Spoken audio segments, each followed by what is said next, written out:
Big Human On-Campus Story. Big Human On-Campus Story link.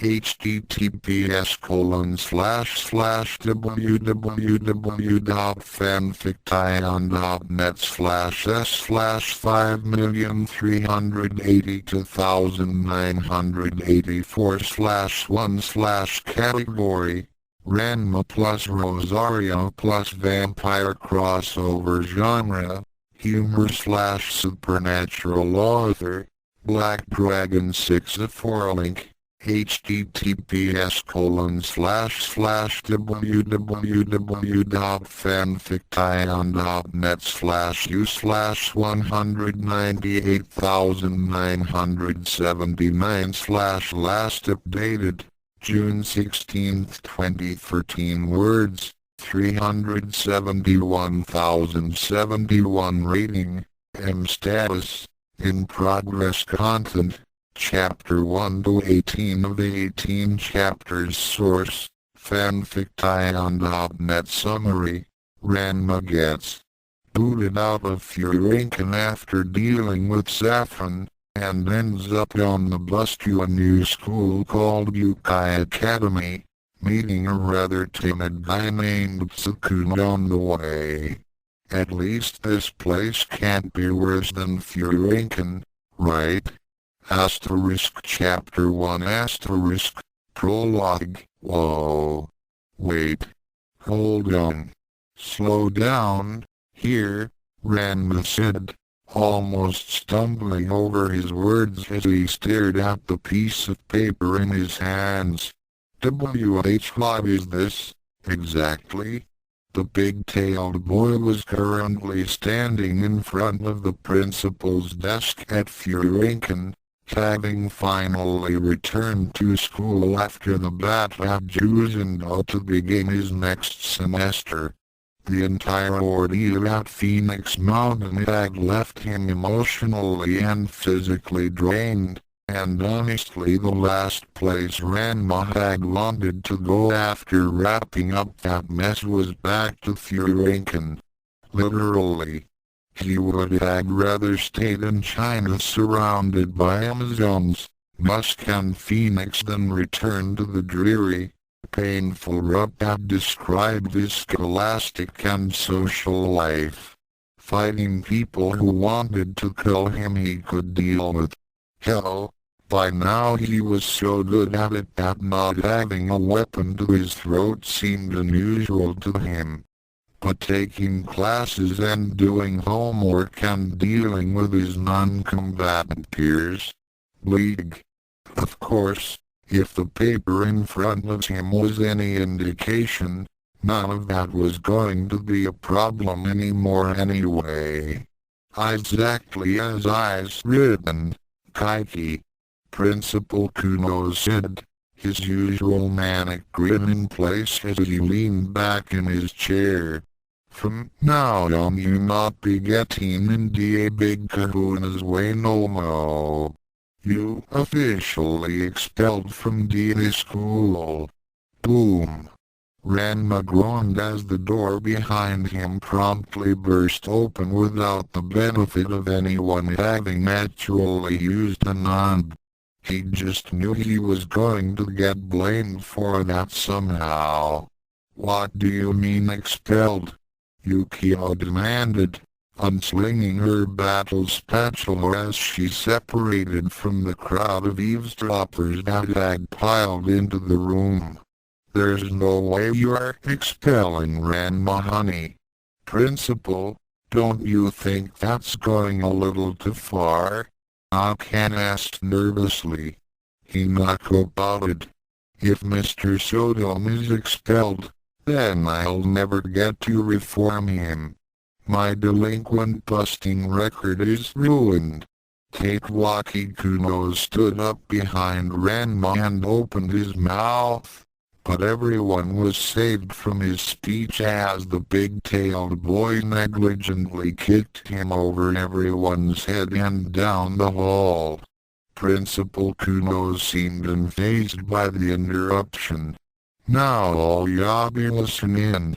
These here troublemaking Kaiki been missing school left and right, and even messed up DA finals when that Chinese Kaiki go bustin' through DA wall DA other day.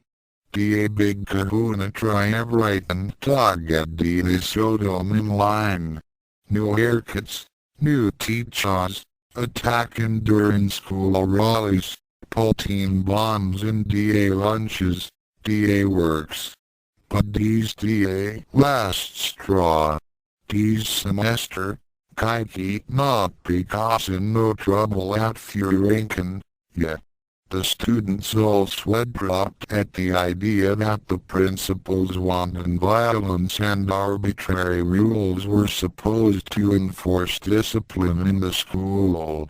The only thing the principal had ever done that had arguably increased order rather than destabilizing it was the appointment of Ninohya Hinako as an English teacher, and it was commonly supposed that Hinako's occasional rampages were probably far more destructive than the individuals they suppressed. As Ranma went back to staring at the expulsion notice intensely, Principal Kuno grinned and leaned forward, clasping his hands together on his desk. He knew that the Sodom boy wouldn't take this lying down, and he had prepared several countermeasures in advance. The original expulsion forms that officiated everything had been hidden in an armored safe floating on an island in the middle of the school pool. The island, however, was not nearly as solid as it seemed, and once someone landed on it, Ranma shrugged. Well, all right. I guess I'll be leaving, then. And then there were the sea mines strewn about the island, the sword-wielding monkeys that he had populated the gym with, and the sharks with laser weight. What? Principal Kuno gaped along with everyone else as Ranma tossed the paper back onto his desk and then turned around, hands in his pockets. Wait. Ranma honey. Are you seriously gonna let him do this to you? Yukio asked incredulously. Ranma shrugged again. Well, I don't really like it, but the moron actually has a point this time, he admitted. I don't do great in school. I'm always missing school 'cause of something or other. And I really don't see it changing anytime soon, so why bother? But there has to be a way to reverse this, Akan said, turning toward the rather shocked-looking principal. Where are the original expulsion documents? Principal Kuno shook his head to clear it, his grin recovering. The big kahuna hid them real well, yeah. In order to find them, you gotta Akan, Ranma said suddenly, startling the girl. It's not that I don't appreciate the concern, but let's not. What do you mean? Yukio asked, looking worried. Ranma honey, we can do this. You know how Principal Kuno works. He's probably set up some zany obstacle course for us to protect the documents. We've dealt with this before. As soon as we find the papers, this whole thing will blow over and he'll forget all about it. Ranma looked uncomfortable as he scratched the back of his head. Yeah, well. That's the thing, he mumbled. I don't really mind being expelled. That brought a rather shocked blink to the assembled crowd. Well, actually, that's not quite right, Ranma said, crossing his arms over his chest. Actually, it's more like, I don't want to have to put up with the principal's stupid stunts just so I can keep having to put up with the principal's stupid stunts. There was another synchronized blink, although this one was a lot less shot. I mean, when I think about it, there's not too much going on here that I'll miss, Ranma admitted. And I wasn't really banking my future on a solid education in the first place, you know. I just don't see a point in fighting this when he's pretty much doing me a favor and actually has a half-decent reason for doing it. Many of the students were deep in thought at this point, mulling over Ranma's words. When they thought about it, most admitted that Ranma easily had the hardest time of any student on campus by far, and not just because he had grown up completely separated from civilization at large. None of them would have considered expulsion a favor by any stretch, but when applied to Ranma it made a twisted sort of sense. To students, however, weren't running this thought process, their minds overwhelmed with sadness and fury. Naturally, Akan and Yukio were royally pissed that Ranma hadn't included a present company excluded clause when he said that there wasn't much at Furinkan that he'd miss. Oh, so you wouldn't miss me, huh? Akan growled as she gripped her mallet. You jackass! School is practically the only time I get to spend with you. Yukio cried, winding up a whopper of a spatula strike. Wait! I didn't mean. Ranma tried to retract his earlier statement, but it was far too late. If you don't want to be here anymore, get lost. The pair of fiancés screamed, smashing Ranma through the window and into the sky. A few minutes later Ranma was dragging himself out of the crater in front of the Tendo dojo, grateful that the girls had smashed him in a convenient direction, and upset at pretty much everything else. Geez, I didn't even do anything. What are they acting like this for? He growled to himself as he walked through the front door. Especially Akan. I mean, I live with her. What? Is it too much that I don't spend every waking minute by her side? Hell, she's seen what I have to put up with at school. If she really cared, she'd be glad I'm not going anymore. Ranma had exactly 2 seconds to reflect upon the fact that it was probably a really bad idea to mutter current events to himself while walking through the Tendo household before his folly resulted in the expected ambush. Ranma, what's this I hear about you not going to school anymore? Soon demanded, practically leaping out of the living room to confront him. Ranma took Ranma's flank, leaping out behind the boy with a condescending expression on his face. What are you talking about, boys? Don't tell me you're quitting. I didn't raise you to give up so easily. Ranma's expression soured even further as he turned toward his father. No, but you did raise me to be a delinquent, apparently, and the principal was raised to be a lunatic. So as of today I'm expelled for missing so many classes and stuff.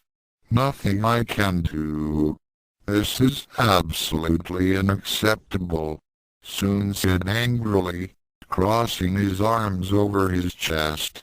Who will protect Akan during the day? And what will you do if Akan's not with you? No, Expulsion is out of the question. Ranma's eyebrow twitched. It figured that the Tendo Patriarch was only concerned with how this might affect Akan when he was the one being punished for what was barely his fault. Get real. Half the school would fight to protect Akan if anyone attacked her there.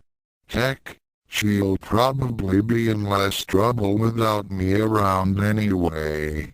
And what about you, boys? Ranma growled. What about me? I'll find something else to do during the day, Ranma said, shrugging off the older men's glares. I'll just train more, or maybe I'll get a part-time job and actually earn my keep around here. Without school tying me down, I've got all kinds of options. Honestly, now that he was actually away from Furinkan and the people he was leaving behind, he was even more certain that he'd never want to return. There was so much of his day that Furinkan stole from him, and it usually replaced otherwise productive hours with undiluted misery. I knew it. Soon roared suddenly, almost knocking over the big-tailed boys. You are going to abandon my Akan and go philandering about with those Amazons. Ranma clenched his teeth, his expression starting to heat up. It wouldn't be my first choice, but it's starting to sound better and better the longer you talk. Soon blinked at that, taking a step back. It was common for Ranma to respond to Ranma's rants and accusations with anger and physical violence, but this sort of vehemence was rather unusual. Ranma tended to acquiesce quickly to the various tendos, and soon found himself struggling to think of something to say as a few tendrils of fear started taking apart his backbone. Now see here, Ranma, the Patriarch said firmly, his expression turning from angry to grim. I cannot allow this sort of behavior in my home. What behavior? Ranma demanded, throwing his arms up in the air. You mean constantly running around to save your daughter so often that the school gets fed up with me? Is that the behavior you want to stop? This isn't my fault. If you weren't so lazy, you could pass their tests easily. Ranma growled, backing up his buddy.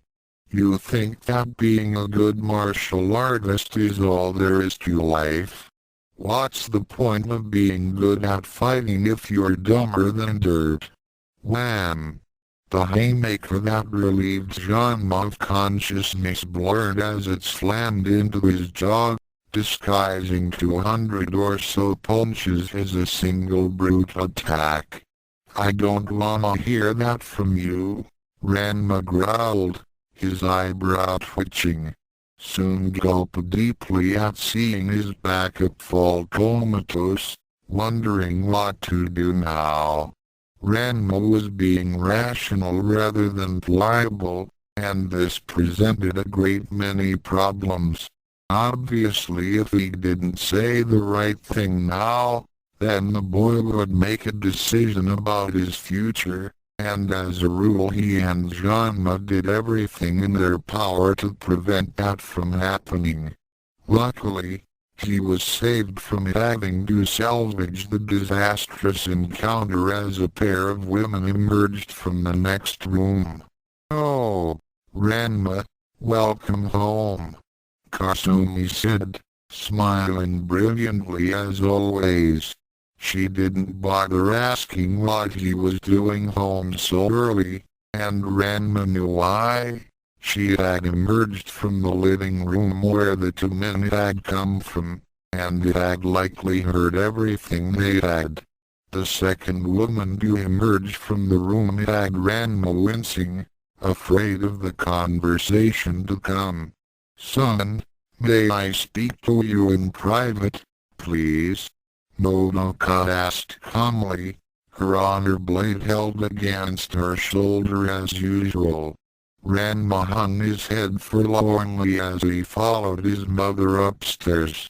Dealing with his father was easy, especially when the man insisted on turning to hypocrisy to get his point across.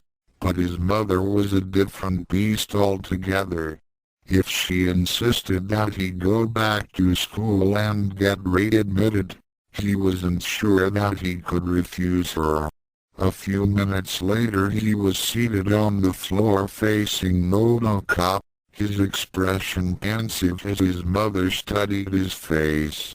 "So Ranma, I want to know," Nodoka said bluntly, "do you want to go to school?" "No," Ranma said immediately. Only a slight eye twitch revealed his immediate regret in saying that. "Well, I don't want to go back to Furinkan, at least." "I see," Nodoka mumbled. "Is there any particular reason why?" "Lots of them," Ranma said frankly. "And most of them have got names. Kuno, the other Kuno, Miss Hinako, Nebiki, Akan." He was interrupted by his mother's voice as she frowned. "Why wouldn't you want to go to school with your fiancé?" Ranma grimaced, realizing he'd stuck his foot in his mouth again. He hadn't really meant to say Akan's name, but as he was scrolling through the list of people who created problems for him at school, the tomboy easily made his top 3. "It's not like I hate being with her, but it's just such a pain. I can barely talk to another girl without her getting angry, and I can't spend time with her without a bunch of other people getting angry. It's lose-lose, you know. And she's hell on my reputation."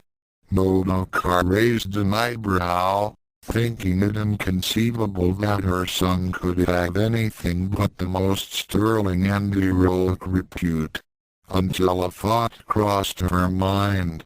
"I see. Not all of your peers appreciate your manly ways, do they?" Ranma winced.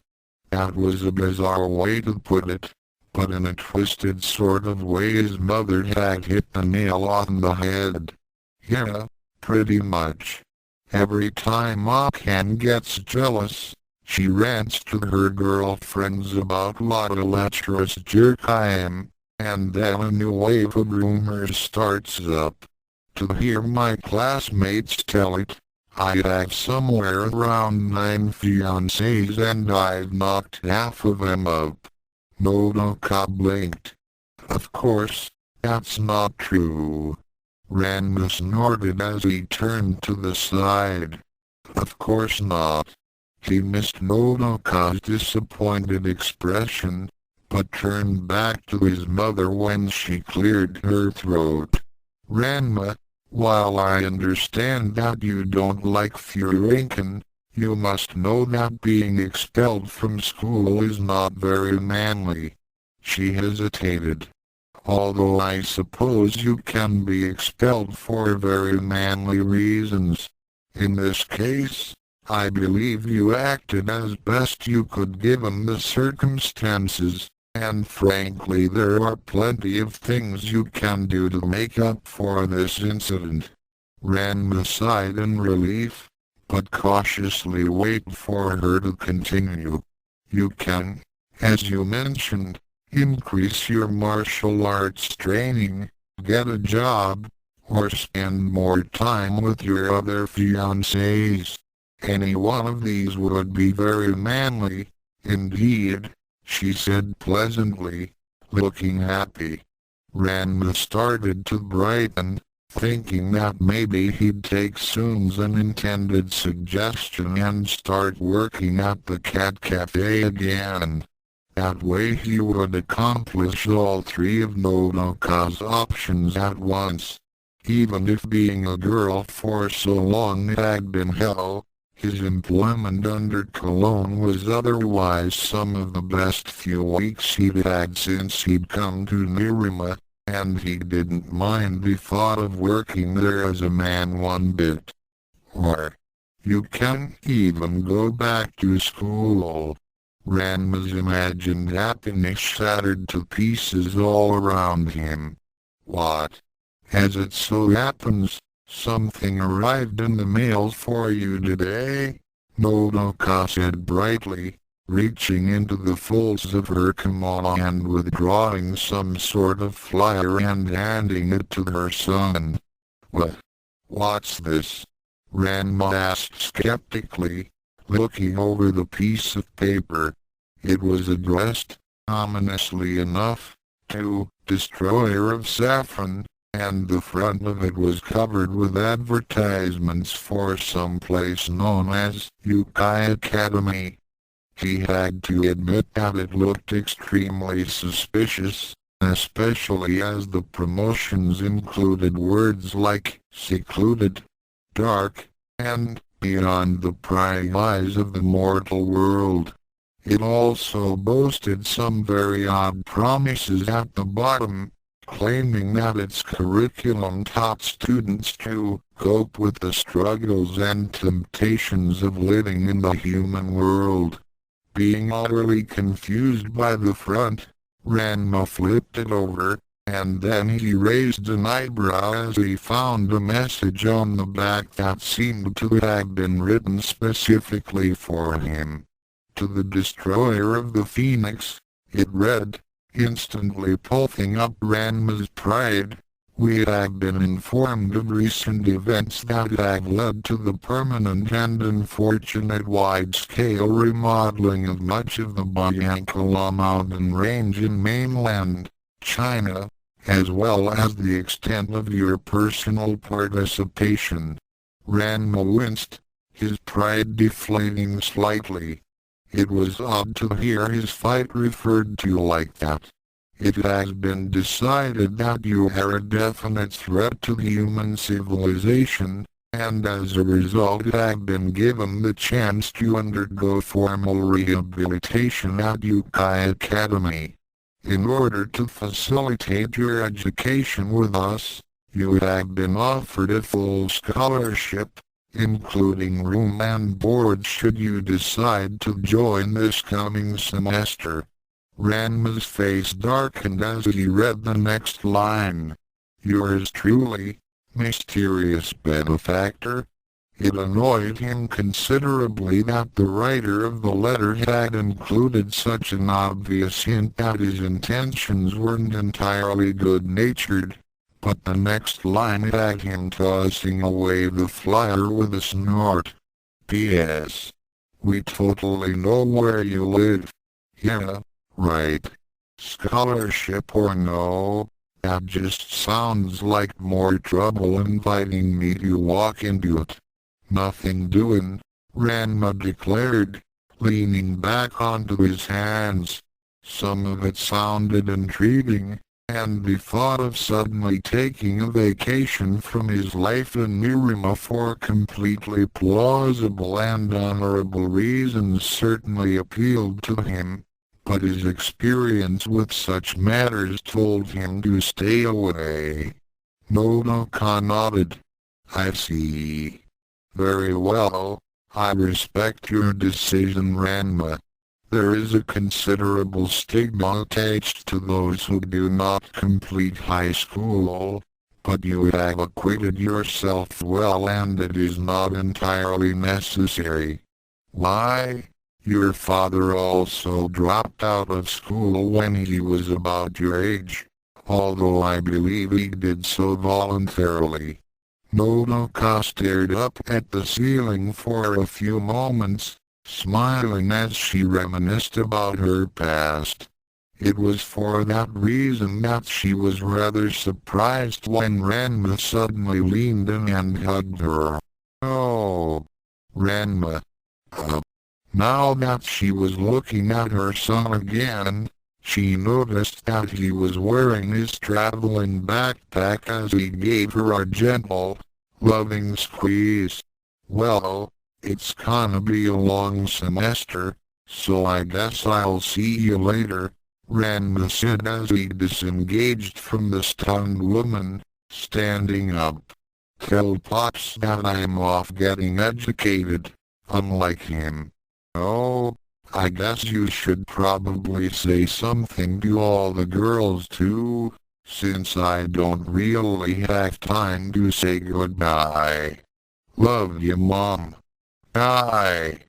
As Nodoka sat in place blinking rapidly, Ranma stepped out of the room, grimacing as he noted the directions given on the front of the school flyer.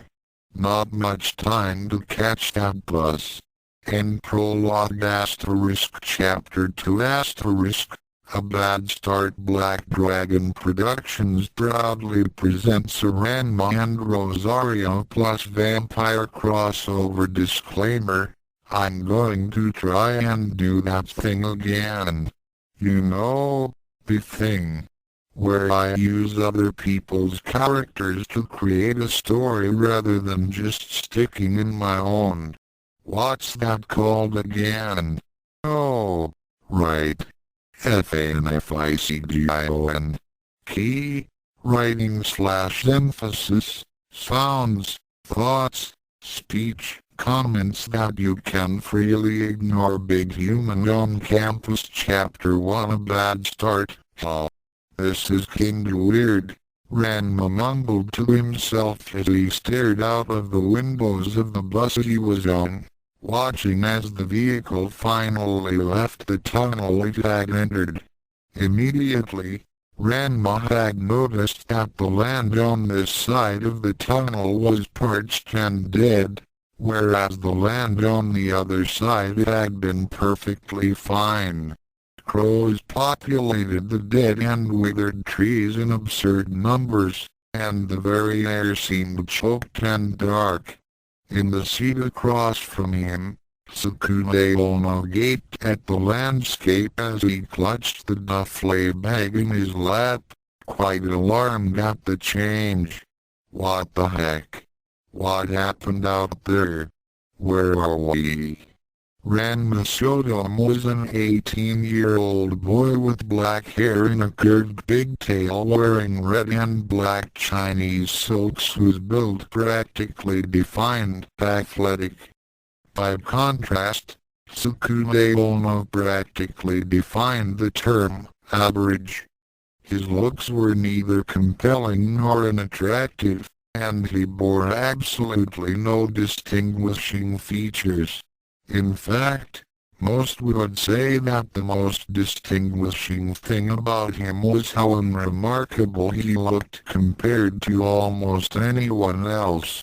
His short black hair was clumsily combed into a style that was neither unfashionable nor trendy, and his brown eyes seemed plain and unassuming.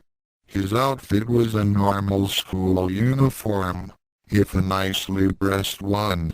Neither of the boys spoke to each other, though each had considered making some small talk on their way out of Tokyo to their new school.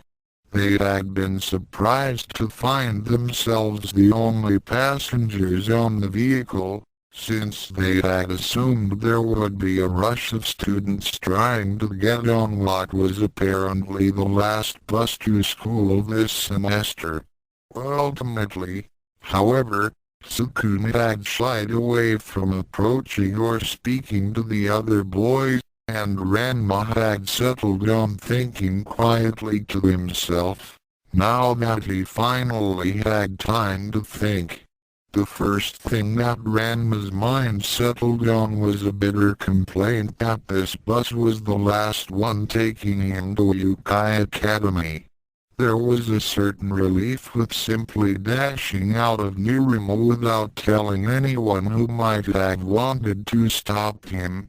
But given that he was probably going to be returning in a few months for a break, he knew that there were going to be consequences for his haste.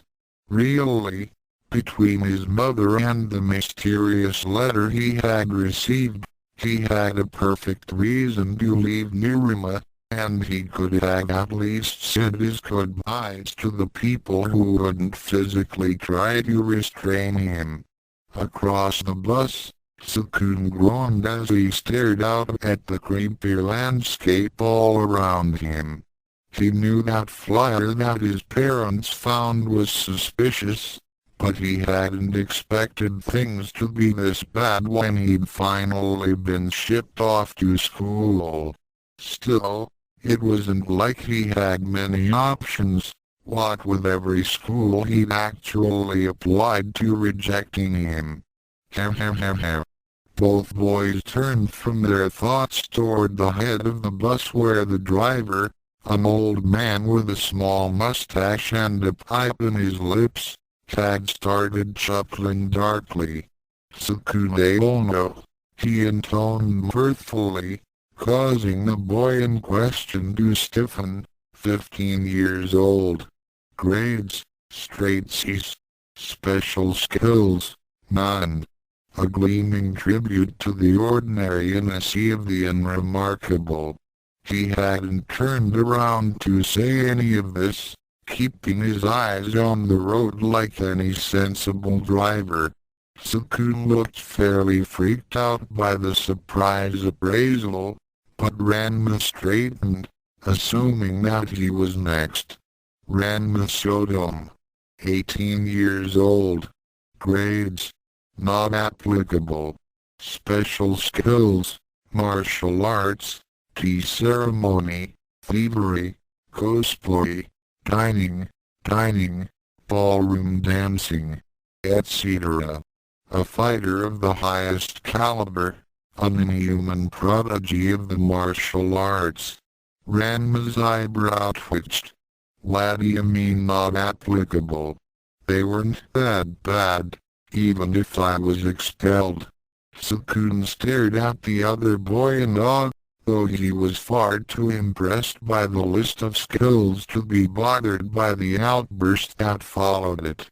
"We're almost to Youkai Academy now," the driver cackled, turning slightly to reveal faintly glowing eyes to his passengers.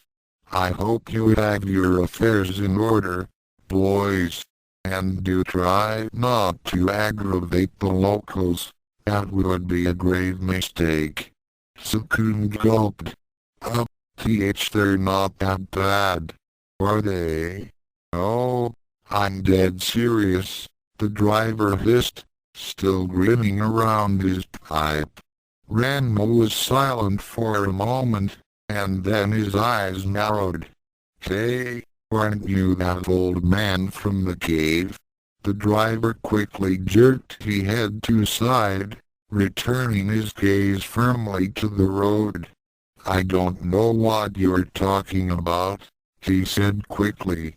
"Yeah, you're that old creep who kept making the lousy death puns and rented out those useless bolts in that cave of lost love place," Ranma said, looking annoyed. "I'm afraid you're dreadfully missed. Damn it." The driver promptly slammed his forehead on the wheel in frustration, causing the horn to honk briefly before he lifted his head back up.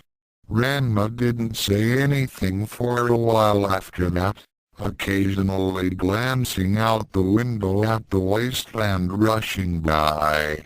"So, this is your day job?" The driver grumbled a bit as he hunched over further. "It's a seasonal thing. I also give spooky fortunes and run a magic shop that keeps moving from place to place after my products screw over my customers. Sometimes I entertain at birthdays. Ranma whistled as Tsukune stared at the old man incredulously. Wow. And plus the cave. I get around, the driver mumbled, finally halting the bus with an abrupt application of the brakes. We're here. Last stop, Youkai Academy. Watch your step. Taking a fall around here could be fatal. Ranma blinked as he was about to step off of the bus. Wait, that wasn't even a pun. If you want my material, try leaving a tip for once. The driver snapped, his eyes glowing. Now get off my bus. Ranma wasn't about to pay the ghoulish old man anything extra, so he hopped onto the ground and glanced at the surrounding landscape, Tsukune coming up behind him. What kind of place is this? The shorter boy asked, staring at a sign that bore the name of the school. It was planted on what appeared to be a scarecrow with a jack-o'-lantern for a head, which was itself posted above a small pile of skulls, a few of which seemed to be human. Ranma, for his part, stared out at the school, which appeared to be a massive Western-style mansion with several smaller buildings clustered around it, probably the dorms.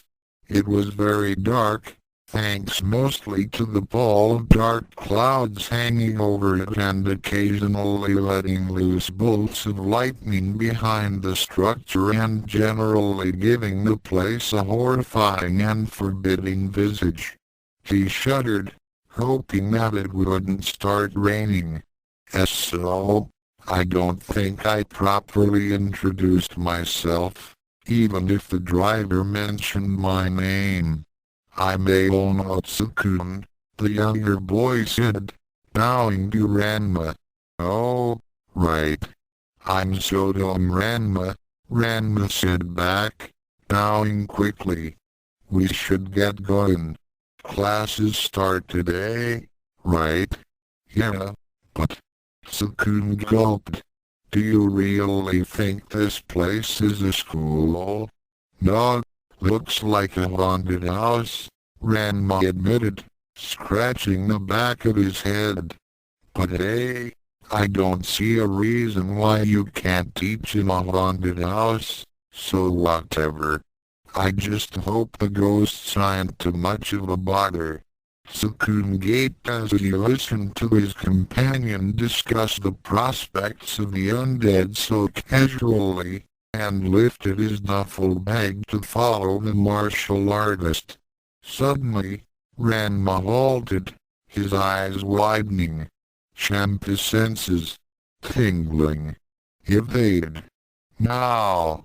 Sure enough, the cha-ching of a bicycle bell sounded behind the two boys, and Ranma suddenly dove to the side of the path with the full measure of his speed and agility. Tsukune, who had just seen his companion shout and then seemingly blur into nothingness, simply gaped as the pig-tailed boy's warning slowly penetrated his thoughts. Crash! Ranma felt a bit guilty at the feelings of surprise and relief that came over him when Tsukune was run over by a bicycle rather than him. He had never been able to successfully avoid Shampoo's bite before, so he could only assume that the bicycle was being rather poorly ridden by someone else, and not his persistent Chinese sweeter. Hey! You okay, Tsukune? He called out, stepping onto the path again. Looking at the girl who had collapsed on top of his shorter companion, Ranma was vindicated. The girl wasn't as well developed as Shampoo, though he had to admit she came close.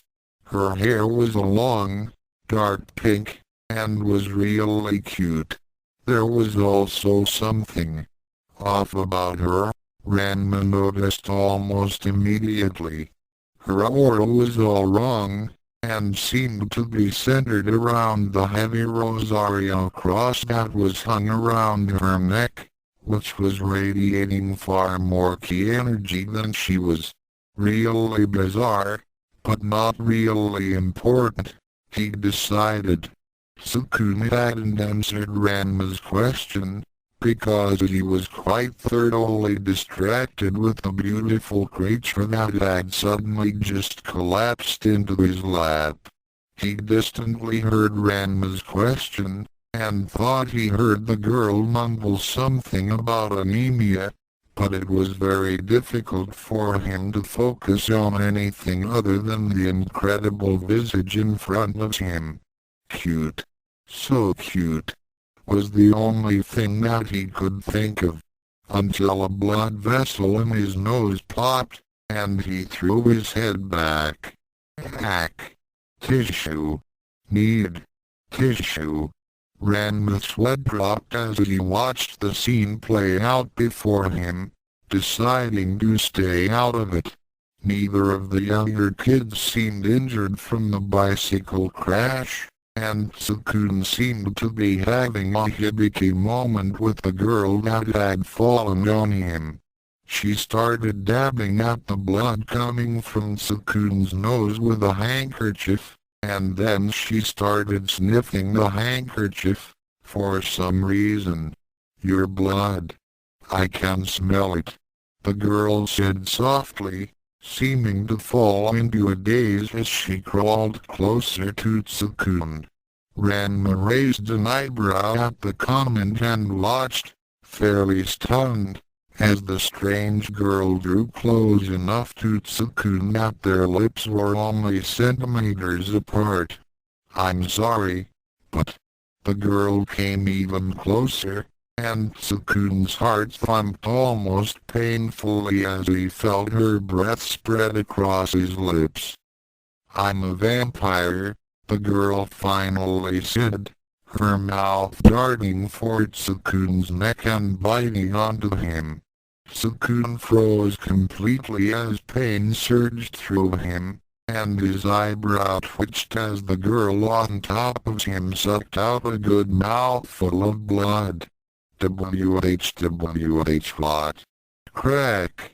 A sharp noise behind the pair reminded both of them that they weren't alone, and the girl, who was apparently a vampire, backed away from Tsukune while blushing. I'm so sorry. I couldn't help myself, really. Then she turned around, looking up at the taller boy that was glaring at her with his hands behind his back. She couldn't see whatever it was that had made that cracking noise.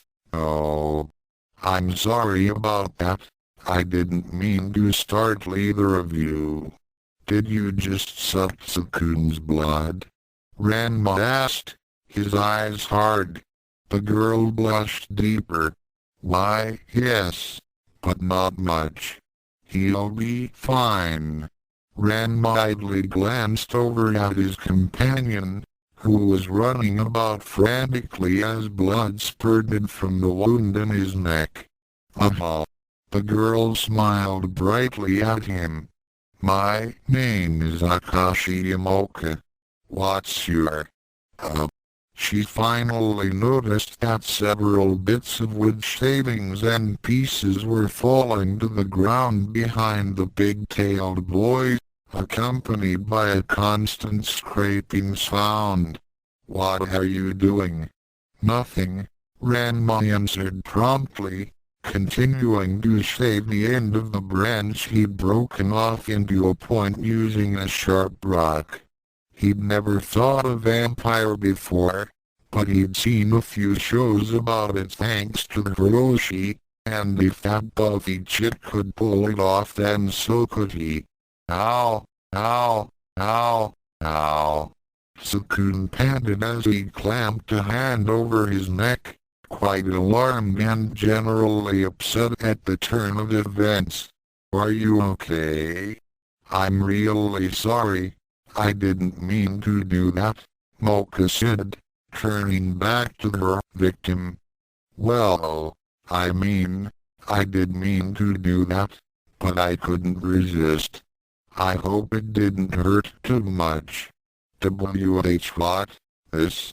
This is nothing, Tsukune said reflexively, gritting his teeth against the pain.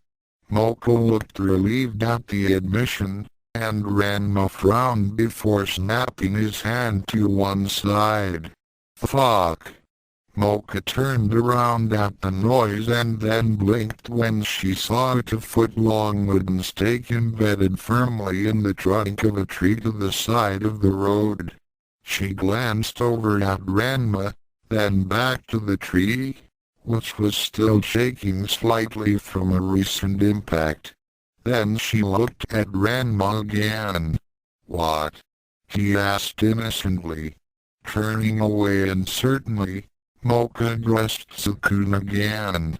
I'm Akashi Mocha. What's your name?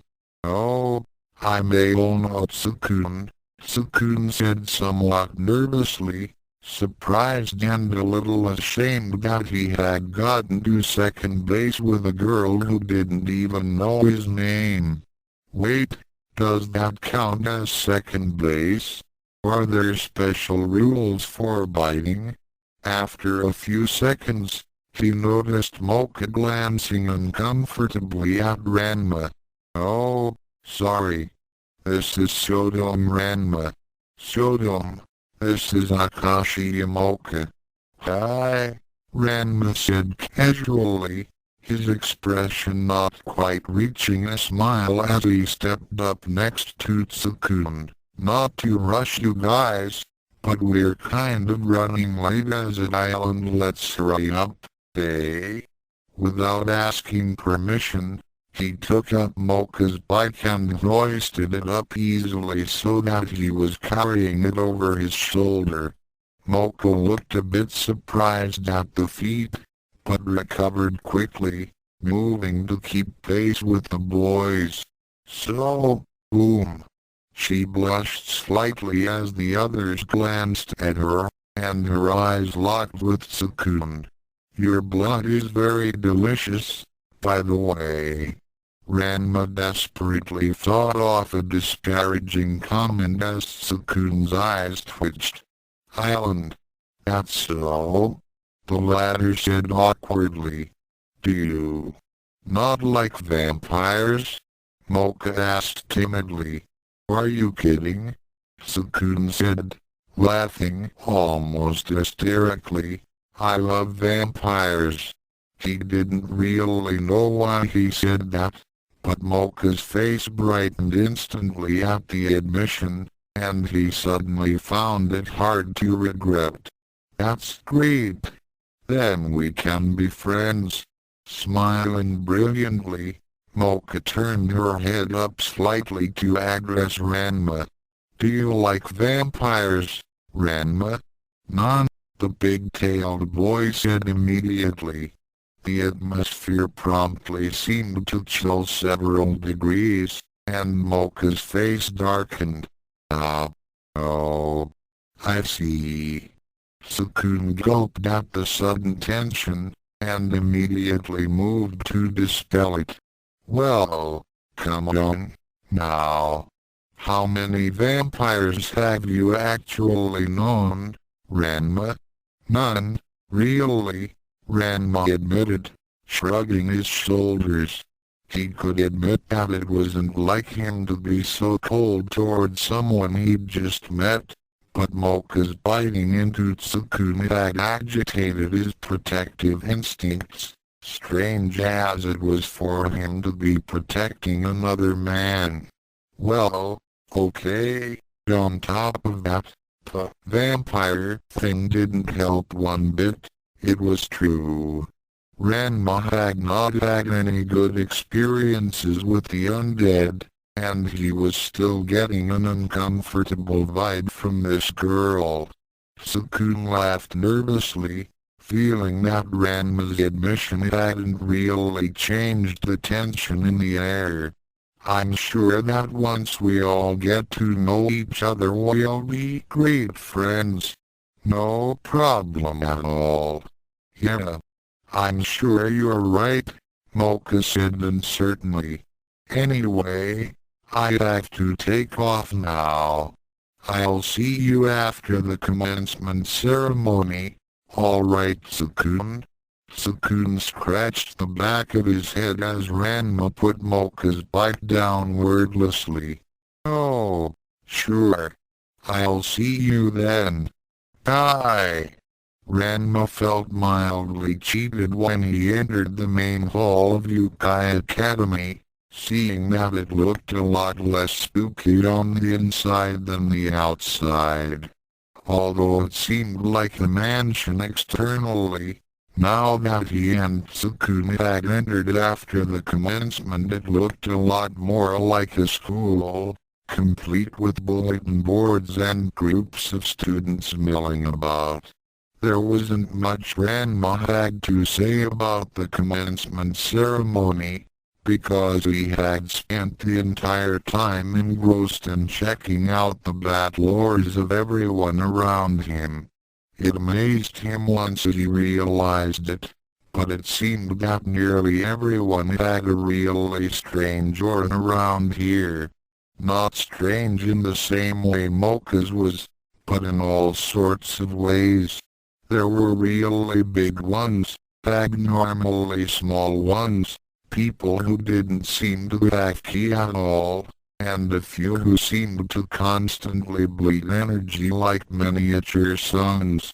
Tsukune didn't have much to say about the commencement ceremony either, because he had spent most of it in a pleasant daze. I touched Mocha's leg, he thought dreamily. It was so soft. The younger boy sighed. She sure was cute, huh? Pretty hard to believe that story about her being a vampire. Ranma gave him an odd glance. Tsukune, she bit you. Hard. I don't think she meant anything by it, Tsukune insisted. And besides, I'm fine now. You don't really think she was trying to hurt me, do you? Ranma frowned, scratching his head underneath his big tail. No, I guess not. Sure didn't seem like the type to hurt anyone. Then his eyes narrowed. But I tend not to trust people who suck blood on principle. Tsukune winced at that. When Ranma put it that way, his reaction to Mocha earlier seemed a lot more reasonable. When Ranma said up front that he didn't like vampires, it sounded wrong, like some kind of twisted racism. The blood-sucking thing? Oh. Well, let's just forget about it for now, Tsukune said, heading for his classroom. You should probably find your own class, Ranma. Ranma frowned, and then pulled out a folded sheet of paper from his pocket. This is my class. Tsukune blinked. What? But this is my homeroom. That would mean. The big-tailed boy stared down at Tsukune, recalling what the driver had said about the boy's age. Then his eyebrow twitched as he came to a realization. God damn it. They made me a freshman again. A few moments later saw Tsukune seated in his new classroom, Ranma having taken the seat next to him as he alternately grumbled irritably or cast nervous glances at the homeroom teacher. The teacher, a rather cute, petite woman with a bright smile and a pair of fashionable glasses on her face, introduced herself as Nekonon Shizuka as she prepared to start class. Ranma flinched at the name. Nekonon? No, it's a coincidence. Total coincidence. I mean, she hardly even looks like a cat. The teacher did have a few tufts of her brown hair that came together to look suspiciously like cat ears, but he did his best to brush it off. All right, everyone, let's get started, Shizuka said brightly. As an introduction, allow me to reiterate the school's function and curriculum. She wrote out the kanji for Youkai on the board, and then turned her grinning face toward her class. Youkai is a school for monsters. Tsukune's face darkened instantly. Ranma blinked. Like it or not, humans pretty much rule the world nowadays, the feline teacher said, drawing a crude picture of the earth on the chalkboard and adding some stick figure people on top. In order for us monsters to survive in the human world, we have to learn how to coexist peacefully with humans. That's Youkai Academy's mission. That's ridiculous. Is this some sort of joke? What's happening? Tsukune thought, glancing left and right as he panicked. That explains everything, Ranma thought to himself, nodding. Well, everything other than why I'm here, actually. Which brings us to rule number 1. Shizuka cheered. You must maintain your human form at all times. Don't let any of your classmates know your true form. This is important practice for disguising yourself in the human world. Ranma scratched his head and was about to raise his hand while another student suddenly piped up. Why don't we just eat all the humans? The man who said this looked a bit too old to be a freshman, but now that Ranma knew that his classmates were simply in disguise, it didn't seem like a big deal. He had messy blonde hair and an arrogant sneer that seemed to be permanently attached to his mouth along with the silver piercing on his lower lip. I'll take the cute girls, myself, he followed up, his lip curling. No, we can't do that. Youkai exists to teach peaceful coexistence. Shizuka chided. Besides, you don't have to worry about running into any humans here. All the students and faculty are monsters in disguise, just like you. Well, not quite all of them, Ranma said suddenly, speaking up. I'm human, so what's the deal? Why'd I get sent to a place like this? Tsukune, who had been panicking at the thought of all his classmates being monsters, turned to gape at the big-tailed boy along with most of the class. Did he really just say that out loud? What is he thinking? He could get hurt. Ranma glanced around, noticing all of the stunned stares. Which made sense, he supposed, since he wasn't supposed to be here. He guessed Tsukune wasn't either, although he couldn't be sure that his companion wasn't just an unusually ordinary type of monster or something. You're human? Shizuka asked, her hair twitching. She had been about to follow up her last assertion with something along the lines of, no human has ever seen Youkai Academy and lived.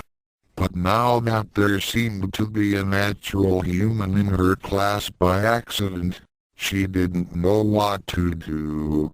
She didn't really want to see anybody killed, but from the way some of the stunned stares were shifting into the hateful glares, she guessed that the situation was out of her paws. Hands. So, You're a human, huh? Said the boy with the piercings, slowly pushing himself up from his desk. And you just come right out and admit it. Hair. Hair. Several of the other students looked like they were going to get up too, but winced and stayed seated once the blonde boy started chuckling. Ranma simply looked up curiously as the taller student walked up to his desk. You know, it really is a wonder your kind owns the world, the boy said, a feral grin on his face. Ranma just tapped his pen on his desk rhythmically, looking mildly annoyed at the encounter. Especially when you're so bad at survival. He punctuated the last word by thrusting his hand at Ranma's head, the skin stretching and swelling to reveal huge, hard fingers tipped with pointed claws. Ranma, for his part, leaned back sharply in his chair, letting the attack pass in front of him as he balanced his chair on its back two legs. Then he brought up his pen, catching the other student's wrist with the cap before snapping the implement upward. Wham! Crash!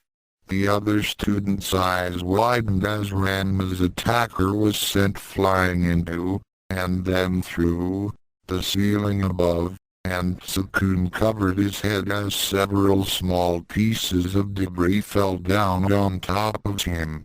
Actually, Ranma finally said, flipping his pen around in his fingers as he let his chair fall back into place, I'm pretty good at survival.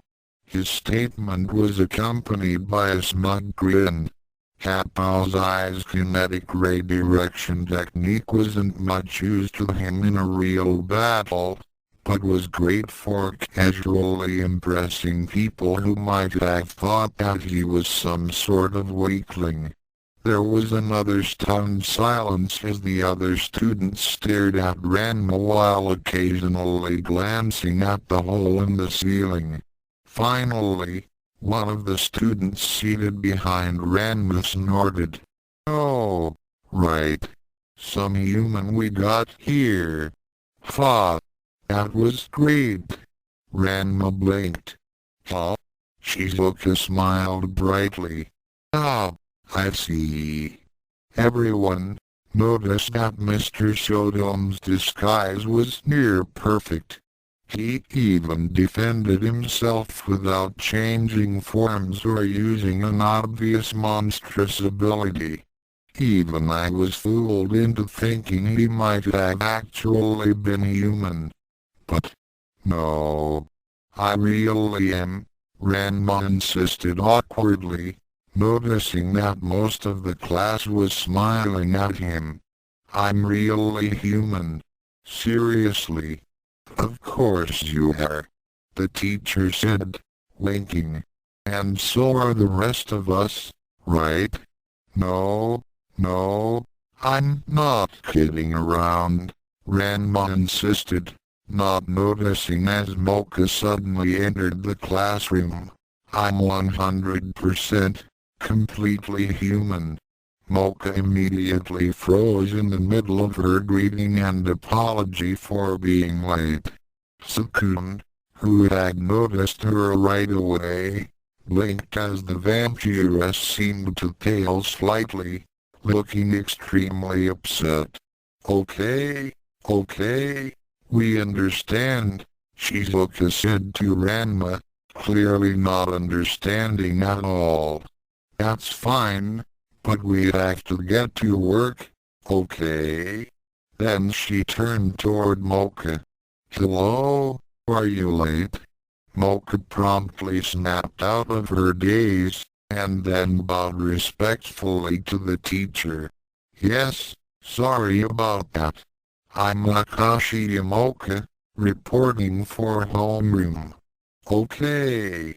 You can take that seat over there, next to Mr. Aono, the unnaturally feline teacher said, pointing to the desk next to Tsukune. Wait. Almost immediately after she said this, the body of the blonde boy Ranma had sent flying tumbled back down through the hole in the ceiling, causing another brief shower of dust and debris before he landed painfully on top of the empty desk. Tsukune flinched away at the impact, and then stood up hesitantly. Here, I'll help you clear it, he offered, his brain pretty much running on autopilot at this point. Oh, thank you so much, Tsukune. I'm so glad we're in the same class after all, Mocha said cheerfully, pointedly ignoring Ranma as she walked up to her new desk. For his part, the big-tailed boy glanced about irritably as most of the guys in class leered at the newest student and whispered loudly about how cute she was. I can't believe these idiots actually think I'm some kind of monster, he grumbled mentally. Well, I'll fix that later. Then again, I'm kinda wondering why I'm even here. He scratched his head as he watched the body of that punk that had attacked him roll onto the floor. A school for monsters, huh? Sounds interesting, but it's not like I need lessons in how to survive around humans. Maybe I should get out of here.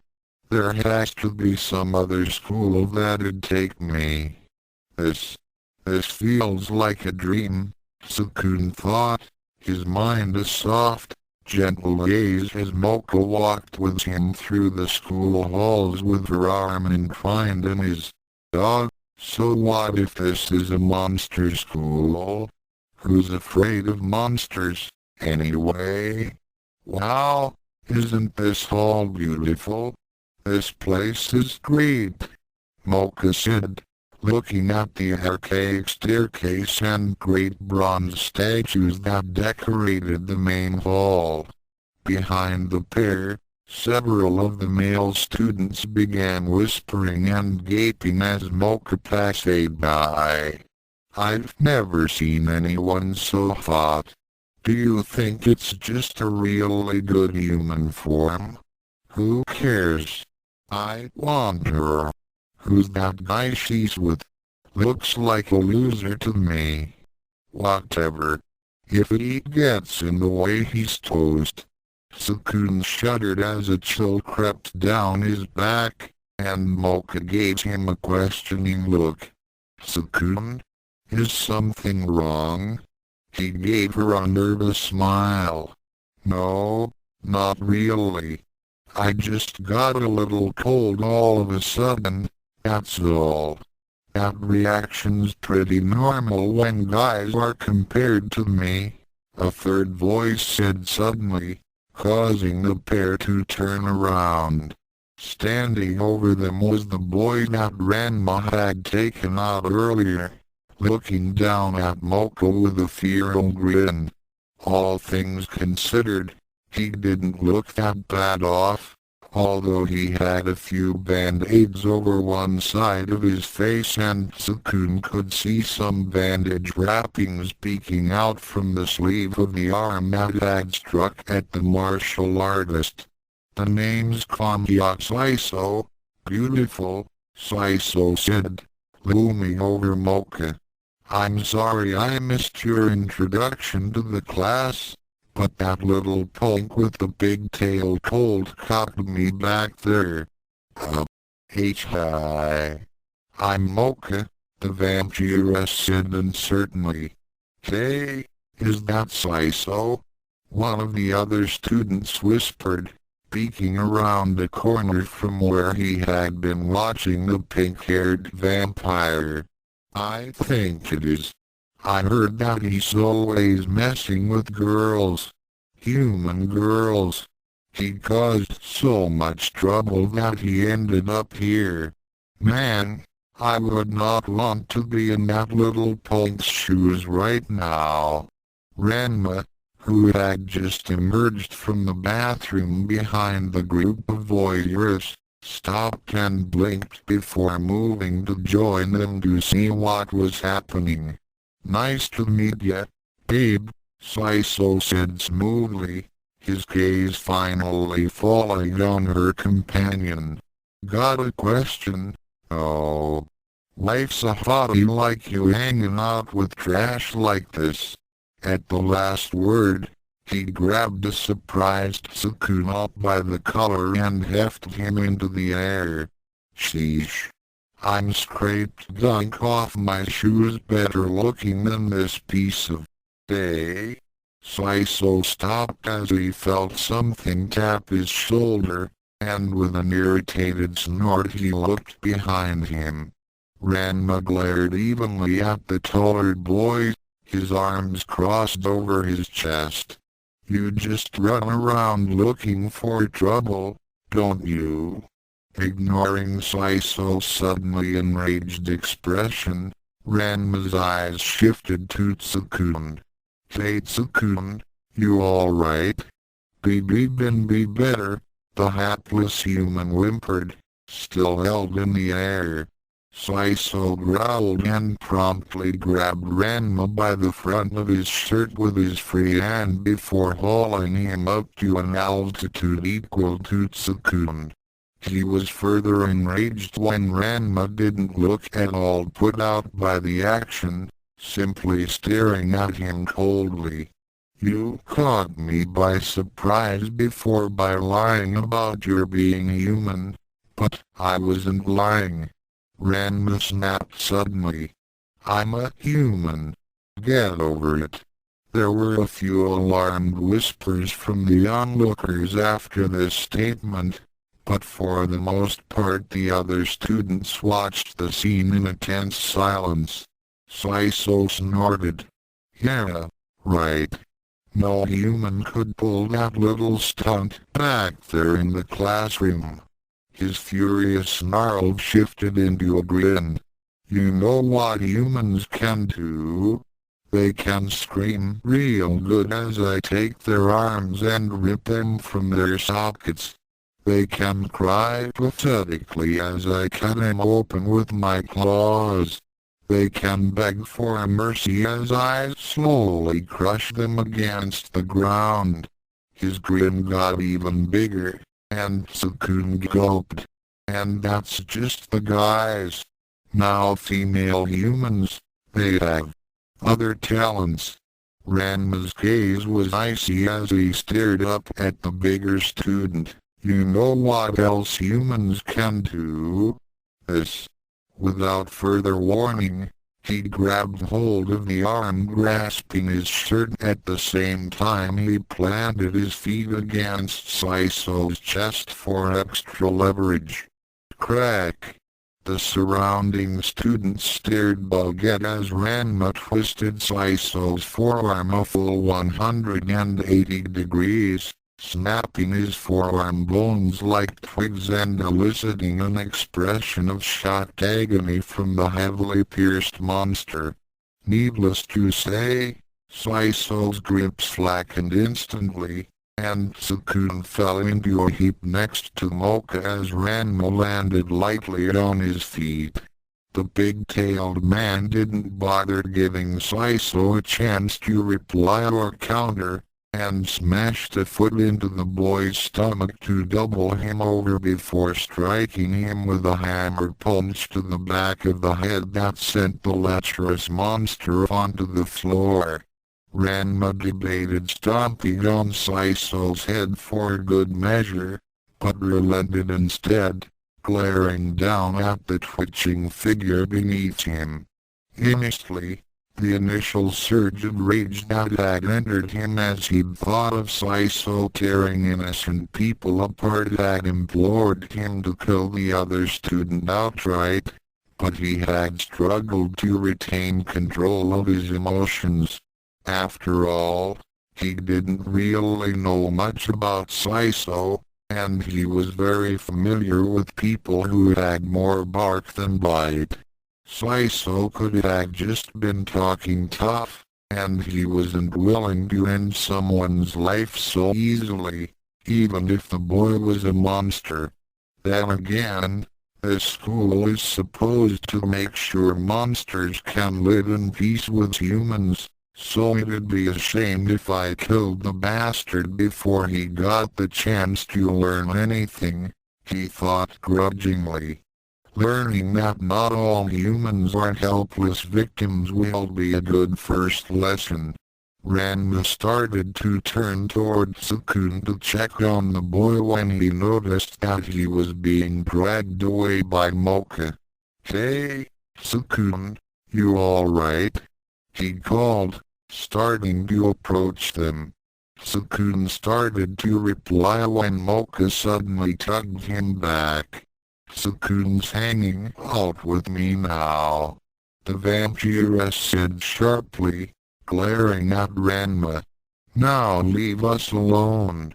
Before either of the humans could say anything about the matter, Mocha took off with Tsukune still in hand, practically dragging the boy away at high speed. Ranma, for his part, scratched his head in confusion. "Geez, what's her problem?" He realized that he had been really rude when they first met, having briefly considered piercing her heart with a wooden spike, but he didn't see what he had done to deserve this kind of treatment. Of course, mostly people probably didn't think of contemplating murder so lightly, but Ranma tended to call such situations Monday, usually followed by attempted murder Tuesdays, but that was another story. "Wow, did you see that? That guy put down Saiso. That was amazing," a nearby boy said to his friend. "Well, it wasn't exactly a real fight," Ranma scoffed, idly kicking at Saiso's body and failing to notice as the boy's eyes glowed a fierce, bloody red briefly. "And it's not like this idiot's that tough. The bullies in my old high school were way stronger than this." "No kidding?" another student asked excitedly, joining a small crowd that had gathered around Ranma. "So spill. What kingdom monster are you?" "I'm human," Ranma said flatly, arms over his chest. "Weren't you paying attention during the fight?" "Human, human, human. Yeah, okay, you're human. But seriously," one of the shorter ones leaned forward, whispering. "It's alright, we won't tell anybody." "What are you?" "I told you, I'm a human," Ranma growled, causing the monsters to flinch away. "Lay off him kinda, he's just following the rules," a lanky student said. "No, I'm not. I'm really human," Ranma said, almost shouting as he stamped a foot onto the ground. "You know what? The heck with this. I'm gonna go after Tsukune." The big-tailed boy jumped forward, woundedly ignoring a quick swipe for his legs made with a pair of twisted black talons that had grown from Saiso's crumpled body. Without giving a single glance back at his defeated opponent or the annoying crowd, Ranma leapt through a nearby window and out into the courtyard. "Mocha, what's wrong? Why'd you say that to Ranma?" Tsukune asked, staring at the vampire girl cautiously. They were now in a yard behind the main building. Most of the students seemed to be getting accustomed to the main grounds, so they were alone. Mocha looked anxious as she regarded Tsukune. "Tsukune, you should stay away from Ranma from now on. He's not a good person." The statement struck Tsukune like a hammer blow. What? How do you figure that?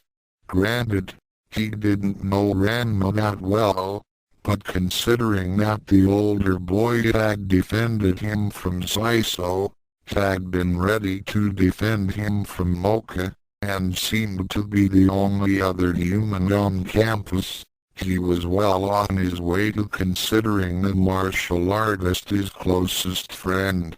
Didn't you hear him? He said human. Mocha said, her eyes creased with concern. Tsukune gulped. Oh? That? You don't really believe that, do you? Of course he believed that Ranma was a human, but he wasn't about to admit that now. Besides, if it weren't for Tsukune's trusting layout coupled with his desperate hope that he wasn't the only human on campus, he wouldn't have believed it either. I mean, you saw what he did to Saiso back there. Do you really think that a human could pull that off? Yes, I do, Mocha said weakly. They're pretty rare, but I've heard stories about vampire hunters before. Humans with amazing strength and skill that they put to use to kill my kind. I think he was telling the truth. Tsukune blanched. You think Ranma's a vampire hunter? Well, maybe not, the vampiress said, frowning cutely. I don't think he'd have let me live this long if he was, but that was just an example. He's definitely human. And then her face shifted into a scowl. And I hate humans. Tsukune flinched. What? If Mocha's warning had been a hammer blow, this admission struck him more like a freight train. I went to a human middle school, Mocha explained, her expression hardening slightly. I was so lonely there. They all said that monsters didn't exist and were just stupid stories. I never made any friends and I always felt terrible. After a while I started to feel like maybe it was better if I really didn't exist. Mocha's face brightened considerably, although Tsukune's expression still seemed rather ashen. That's why I was so happy when you said that you loved vampires. You are my first true friend, Tsukune. Tsukune's mouth worked soundlessly as he groped for something to say, but Mocha continued, her face turning sour again. I don't know how Ranma got here, but he won't be here long. Either he'll leave on his own or he'll be driven out. And good riddance. We don't need his kind here. Tsukune flinched again, and he balled his hands into fists as he finally forced the words from his throat. Mocha, what if I told you that I was one of those humans that you hate? Mocha froze. What? Tsukune, stop kidding around. I'm not kidding. He snapped angrily, backing away. I'm a human, just like Ranma. I ended up here by mistake. But so what? Is that so terrible? The vampire girl stepped back, her expression uncertain and fearful. And no way. There's no way that. Not both of you. Tsukune was silent for several seconds before he turned away. I see. Now that you know, that's how you look at me. Huh? Fine. I was debating whether to leave the school anyway, and this clinches it. Goodbye. Mocha watched forlornly as Tsukune stalked off, looking about as close as the boy possibly could to Furious. I can't believe it, she thought weakly. slumping to her knees. He was a human all along. How did this happen? After a few moments of sulking, Mocha glanced upward as she spied a red and black figure dashing around the corner of the school and vanishing in a blur. She only knew of one student that wore bright red on campus, and she correctly identified the figure as Ranma. I can't believe I was so stupid. Of course he was human, and there's no way he'd side with me against his own kind. She sighed. It's for the best that he leaves. Both of them. They'll never be accepted here, just like I was never accepted among humans. They don't belong here. I mean, when you think about it, there's no reason at all for them to stay with a bunch of dangerous students that will just end up hating them. Something about that last thought bothered her, and Mocha frowned as she recalled the last thing Tsukune said before he left. Wait. He said he was debating whether or not to leave. But why would he stay? Does that mean? Her eyes widened. He was willing to stay just to be with me. He was going to put up with all the monsters and risk his life just because I was his friend. It seemed inconceivable to her, but the facts were clear. Tsukune had stated outright that Mocha's rejection was the main factor in his decision to leave the school, which implied that the only reason he might have actually stayed, risking his life and sanity amongst a bunch of monsters, was to be with her. There might have been other reasons, but she sure couldn't think of any. I've made a terrible mistake. Mocha stood up and was about to run after Tsukune when a loud crash came from behind her, causing her to whirl around. Her eyes widened as a huge monster with long claws and one arm badly mangled shouldered through the wall of the school building, stomping past her without so much as a glance while growling hatefully. Was that Saiso?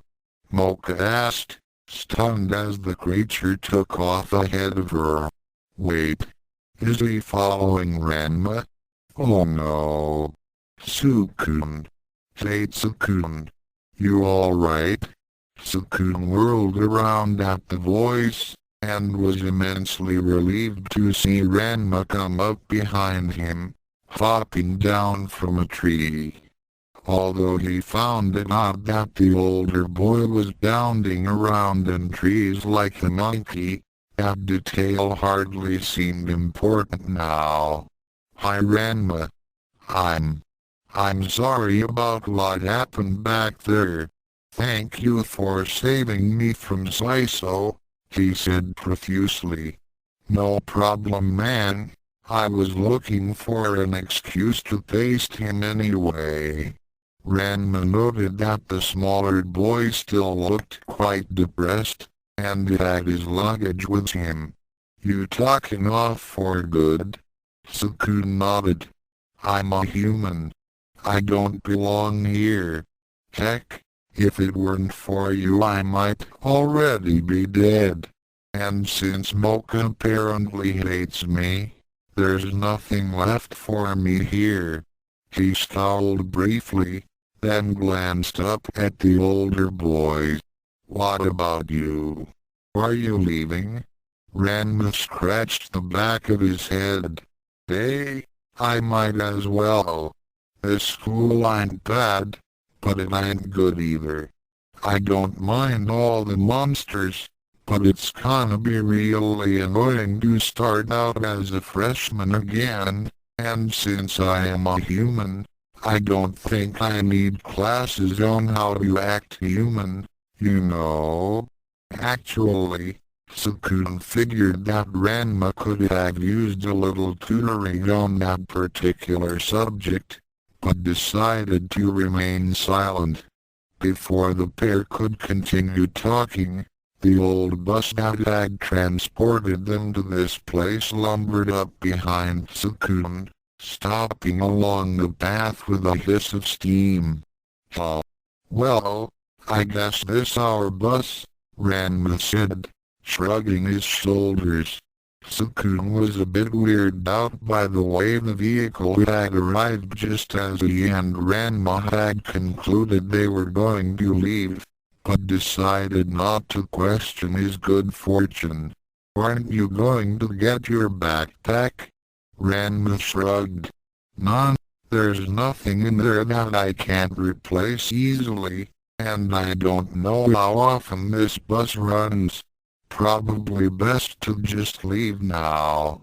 At that moment the door opened, and the driver from before slowly stepped out onto the path, puffing on his pipe as he grinned at the teenagers. "What's with the ghastly expressions, kids? Giving up on this place already?" Ranma fought the urge to snap back at the phrase "giving up," but restrained himself. Tsukune had no such reservations. "Yeah, I'm done. This place is too dangerous for me." "Fa fa fa." The driver laughed, taking the pipe out of his mouth. "I knew you kids didn't stand a ghost of a chance. Your tickets, please." Ranma and Tsukune blinked. "Tickets?" they asked in tandem. "Well, of course. The school covers trips to get students here and to send them home after the semester, as well as school trips. But if you want to leave now, I'm afraid there's a monster of a fee for you pay." Ranma's eyebrow twitched irritably. "I don't really have any money." Tsukune gulped as he opened his wallet, hoping that he had enough for him and Ranma. It was the least he could do after the older boy had saved him from that bully Saiso. "Well, 4,000 yen cover 2 tickets?" The driver's response was to laugh heartily, and Ranma's face darkened. "I'm afraid you're fatally mistaken if you think you can get out that cheaply. Why, getting out of here could cost you an arm or I don't think that was a good idea," Tsukune said worriedly as he stared at the bus driver. The man's head had been smashed into the engine block of the bus he was responsible for, and seemed to be stuck there rather firmly from what he could tell. Ranma dusted off his hands, feeling much better after shutting up the old geezer. "Why? You think he didn't deserve that? Well, that's less important than the fact that I think he's the only one who can drive that bus," Tsukune admitted. Ranma froze as he considered this. "Oh, good point." Then he shrugged. "Well, it's not like he was going to take us anyway." "True, but how else are we supposed to get home? I don't know the way back from here, do you?" the shorter boy asked, gesturing to the land around him. "Heck, I don't even know where here is." "Yeah, but..." Ranma trailed off as he heard a distant pounding noise, and then frowned. "Hold that thought, okay? Oh, and find some cover." "Huh?" Tsukune blinked in confusion for a moment before he heard the sound too, and his eyes widened as he noticed something large and human-shaped charging from behind the withered trees. Crack! Crash! Saiso snarled as he ripped through the trees in his way with his good arm, the drywood snapping and giving way before his bulk and muscle. "I don't care what it takes. I don't care who gets in my way," he snarled, his rage lighting up his eyes for all to see. I'm gonna take that big-tailed son of a goblin and gut him like a fish. Catching sight of something large to the side, Saiso hopped over a short cobblestone wall and beheld the target of his fury standing casually in the middle of the road in front of the school's only bus. "Huh? Saiso, right?" Ranma asked, looking totally unconcerned as he stared up at the snarling monstrosity. Saiso was now a hulking brute of a monster, over 10 feet tall and bulging with muscle. His teeth had elongated and sharpened to points, as had his fingernails, which were probably the least threatening aspects of the two gigantic, man-sized fists the beast possessed. He still sported his earlier wound, as one of the fists was upside down, but it didn't seem nearly as debilitating in this form. "So you tried to run, huh? Guess you didn't make it in time," Saiso growled, choking out a short laugh as a long, wet tongue swung from between his lips. "Yeah, guess not. Poor me," Ranma said, sounding bored. "But hey, at least I got to see something interesting before I left. I never would guessed your true form." Saiso hesitated, looking surprised. It was very difficult for people to guess his true form because he was a monstrel, a monster hybrid. Was this big-tailed brat really so well-versed in monster breeds that he could tell at a glance? Ranma grinned. "You're one of those Barnum and Bailey rejects, aren't you?" The sound of the vein popping up on Saiso's head very nearly shook the earth. "Die, scum!"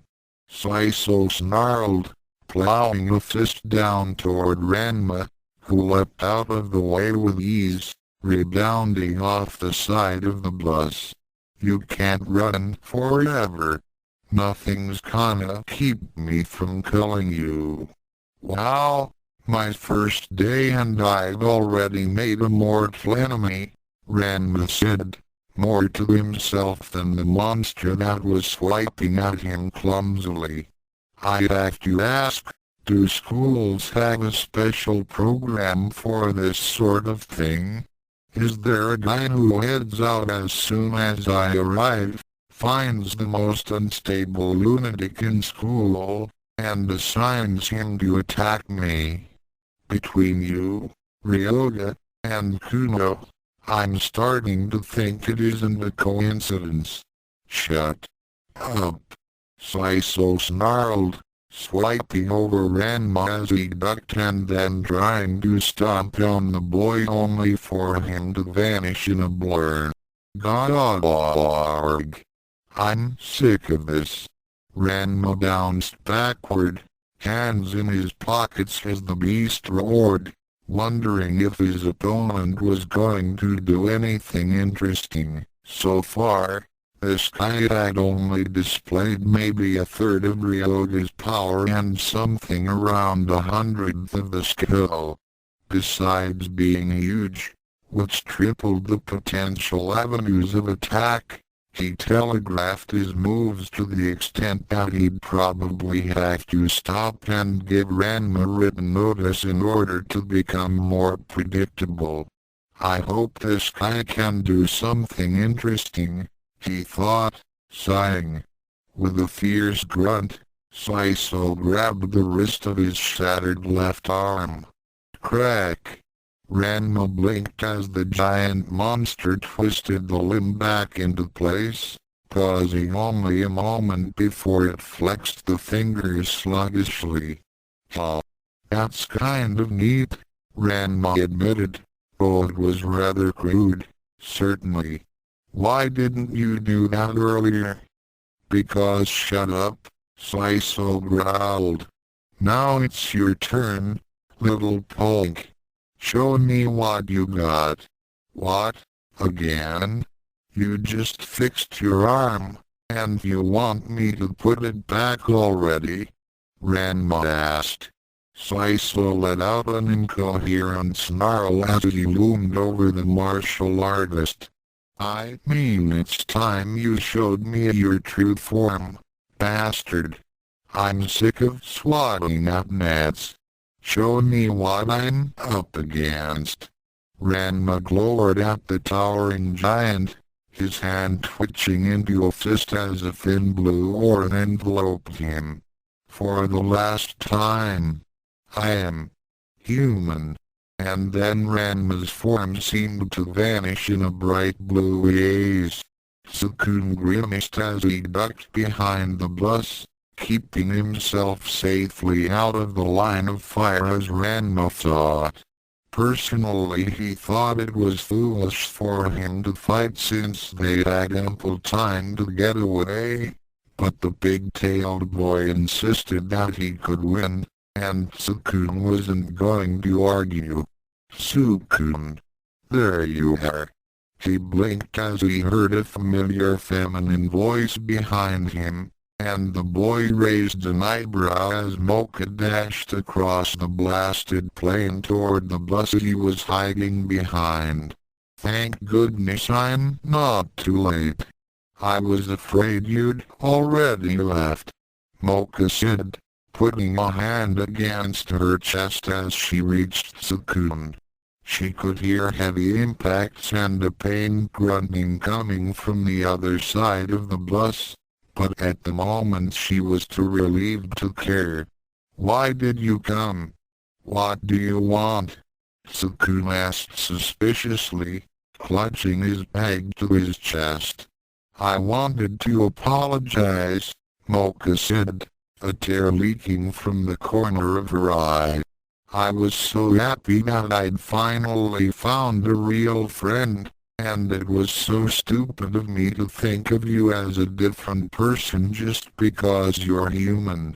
Obviously you're different from the humans I knew before, and I can't believe I didn't realize that right away.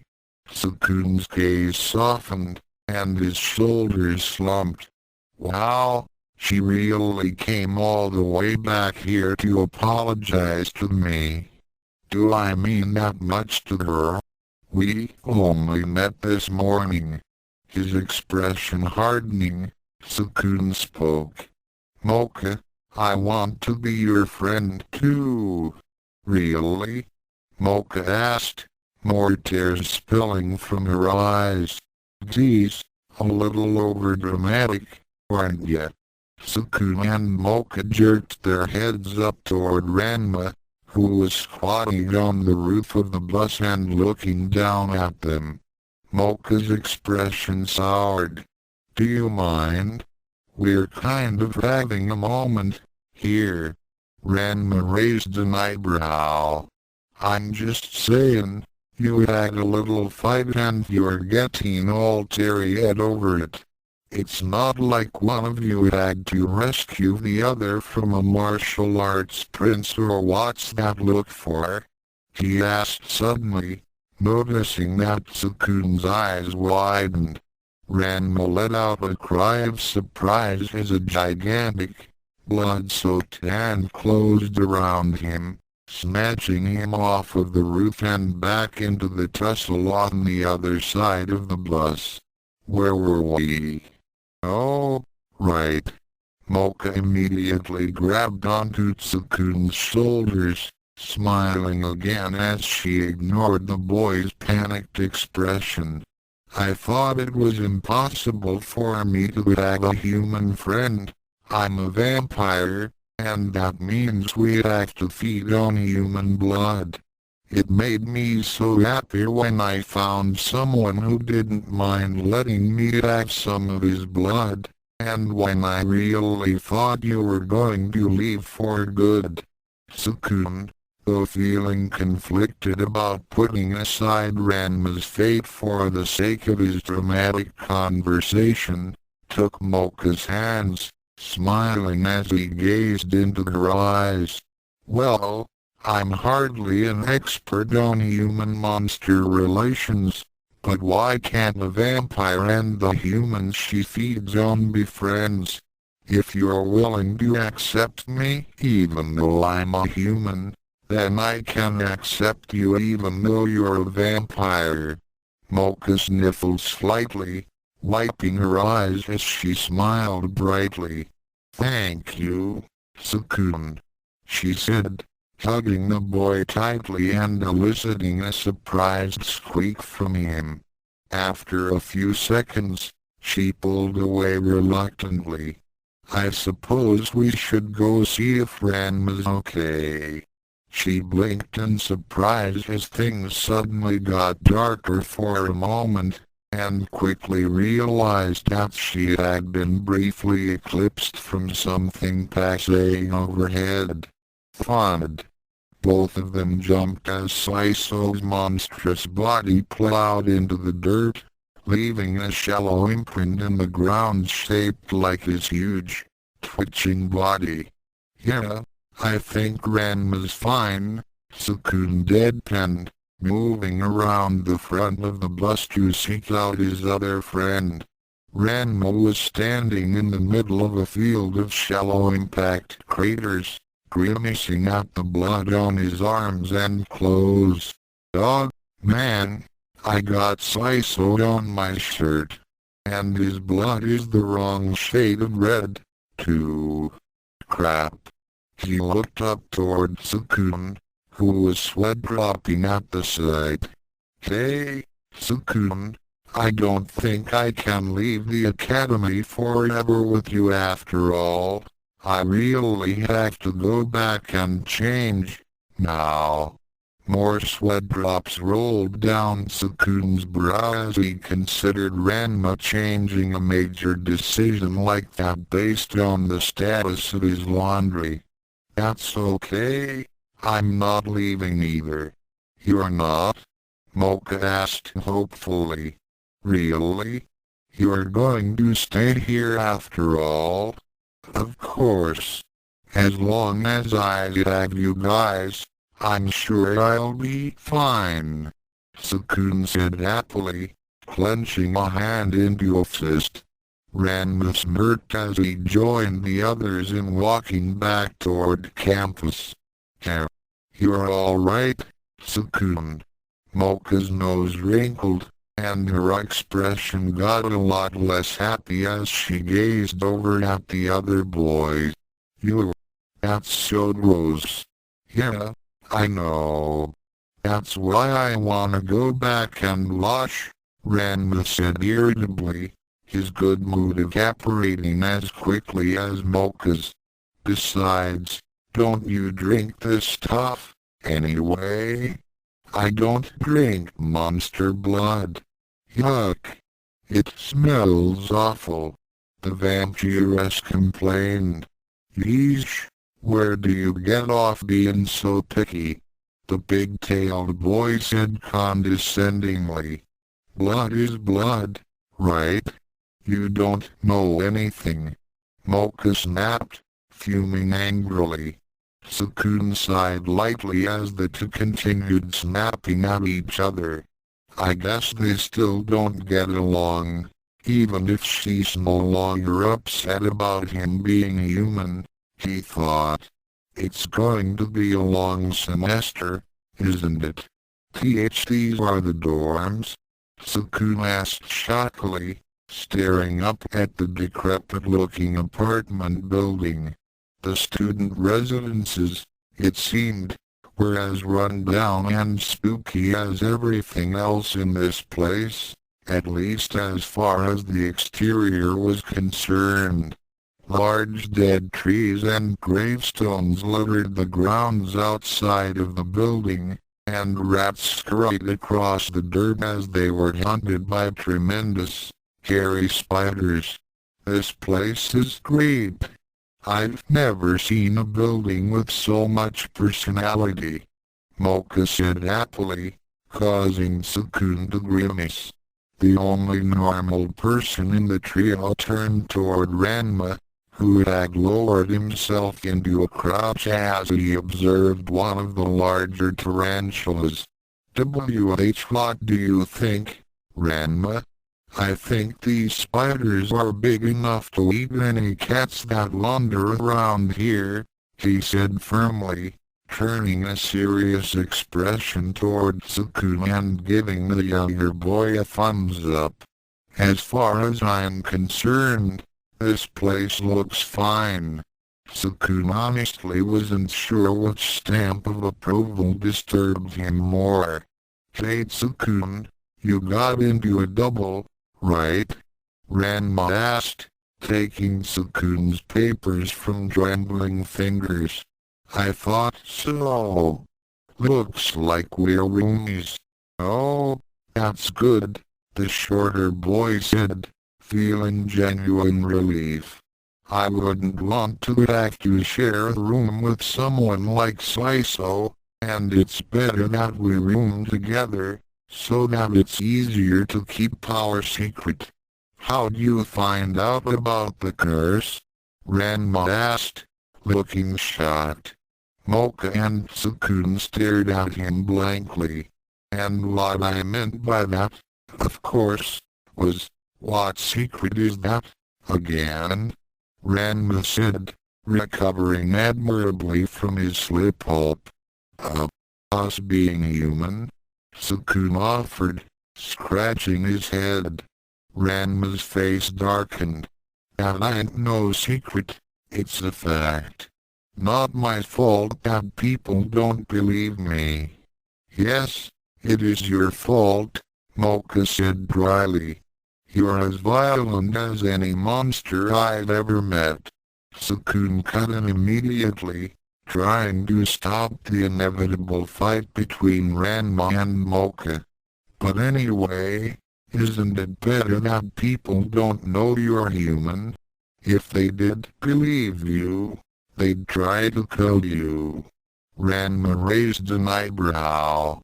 As far as I can tell, they try that even when they think I'm a monster. Besides, I don't mind if they try and kill me. Happens so often these days that I've practically put it into my normal practice regimen. That's horrifying, Tsukune deadpanned. But besides that, I'd like to at least keep it a secret that I'm a human. Okay, yeah, that seems like a good idea, the big-tailed boy agreed. Although he was pretty sure he could keep anyone from killing Tsukune if they tried, it would be a pain to have to protect the younger boy all the time. Mocha frowned. What did you say earlier? About a curse? Oh look, there is our room better digital setup, see ya Mocha. Slam. Before the vampiress knew what was happening, Ranma had grabbed Tsukune and vanished into their dorm room, leaving only a cloud of dust in their wake. Tsukune wobbled slightly from the sudden change in velocity, and eventually collapsed on his bed, groaning. Well, at least the inside isn't so bad, the younger boy mumbled, staring at the plain and Spartan bedroom spaced adequately for 2 beds and shelving, accompanied by a decent-sized bathroom and a small living room between the beds and the door. Ranma was drying his hands as he re-entered the bedroom. Yeah, they seem to have a theme going here. Dark and spooky on the outside, nice and normal on the inside. He stopped for a moment as he thought about that. Pretty much the exact opposite of the students. You know, I've been meaning to mention this, but you're taking this whole thing incredibly well, Tsukune admitted, sitting up on his bed.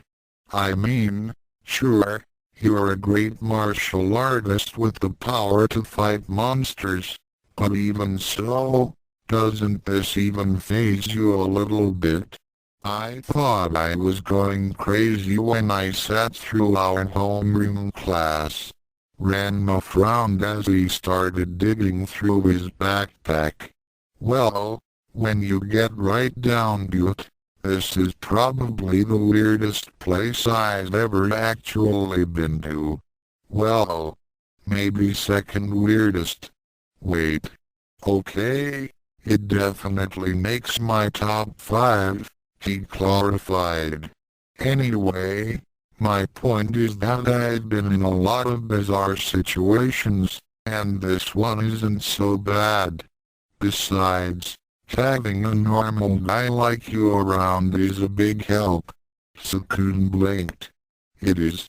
As far as he knew, he'd only been a burden to Ranma thus far in forcing him into a fight with Saiso.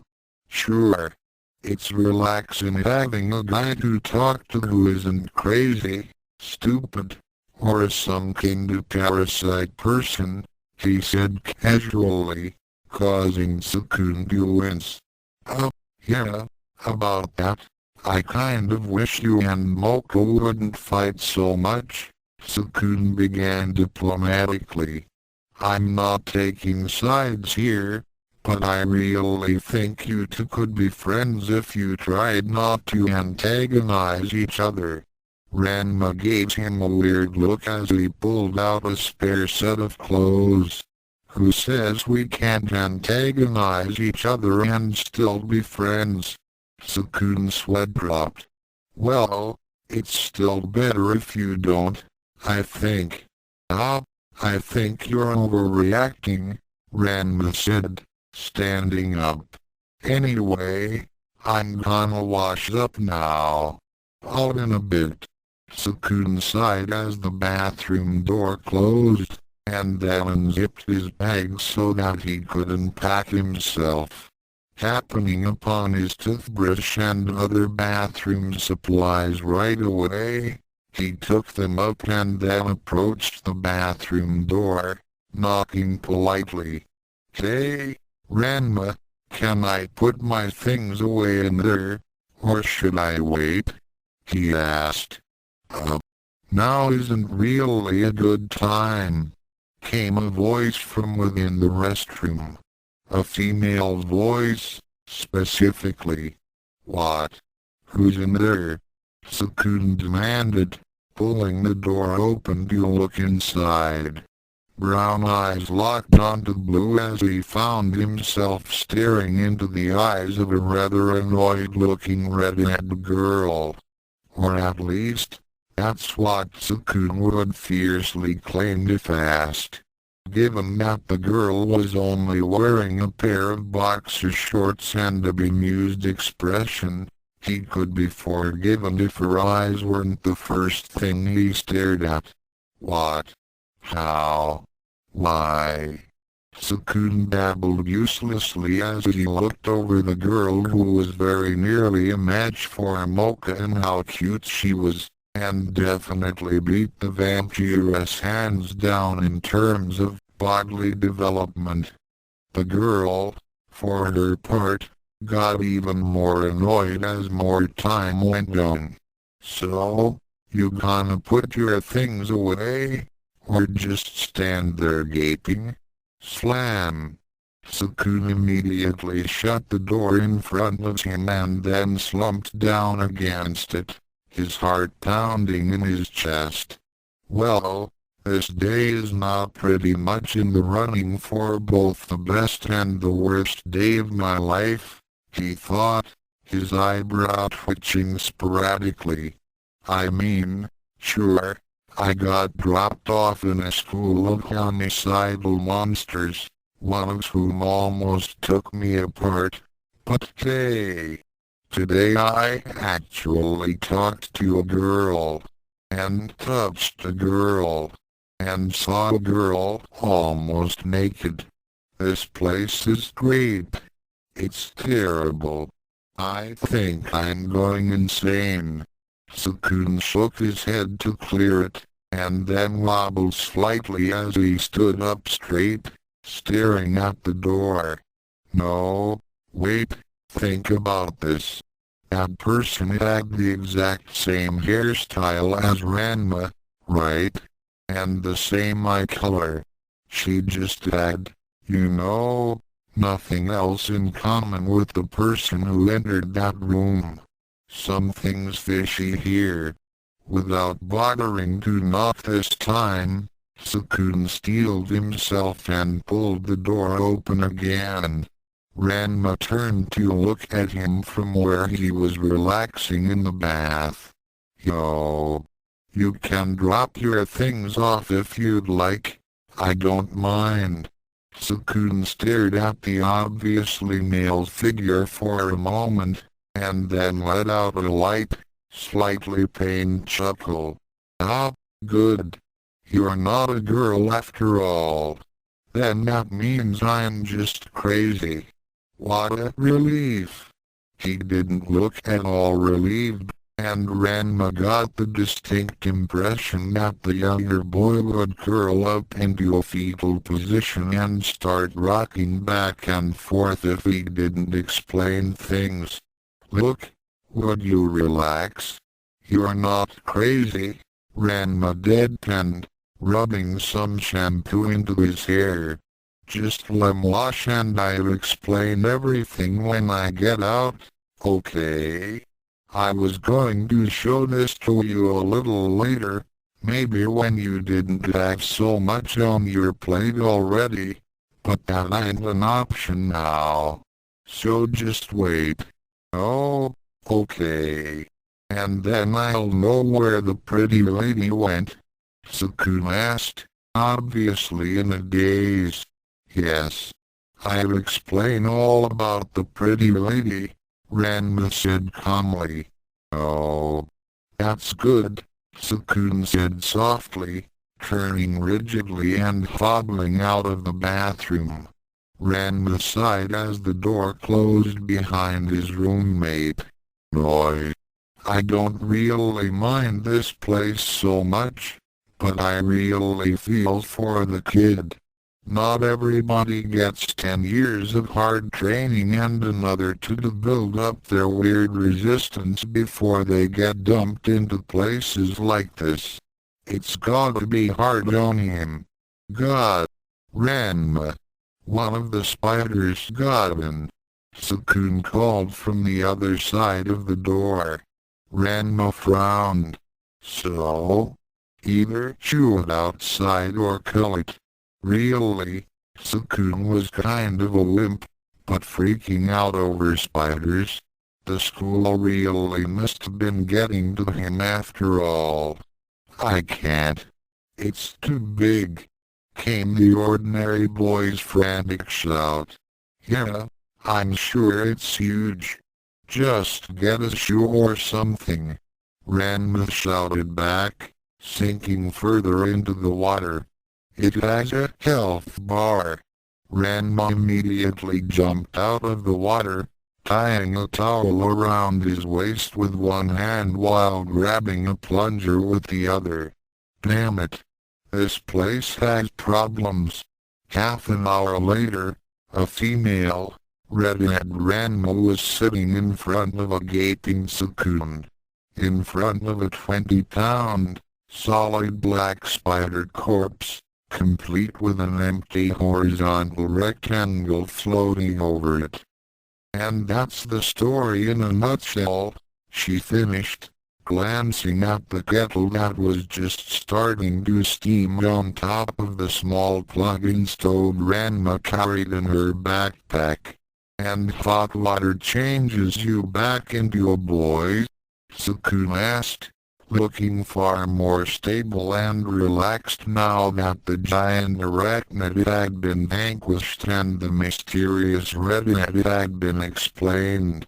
Exactly, Ranma confirmed, lifting the kettle over her head and changing genders under a stream of steaming liquid. Tsukune observed the change closely, fascinated by how smooth it was. Ranma's height shot up considerably as his hair shifted color, and his chest shriveled as his waist expanded slightly, replacing the soft, feminine curves with hard-packed muscle. Of course, there was one region of Ranma's body that was probably subject to a much more complex and abrupt transformation between genders, but Tsukune's curiosity didn't extend that far. The younger boy sighed. So it's just a curse. That's a relief. I was afraid that maybe you were a monster after all. No, Ranma said immediately, crossing his arms over his chest. Like I keep telling everyone, I'm completely, genuinely human. I know, but, man, you sure make it hard to believe, Tsukune chuckled, rubbing the back of his head. Ranma accepted that as an endorsement of how awesome he was, and smirked slightly before a thought occurred to him, turning his smirk into a frown. Not that I don't appreciate you believing me, but, well, would it matter that much to you if I was a monster? Ranma asked cautiously. He wasn't sure what possessed him to ask such a question, but he was thoroughly surprised and quite pleased with the answer. If you were a monster? No, it'd be fine if you were a monster, Tsukune said, blinking in surprise.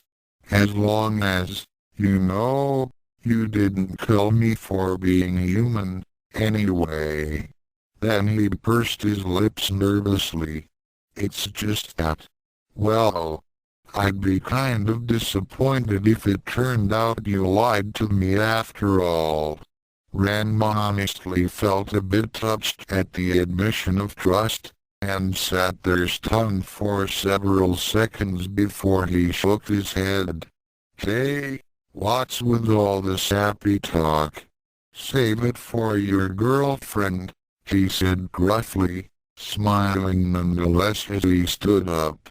Tsukune flushed at the thought of Mocha actually being his girlfriend, but banished the thought and scrambled to his feet. Here, I'll take care of this body. Then we can finally get some sleep. Showing only slight hesitation toward the battered arachnid corpse, he grabbed hold of one of the legs that wasn't covered in ichor and started dragging it toward the door. Did you check it for money? Ranma asked, looking over his shoulder as he pulled out some instant noodles for dinner. Tsukune stopped and fixed his roommate with an incredulous stare. Why would a spider have money?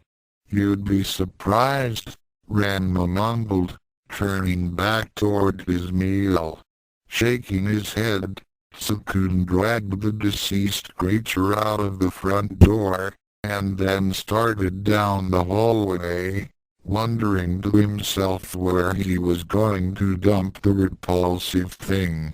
As it just so happened, luck was on his side, and Tsukune jumped slightly as the door to the room next to his suddenly opened up.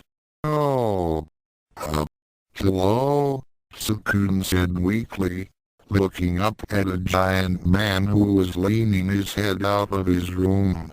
The man looked foreign, not that it really mattered in this school, with a huge barrel chest complemented by bulging muscles that honestly reminded Tsukune of Saiso's monster form, despite looking fully human. He had bleached blonde hair slicked back over his head, and an enormous chin that easily dominated his facial features. Hey, who are you? The giant asked, idly pumping a barbel in his right hand. Me? I'm Aono Tsukune, the human boy said, trying his best to mask his nervousness. Ah, I suppose I'm one of your neighbors, actually. The larger man's face split into a crude grin. Oh, well, it's nice to meet ya, Aono. I'm Raichi, but you can call me Chopper. Why yes. Nice to meet you, Tsukune said quickly, bowing to what he presumed was a very large and inevitably powerful monster. There was an awkward silence for a few seconds as Raichi continued pumping his barbel and Tsukune continued wondering what the other man wanted. Hey, Raichi said finally, you gonna eat that? Tsukune's sweat dropped heavily, and then raised the leg of the dead spider. Ma, all yours. Hey, thanks pal. You're all right, hey oh no. Raichi said, his grin getting even broader as he closed a large, meaty fist around the corpse's leg and dragged it into his dorm room. Tsukune looked fairly disturbed by the time the door closed in front of him, but he had to admit that his neighbor's eating habits had saved him from most of the work of disposing of that corpse. With a rather grim chuckle, he opened the door to his room and went in to join Ranma for dinner. It was for this reason that he missed the hearty exclamation coming from Raichi's room a few seconds later. Sweet! I found a gold ring. Ranma frowned as he entered his first real class of the day, annoyed to see that the only desks available were up in front. Oh well, time to see what this school has to offer, he thought to himself morosely, seating himself next to a twitchy-looking knight whirling a pencil about nervously. It occurred to him early on that if some of the classes were monster-related, at the very least this high school wouldn't be as boring as Furinkan. And since many of the other classes were disgustingly normal, such as math and art, hopefully his experience at Youkai would balance out such that he would actually learn something he'd need without being driven into a coma every day. Of course, the ultimate mission of this instruction was still rather dubious to him, as he didn't need any instruction to live amongst humans, or so he was firmly convinced. Anyway, but Ranma decided to give it a shot. After all, if Tsukune, who was basically a bag of meat waiting to get ripped open, could put up with classes, who was he to give up so easily? As the class bell rang, Ranma was startled out of his thoughts, and he turned toward the entrance along with all the other students as a final figure entered. The man who Ranma presumed was his physical science teacher sashayed casually into the room, the movements muted by the long black robe he wore.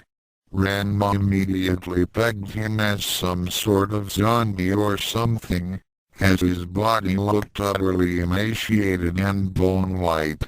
The teacher's face was mostly hidden by a crimson-lined cowl and a black cloth mask that covered his mouth and nose, leaving his glowing yellow eyes exposed for all to see.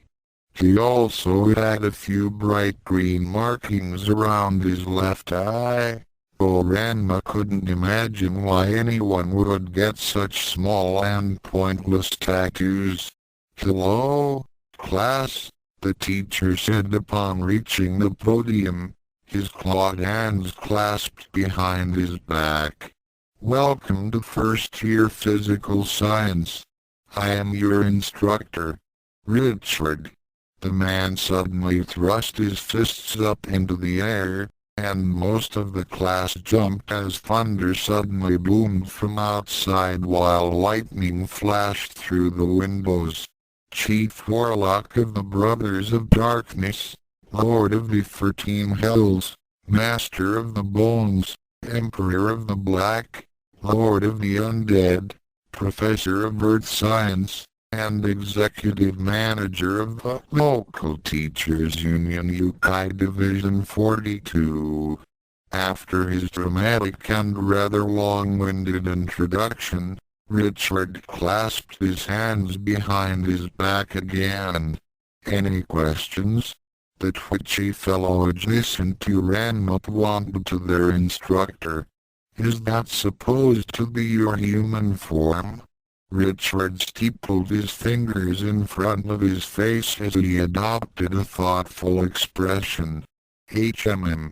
How best to answer that? "I know. FWOM. With a brief hand gesture, a thick, swirling stream of fire suddenly poured out of the warlock's fingers, and Ranma ducked desperately out of the way as the boy next to him screamed. After a few seconds the fire abated, and Ranma slowly turned around to see the charred husk of the student next to him, smoke pouring off of him and veins of glowing embers running through what was left of his body. Did you just kill him for asking a stupid question?" Ranma asked nervously. "Oh, don't worry, I didn't kill him," Richard scoffed, the flames around his hands still flickering. "Naidama. He's not moving. He's really dead." A different student shouted in terror and sorrow. After all, the science instructor continued as if the other student hadn't said anything, "A little fire blast like that could never kill a monster. He'll be fine. Naidam is a forest imp. He's made of wood." Richard turned back toward his podium, opening a book. "Yes, a few hours rest and he'll be back on his feet, good as new." Then the warlock snapped his fingers, and his students winced as a totally unnecessary eldritch thunderclap resulted along with a small arc of lightning around his hand. "That does remind me. Oh, I'm going to need a special class officer to assist me during class." "You mean to get equipment or help with lab experiments?" one girl in the back asked, raising her hand. "Yeah, sure. That, plus disposing of corpses as the day goes on," Richard said bluntly. Ranma blanched. "You're telling me you're actually planning on killing more students?" Wait, I know the answer to this one," Richard insisted, waving a hand at the pig-tailed boy as he massaged his brow. "Got it. Think." Ranma quickly raised the top of his desk up to block the lance of ice that had been aimed at his heart, and his eyebrow twitched as he watched the needle-sharp point of the projectile pierce the obstacle and slow to a stop just millimeters from the surface of his shirt. "Ooh, you actually survived," Richard said, sounding pleased as his hands glowed an ethereal blue. I mean, of course a monster would be able to handle a little cantrip like that." Ranma's eyebrow twitched harder. "I'm not a monster. I'm a human," as was the usual reaction whenever he said that in front of new people. There was a brief stunned silence and several raised eyebrows. "Huh?" Richard said intelligently, his arms hanging limply before flicking his fingers at the pig-tailed boy. "Yip!" Ranma quickly jumped up onto the ceiling, clinging onto it for dear life as his desk suddenly lit ablaze. "Hey! Knock it off!" Richard snorted. "Human. Right. Well, human, you're it." "I'm what?" Richard's mask shifted slightly, indicating a smile. "You're my new big aide. definitely meant aid. What? I didn't volunteer for nothing. Ranma complained, still clinging to the ceiling with his pigtail hanging down. It's really more of conscription thing, Richard explained, shrugging as if he was helpless in the matter. Forget it. Why should I help you? Ranma demanded, readying himself to dodge any more bolts of elemental power. Oddly enough, the warlock seemed to be taking his question seriously as he tapped the surface of his mask with a claw. Well, there's always the basic advantages of being the servant of an all-powerful Lord of Darkness. You know, resources to squander, power to abuse, babes in slimy armor. Meh, Ranma said, utterly unimpressed by the offer. Also, you earn an automatic date on all homework assignments I assign, so you don't have to do them. Where did you want Nidama's body? Again? Well, this guy looks normal enough, Ranma mumbled as he took a seat at a desk in the middle of the room, ready for his next class.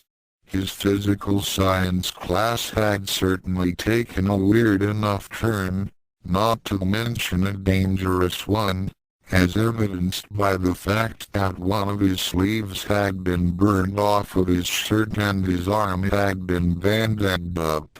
He had managed to keep Richard from summarily executing any other students, much to Ranma's annoyance. That had only been achieved by making himself the warlock's primary target. And judging by his first class, Richard's method of instruction was 1/10 lecturing, 1/10 lab work, and 8/10 bombarding his students with whatever elements he happened to be talking about at the time. It's a good thing I hate homework so much. This instructor at least looked a little more sensible. The blonde, rather besotted man was sitting quietly behind his desk, thumbing through a book. His light hair was wavy and cut short, and he was wearing a neatly pressed dark gray outfit that looked to Ranma to be some sort of uniform. Oh, no matter how normal the instructor looked, the name of the class still bothered him. Dealing with devil hunters? What kind of a class is that? In retrospect, he really shouldn't have chosen the class according to what title sounded the least boring. As the clock marked the start of the new hour, and the exact moment that class was to begin, the teacher's head suddenly snapped upward, and he swept his eyes over the class with a stern, contemptuous gaze. The man stood up and squared his shoulders as he clasped his hands behind his back. I see no vacant seats, so it would seem you're all here on time. Good. It's rather discouraging to start off the semester watching a tardy classmate having the life force wrenched from their bodies, which will be the disciplinary measure utilized should any of you dare to be late to my class. He took a breath before continuing. I am Jadeite, your instructor for dealing with devil hunters. Unfortunately, this will likely be your only class in this subject, as the school curriculum stresses the importance of simply avoiding and evading devil hunters rather than exterminating them, and that doesn't require nearly as much instruction and training. Fools, all of them. The class generally looked surprised at the sudden outburst, but there were no interruptions as Jadeite calmed down and then continued. Devil hunters are the bane of all monster society. Not only are they dangerous to your physical health when they attack, but they threaten the dignity of all dark creatures with their sheer stupidity, especially when coupled with the fact that they always seem to win. Nobody likes losing, but losing to someone who you can't possibly respect as a credible opponent is the worst. Ranma raised an eyebrow at the sheer amount of bitterness in the man's voice. You sound like this is kinda personal to you. Jadeite fixed his glare on the big-tailed boy. Have you ever heard of the Negaverse, child? No, doesn't ring a bell, Ranma said after a moment of thought. Yeah, there's a reason for that, the blonde man deadpanned. Which actually brings me to the main subject of today's lecture, the worst and most vile of the hateful and genocidal devil hunters, the magical girl. He said the phrase with an angry sneer, his eyebrow twitching irritably. His students mostly snorted quietly or tried to hold in laughter. The magical girl is the scum of the human world. An infectious, disgusting, cute abomination manifest in sparkly gems and frilly outfits. They are the most disgusting humans, gifted with tremendous power and none of the skill, instruction, or intellect to properly use it. Fumbling around in the thick of battle, nearly as dangerous to friend as to foe. They are the worst kind of devil hunter, a class of human which already occupies the lowest and most despicable ranks among the filthy cattle. Ranma was about to say something angry about being called filthy cattle, when a girl near the front raised her hand first. Sensei, do you include witches among the magical girls? She asked anxiously. It was fairly obvious why she'd be concerned, given that she was wearing a cape and a stereotypical witch hat in class. She and Ranma were the only ones not wearing a proper uniform. She also looked way too young to be in high school, but again Ranma figured that appearances meant little where monsters were concerned. To the girl's relief, Jadeite shook his head. No, witches are, of course, a monstrous variety of magical girl, and although a rare few would count themselves among devil hunters, generally they're very different. The little witch sighed in relief. Except for their status among monsters, which perfectly mirrors that of the magical girl among humans. That is to say, approximate to the slimy gunk that grows on the edge of the pool. The witch wilted as Jadeite spoke with a perfectly straight, professional manner, as if he wasn't talking about the girl at all, or had somehow overlooked her species. Anyway, if I may continue my lecture. Jadeite glared across the class briefly before clearing his throat. During this class, you will pry into the mind of the devil hunter, find out what makes her tick, what her weak points are, and then, you will learn how to utterly destroy her. Ranma raised his hand. But you said that the curriculum— Whoa! He ducked as a ball of darkness rocketed over his head, and the projectile barely missed the student behind him before plowing into the wall. PWOM. It will not be easy, Jadeite continued as if nothing ever happened, his hand still crackling with dark lightning. But it will be worthwhile. So long as the magical girl threat exists, all monsterkind is threatened with extermination, and you, my faithful students, will end this menace once and for all.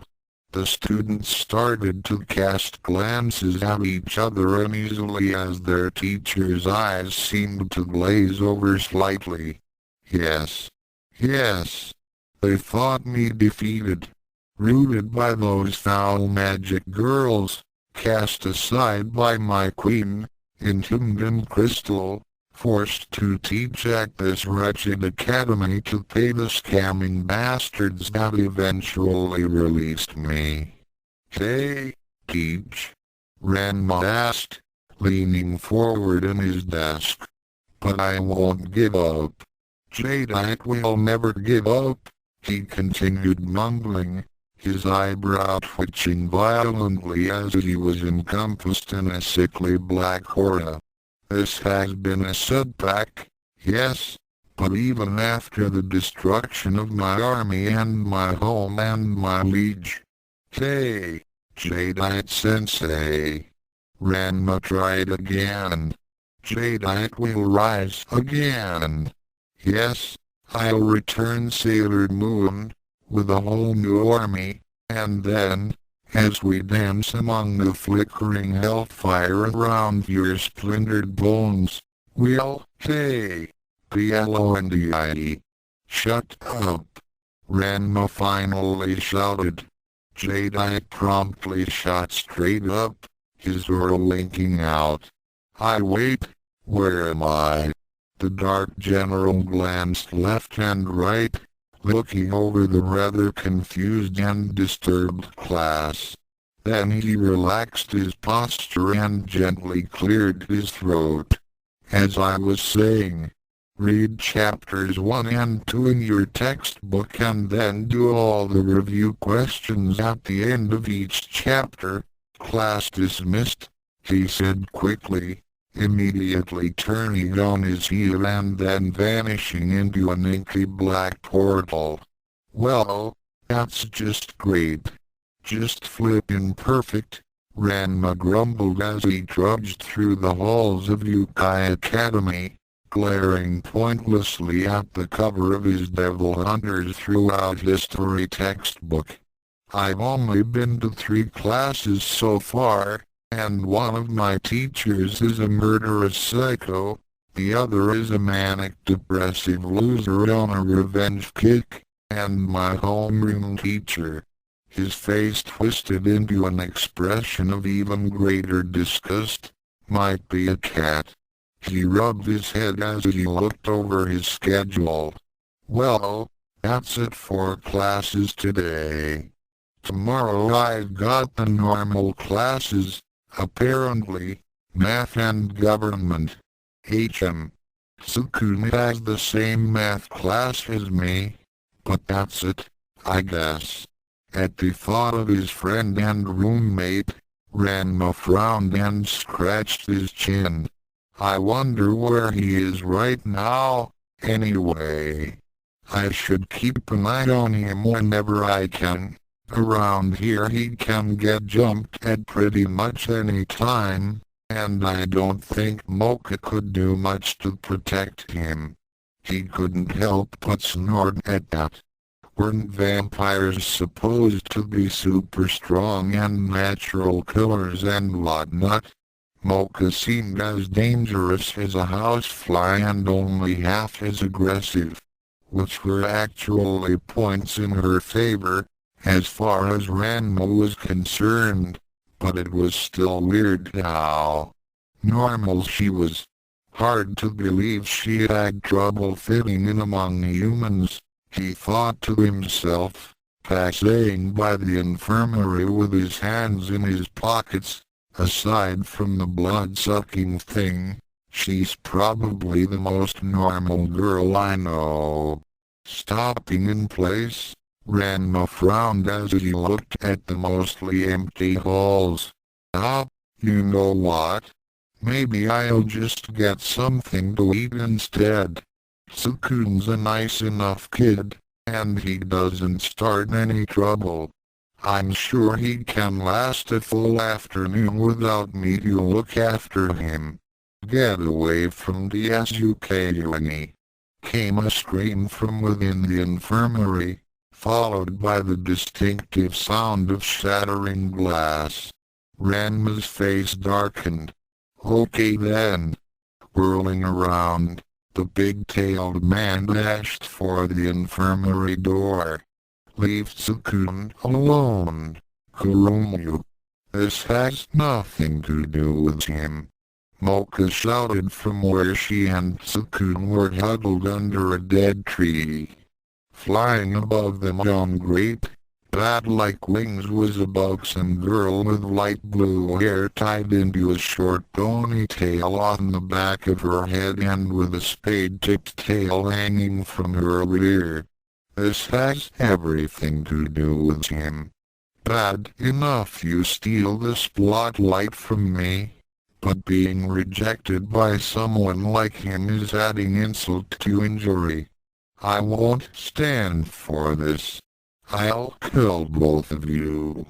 Flexing her fingers, Kuromu's nails grew to match the length of her fingers, and she dove low at the couple below, swiping broadly at them.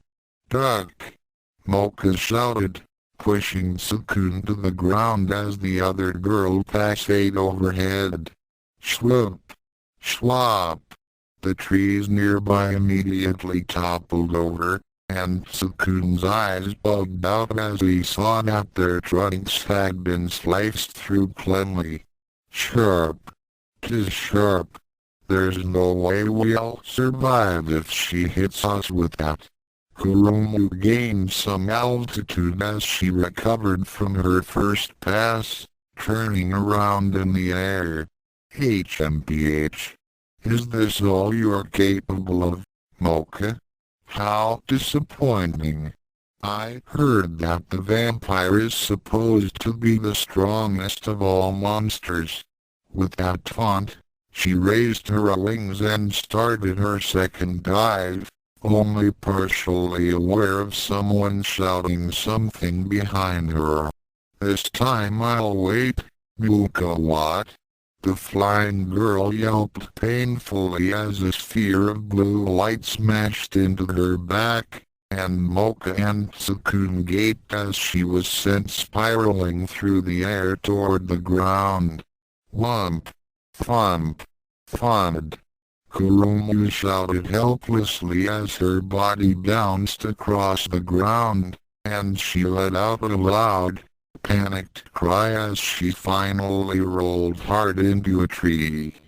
Mocha and Tsukune stared at the sight trying to figure out what had just happened until Ranma leapt down in front of them, having jumped from the infirmary window. Flying is easy, the big-tailed boy said, grinning. Landing is hard. Ranma. Oh, thank God. Tsukune mumbled, sighing in relief. Even Mocha, who generally found the other human unpleasant, looked pleased at his entrance. So who's this chick, Tsukune? Old girlfriend, jealous rival, new fiancé? Ranma asked, ticking off the possibilities on his fingers. The second one, Mocha said, her eyes hardening. Her name's Kurona Kuromu. She's some succubus that's been trying to enslave the boys here. Ranma raised an eyebrow. A succubus? Tsukune grinned cattily as she waved. Hello everyone. Today we're going to learn about the succubus. She pointed to a chalkboard, which had a reasonably detailed sketch of Kuromu on it. Succubi are demonic female creatures from medieval legend that enter the dreams of men and seduce them to drain their life force. She pointed to another drawing of a stick figure in bed with several Z's coming from it. The modern succubus is more direct than that, and most don't need to absorb any additional energy from men in order to survive anyway, which has actually given them something of a reputation as harmless eye candy monsters.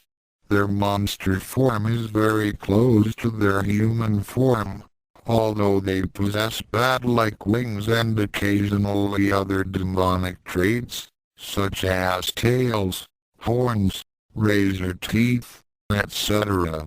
This is thought to be from the succubi's erratic mating patterns, since they frequently seduce creatures of other species. Shizuka shook her head. But don't be fooled by their reputation. A succubus can be very strong, and possesses charm and illusion magic.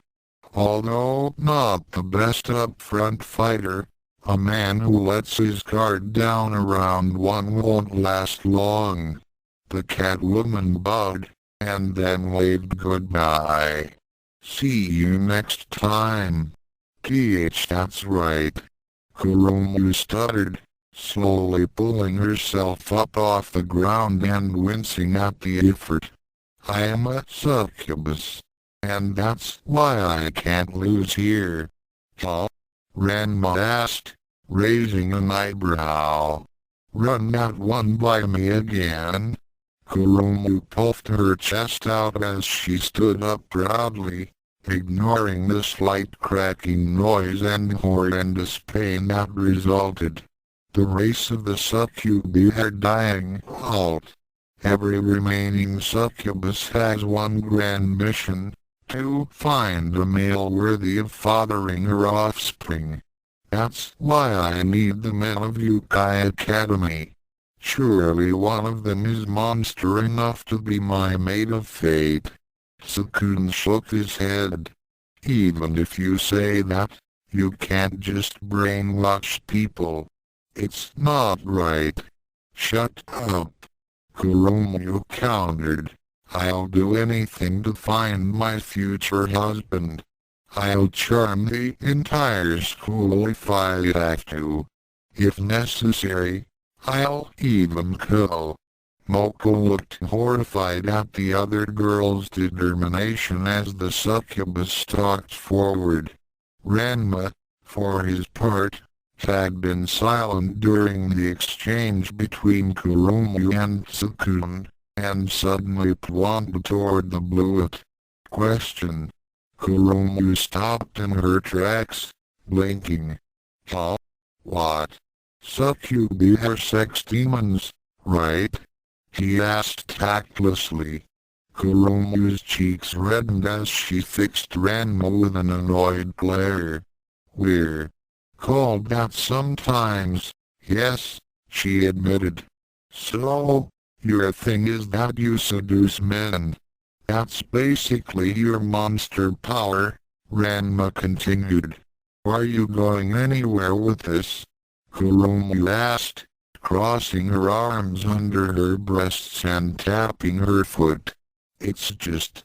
Ranma scratched his head. How is it that a race of monster whose ability is basically to sleep around is dying out? Is there something wrong with how you reproduce, or do you guys keep getting killed off or what? Kuromu stared blankly at Ranma. Ranma stared expectantly at Kuromu. Moka and Tsukune stared at each other, shrugging briefly before they turned back to the face-off. Kuromu started hesitantly. It's because we're her brow furrowed. I never really thought of that, she finally admitted. I had no idea. She knew that Ranma's description of her powers was an ignorant simplification, but ultimately her thought had a point. Succubi were by and large sexy, receptive, and not very quick to fight. How did her race come to the edge of extinction, anyway? Ranma just rolled his eyes at her confusion. So your whole poor me, I'm endangered spiel is a load of bull, huh? Whatever. Like I care about your stupid excuses. It is not stupid. Kuromu shouted, instantly angry again as she took to the air and lengthened her nails once more. I don't have to take this. I don't care if you are a vampire, I'll still take you down. What about Mocha?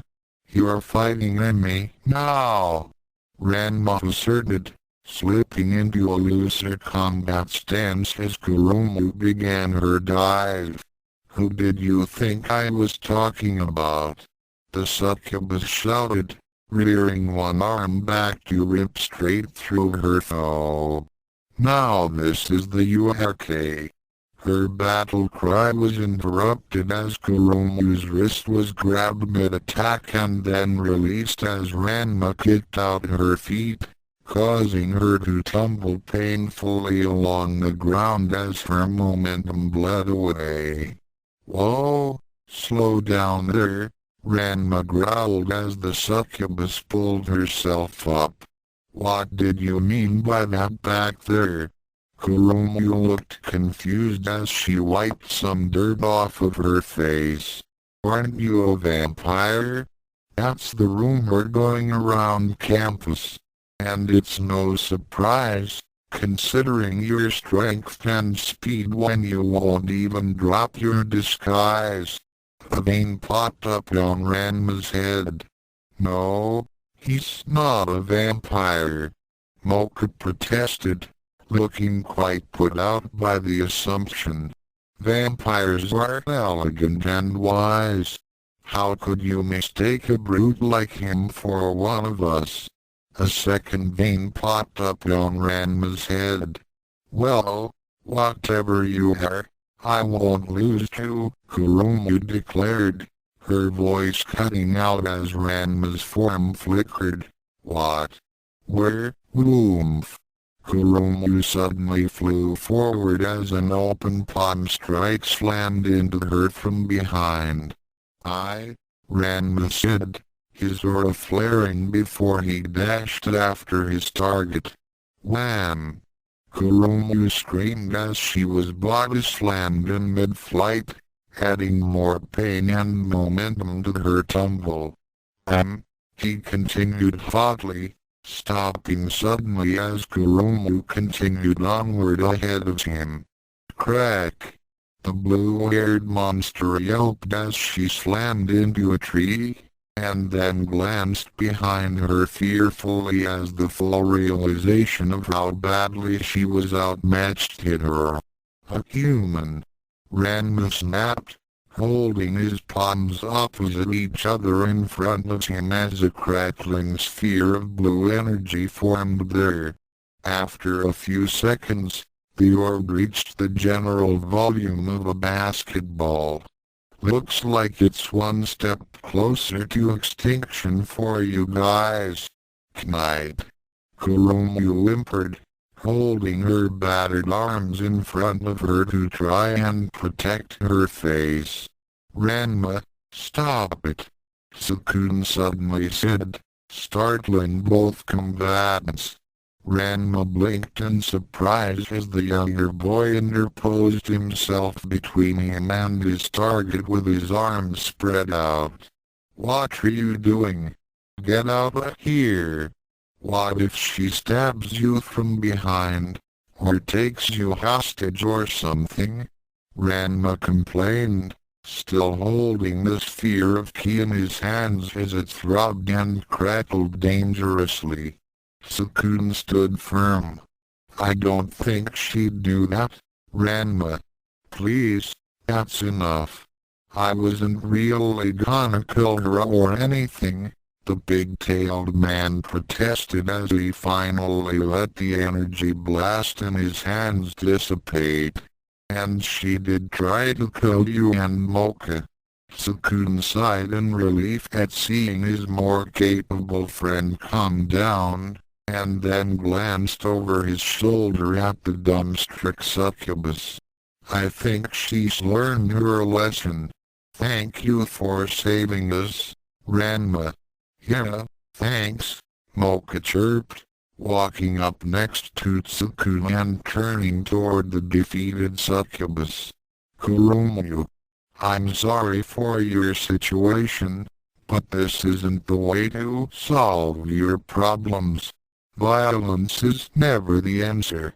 Ranma said loudly, glaring at Mocha with his arms crossed over his chest. The vampiress rolled her eyes. Well, it's never the best answer, anyway. If you have any better ideas for how I was supposed to keep your head attached to your neck, you should brought them up earlier, Ranma grumbled. I'm getting hungry. Tsukune, Mocha, you want some food? Yeah, I do, Tsukune said hesitantly, still glancing over at Kurumu. Kurumu, are you going to be okay on your own? The succubus eyes sparkled as she stared up at the boy, and she nodded dreamily. I'm fine. He didn't hit me all that hard. Ranma scratched his head in confusion, wondering why this situation looked so familiar to him. I can't say I understand the burden you're under, Tsukune said softly, but I forgive you for what you've done. I hope that we can get along from now on. Oh, thank you. I'm very sorry. I won't do it again, I promise, Kurumu insisted, clasping her hands together as she gazed up at her hero. Satisfied that the succubus wouldn't be causing any more trouble, Tsukune turned and walked back to his friends, slowing slightly as Ranma shook his head and Mocha gazed at him with a fairly unreadable expression. What is it? He asked in confusion, glancing between the two. Ranma frowned. I could be wrong, but I think you just got yourself engaged. Tsukune blanched as he focused fully on Ranma. What? What are you talking about? You just forgave her for almost killing you and actually showed you cared about her being hurt, Ranma explained. Where I come from, that's like a proposal without a ring. But that's right, the younger boy's protest was cut off as a sharp pain came from his neck, courtesy of two needle-like fangs seeking his jugular. G-A-H. Mocha, cut it out. I'm sorry. Mocha apologized. Oh, only after taking a long sip of blood. But I've been really hungry since Ranma mentioned food. Ranma's sweat dropped as Tsukune ran about in a panic, blood spurting from his neck. I feel guilty about it, but it's kind of nice seeing this happen to someone else for once. I'm glad I don't have to put up with any annoying monster girls chasing me. Crack-a-boom. Trying desperately to ignore the ominous bolt of lightning, Ranma quickly turned around and headed toward the cafeteria. End Chapter 1 Note: Richard is a main character from the webcomic Looking for Group. If you are not familiar with it, I gladly recommend it. If you need me to tell you where Jadeite's from, then you fail as an online fan. Big human on campus, extra. Kuno sniffed as he walked out of his math course, his book resting against his shoulder as he trudged down the hall. Things had settled down considerably since Ranma was expelled from Furinkan, though in Kuno's mind, surprisingly, the changes had not been for the better. Almost 90% of the school had submitted to the new haircut requirements set by the principal, as only those strong enough to fight off or consistently evade the Kuno patriarch could avoid them now that he wasn't mostly focused on carving off Ranma's precious big tail. As usual, there was a massive obstacle course involved, with the prize being the elimination of the school's haircut requirement, but somehow, despite the combined might of Akan and himself, Yukio had taken the day off to try and find where her fiancé was now attending school. They had failed to secure the critical document that provided unquestioned exemption. For some reason, the course had included copious numbers of sharks with laser beams attached to their heads. Quite a brutal defense, and Kuno had the lacerations and second-degree burns to prove it. The Handa horde had not started up again, as most of them figured that between Ranma, who wasn't totally out of the picture yet, Ryoga, who entered and left the picture seemingly at random, and Kuno himself to potentially exact revenge on anyone who actually managed to overcome the youngest Tendo, seeking a date with a slightly less cute and far less dangerous classmate was probably quite reasonable. Worst of all, to Kuno at least, was that he no longer had Ranma nearby. Not only had the fiend escaped mortal justice at his hands by the much lesser punishment of mere expulsion, but he hadn't fully surrendered his influence as the betrothed of Akan Tendo, and had spirited away the big-tailed girl along with him. The young Kendust grit his teeth. This will not be allowed, Sodom. No matter what obstacle I must overcome, no matter what foes I must face, know that there is no chance that you will ever escape my, excuse me, Mr. Kuno. Takewaki's mental rant was interrupted by a man in a professional suit standing in front of him, holding a thick folder. "HM? Can I help you, sir?" Kuno asked, arms crossed before his chest.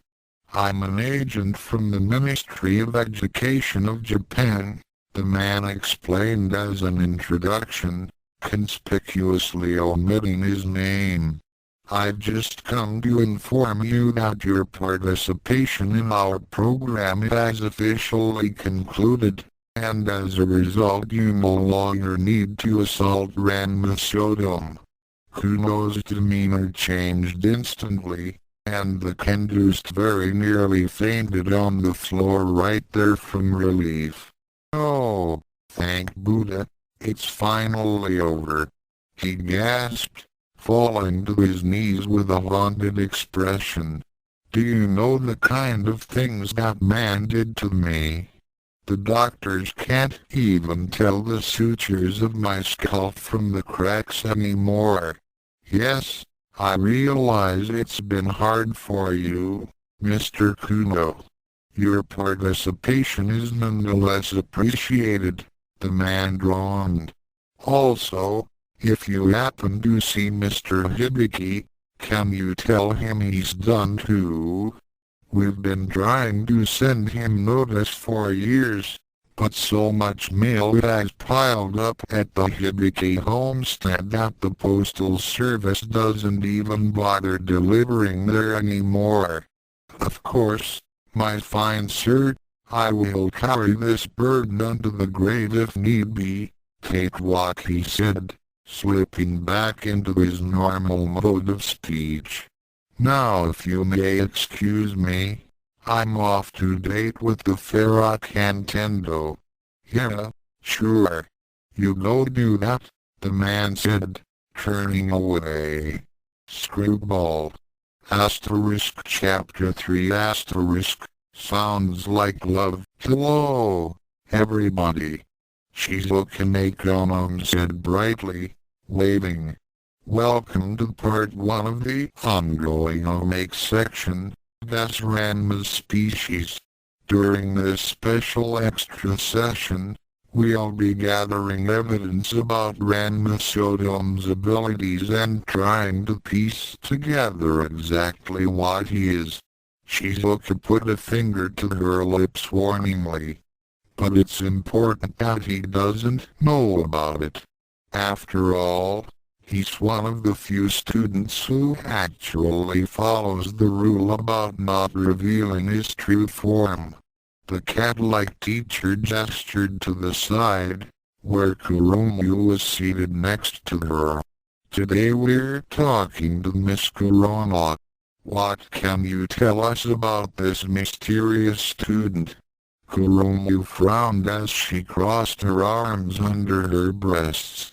Well, I had him pegged as a vampire at first, but after seeing his and Mocha's reaction to that guess, it's probably wrong.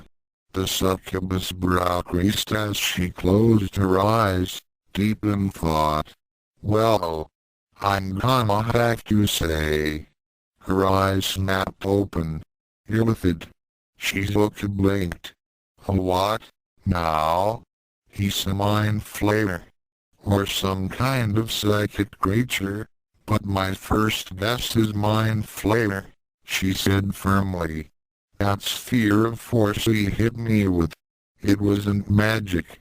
I think it was pure willpower manifest. Which means psionics, Kuromu reasoned, wagging her finger. That trick where he seems to move so fast that he's almost invisible has to be a mental trick too. So I'm definitely betting Illithid. So you think Sodom is a squid-faced, brain-eating creature from another dimension? Shizuka asked. Yup. Kuromu said confidently, smiling as she nodded. Then she looked worried. I hope he isn't protecting Tsukune just as a food supply. Well, there you have it, Shizuka said, turning away from the bluet. Is Ranma a gray matter muncher? Stay tuned to find out. After saying that, a vein popped up on her head, and she turned back toward Kuromu. Now, as for you. Kuromu blinked in surprise, wondering why the teacher looked annoyed, although the woman was still smiling. What? What's wrong? You didn't even last 2 days before you announced your true form to the entire school. The cat woman said, looming over the schoolgirl as a tail emerged from beneath her skirt and swayed irritably. Jerk. But I needed to. Kuromu started to sweat as she tried to think of a good reason for her blatant disregard for Yukai's #1 rule.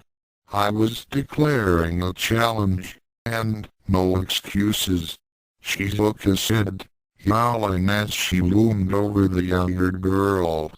Bathroom duty for a month. And not just the girls either. You'll also clean the boys' and the others' bathrooms. And no, not the others. Have mercy. Black Dragon Productions proudly presents a Ranma and Rosario plus vampire crossover disclaimer. Well, it's only chapter 2 and I've already created a new character. I didn't think I'd last that long. Key, writing/emphasis, sounds, thoughts, speech, comments that you can freely ignore. Big Human on Campus Chapter 2 sounds like love. Who the hell is it that keeps howling at night, anyway? Who even does that? Ranma grumbled as he thought off a yawn.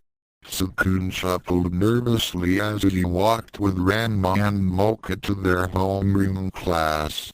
Maybe it's a werewolf or something. Or a hellhound. He didn't look nearly as exhausted as he had stayed behind and drifted off to sleep while Ranma had been out trying to find the source of the noise. I'm surprised it bothered you. Oh, you seem like a heavy sleeper to me. Usually I am, but howling wolves bug me, the martial artist said, scratching the back of his head. When I was on a training trip with my pop, we'd stop in wolf territory all the time, and sometimes they'd attack us at night or try to steal our food. What? Why wouldn't you just avoid them? Mocha asked, alarmed at the thought of being constantly attacked by wild animals. It was pretty good survival training, Ranma admitted. Lemme tell ya, after the third time you get ambushed in your sleep by a wolf trying to bite your throat open, you'll learn to hit them first. Tsukune and Mocha blinked, failing to see the logic in that approach. They're a lot less dangerous on the defensive, Ranma continued. Take out the big male, and the rest'll scatter. Then he groaned. I couldn't find the jerk that was keeping me up last night. Oh. Took me longer to look for him than it did for him to get bored of howling and leave. If it is a werewolf, he should come down in a few days at most, Mocha said. The bigger the moon is, the more it excites them, and there was a full moon last night, wasn't there? I'd really prefer a solution that involves finding the creep and breaking his jaw, Ranma grumbled, causing Mocha to roll her eyes and Tsukune to sweat drop. Would you stop acting like a brute? Mocha huffed. Why can't you be more sensitive, like Tsukune? Being sensitive didn't keep you guys from being diced up into snack cubes yesterday, Ranma countered testily. Hurting people did.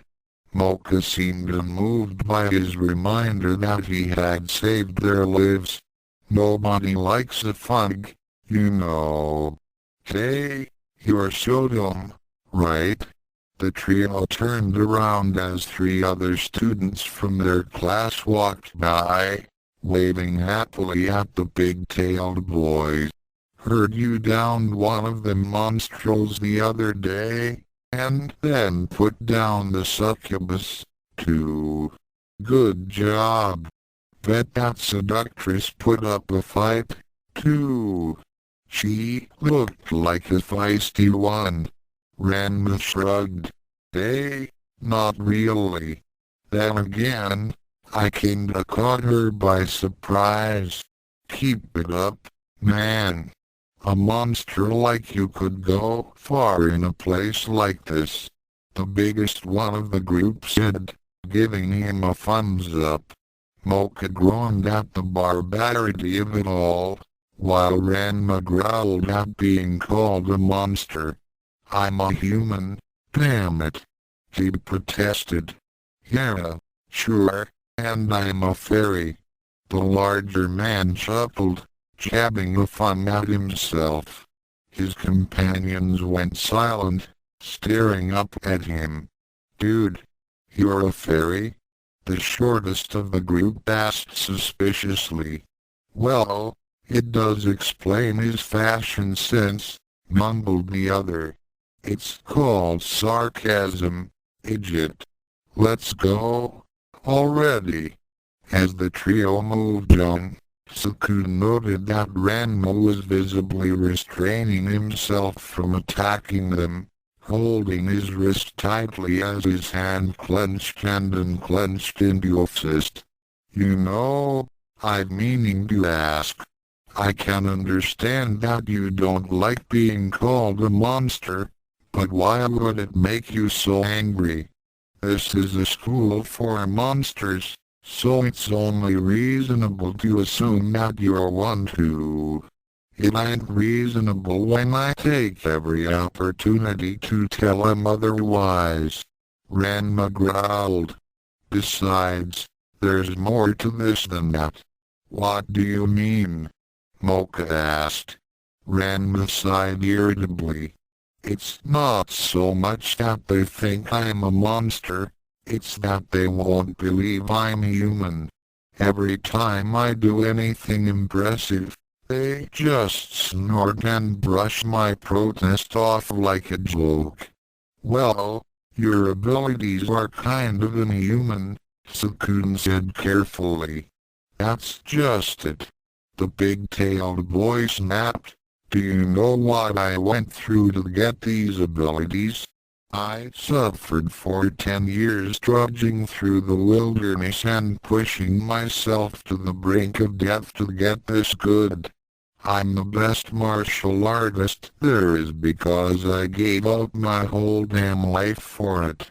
Countless hours of brutal training. Hundreds of agonizing fights. Rivals coming out of the woodwork trying to take me down. He grit his teeth angrily as he continued, causing his companions to wince at the wrathful energy.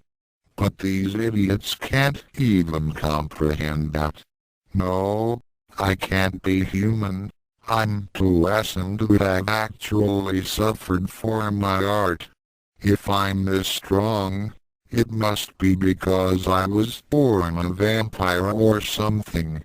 What the hell? It pisses me off to have someone dismiss all my effort and training like that. Martial arts is my life. Tsukune winced slightly. He couldn't really sympathize with Ranma's feelings, as Tsukune didn't have anything to take particular pride in. But at least he now understood why the big-tailed boy took the accusations of monsterhood so personally. Of course, Tsukune still thought Ranma was much better off with the monsters thinking he couldn't possibly be human, but he wasn't about to tell the older boy that. Mocha, surprisingly, was rather moved by the admission. Oh, I had no idea it was so important to you. Damn straight, Ranma mumbled, finally starting forward again. Beating Sliso's no big deal. I'm pretty sure at least half the people at this school could do it. That doesn't prove nothing. Being human is the proof of my strength. It means I didn't have my power handed to me on a platter. I earned it with blood and sweat. Can Sliso or Kuromu say that? The conviction with which he spoke left his companions fairly stunned, unable to come up with anything to say that could impress after such a meaningful monologue. Hey, Shotum! Heard you're not a vampire, shouted a girl who had already reached the classroom. You just cost me 5,000 yen in the pool, you know. Tsukune's sweat dropped as the older boy bristled. Whether or not it's justified, you're going to have a real hard time if you fly into a rage every time someone calls you a monster. Can't. Process. Logic. Must. Contain. Fury. Ranma growled out through clenched teeth. Let's hurry up before we're late, Mocha said, sighing as she grabbed the boy's hands and pulled them along. Such were the events that led up to Ranma's homeroom class, which naturally saw him lying on his desk unconscious within the first half hour. Ranma? Ranma, wake up! Tsukune whispered, poking the boy next to him with his pen to try and get his attention. He hadn't been that tired when they arrived, had he? Seeing that his actions and the muffled mumbling from Ranma had attracted the attention of Miss Nakonom, Tsukune promptly sat up straight and resigned his friend to his deserved fate. Shizuka frowned as she walked up to the obviously unconscious student, wondering if Ranma might be some sort of delinquent. Granted, there were a lot of those in Youkai, given that the student body was composed of monsters, but she had fairly high hopes for the boy when he actually took his human disguise seriously. She estimated that at least 3/4 of the class had already revealed their true forms to their fellow students thus far just to show off their abilities, and it was nice to see that at least one student not only followed the rules, but actually took initiative by fully pretending he was a human. However, that didn't change the fact that this same student was getting into fights, refused to wear the uniform, and was now even falling asleep in her class. Shizuka felt that if she didn't nip this in the bud right away, she'd lose a student that had real potential for furthering the cause of coexistence between the human and monster races. "All right, Mr. Sodom. Time to get up," she said sharply, tapping the boy's head with the wooden wand she used for her lectures. Ranma shifted his head to the other side and mumbled something about pandas getting kicked out of windows. Her eyebrow twitched at the response, and then Shizuka raised the wand into the air to tap him harder. Crack! Ranma's hand swung upward on instinct, snapping the tool in half before it could make contact, and startling his homeroom teacher badly enough that a distinctly feline tail suddenly sprouted from underneath her skirt, its fur standing on end. Meteor! Ranma's eyes bugged out of their sockets as he promptly collapsed backward into a heap, conscious but paralyzed with fear at the sudden, terrifying sound. His heart still hammering in his chest, the big-tailed boy slowly turned his head to look up into the rather annoyed glare of Miss Nakonom. "Having pleasant dreams, Mr. Sodom. Maybe you find them more interesting than my lecture?" the cat-like instructor asked, her smiling twitching. Ranma promptly twisted his body around so that he was crouching behind his chair, using it as a shield as he trembled in fear. No, I'm sorry. I'll pay attention. Just, please, don't hurt me." Much of the class, including the teacher herself, looked quite surprised by the sudden and profound display of cowardice, and Tsukune and Mocha gaped openly. Of course.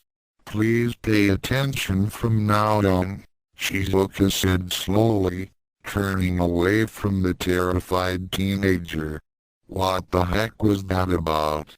Tsukune thought, watching the older boy slip back into his seat.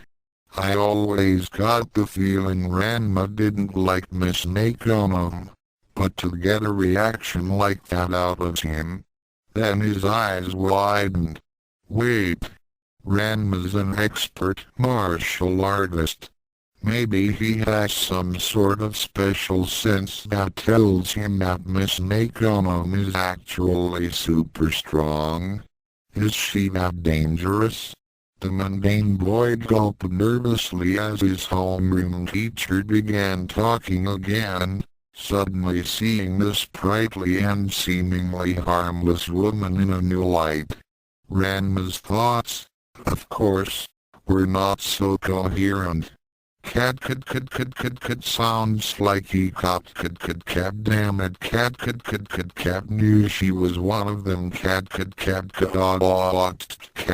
where the hell are those stupid spiders when you need them cat. The lecture of the day was interrupted again when the entrance to the classroom suddenly opened without warning or fanfare. God! It's Professor Richard! One student screamed, immediately ducking under his desk as the robed figure stepped into the classroom. Richard's eyes glanced over to the source of the shout, and he snorted. What's with him? You'd think I'd frozen his girlfriend solid, smashed her into little pieces, and then used her to cool my ice chest. You did. Richard nodded and turned toward the teacher. Well now, since that mystery's solved, down to business. Do you have a moment, Miss Nakonum? She took a sweat dropped, and the hair on her head that looked suspiciously like ears flattened. What do you want? I had need of Sodom's services, the warlock said bluntly, pointing a clawed finger at the teenager in question. There's a body in need of disposal. Well, not so much a body as a... well...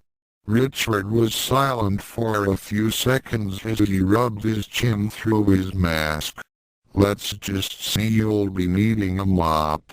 Ranma grunted, his casually fearless attitude resurfacing now that he was faced with someone who was merely homicide and immensely powerful rather than feline. Why should I have to help you during a different period? Get a different aid for your other classes. I did, Richard explained patiently. Unfortunately, that aid comprises a significant fraction of the total mass that I need removed. I'm not sure on exactly what fraction. That spell had a rather irregular blast, and I think some of the students managed to escape the room before the dimensional breach sealed itself. Ranma looked only more annoyed by the explanation. None. You didn't say the magic word. Himacadiofregus. Richard guessed. Thoned. Several students yelped in surprise as Ranma suddenly kicked his desk up in the air, barely blocking the 3-foot-long blades of gleaming, hardened ice that had been sailing toward his face. Ranma slammed his desk back down into place, and then glared at the undead Magus. That wasn't what I meant, he growled. Well, can I have a hint? Richard asked, looking annoyed. Because my next guess is abracadabra, and you do not want to see what that does. Mumbling curses and threats under his breath, the pig-tailed boy got up out of his desk and followed the warlock out of the room. Is everyone okay? Shizuka asked as she looked around the room, taking stock of her students to make sure the casually destructive science teacher hadn't immolated somebody on his way out. Everybody seemed fine physically, though that boy that had panicked at the sight of the warlock was still hiding under his desk, shaking. Oddly enough, Tsukune Ono also seemed to be unreasonably nervous when she looked him over. Tsukune. Moko whispered over to him, "What's wrong? You look terrified." Tsukune gulped. If a man like that teacher just annoys Ranma, what kind of terrible creature is Miss Nakonung to inspire such fear? The woman in question glanced at him curiously, and his face paled slightly as he suppressed a shudder. I'm going to have to be very careful around her from now on.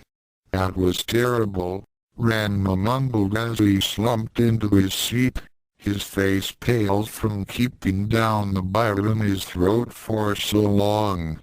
I swear, the teachers here are worse than the students. And they're the ones that are supposed to teach us how to get by in the human world. HMPH. Ranma was in his next class now, the cleanup having taken up the rest of his homeroom period. He didn't recall exactly what class it was, as he had never been here before and was too tired and disturbed to bother looking around and taking in the details of the room he was already in, never mind look over the details of his schedule. Maybe they'd have all the monsters who couldn't make it in the human world come back here where they don't have to hide themselves.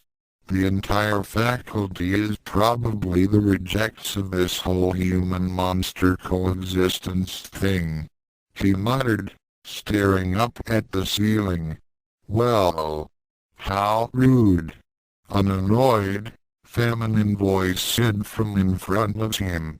I'll have you know that I'm a master of human disguise. Suppressing a groan, Ranma slowly tilted his head forward to take a look at who had spoken to him. He was silent for a few moments as he took in the form standing proudly in front of his desk. Bullshit, he deadpanned. The woman standing in front of him was definitely an impressive example of a human disguise. She had a gorgeous, voluptuous form with smooth, silky skin, plump, firm breasts, and an elegant face framed by long, wavy, dirty blonde hair. She wore a perfectly complimentary assortment of jewelry, expertly applied makeup that could only barely enhance her looks, and a bright red halter top dress that clung to her form. But despite all that, she still had a pair of horns and a third eye in her forehead, so frankly, Ranma wasn't buying it. "Fa, you have a lot of guts, giving me that attitude," the woman said, sliding closer to sit on Ranma's desk before crossing her legs. The big-tailed boy looked supremely annoyed by this, although the woman, who Ranma supposed was his teacher, had firmly captured the attention of every other boy sitting in the room. "Your human form is good, but so tacky," she complained, dragging a well-manicured nail down the front of Ranma's shirt. "Not only do you come to class out of uniform, but you don't even have the decency to break school rules fashionably. So last month. You could really stand some cologne too. You smell like blood and raw meat. And what is with that big tail? Hey! You leave my hair out of this," Ranma shouted, so annoyed by the onslaught of criticism that he forgot to insist that his humanity wasn't a disguise. "Fine, have it your way," the teacher said, slipping away and sauntering up to the front of the classroom without further comment. Ranma fumed for a few seconds before he calmed himself enough to seriously take stock of his surroundings. Not that there was much in the room to draw attention other than the teacher, but he found himself checking each of his classmates to place guesses as to their threat level. Soon enough he turned around to check behind him, and the student behind him elicited a brief gasp as they made eye contact. Ranma couldn't imagine why, as he'd never seen the girl sitting behind him before, but put it aside.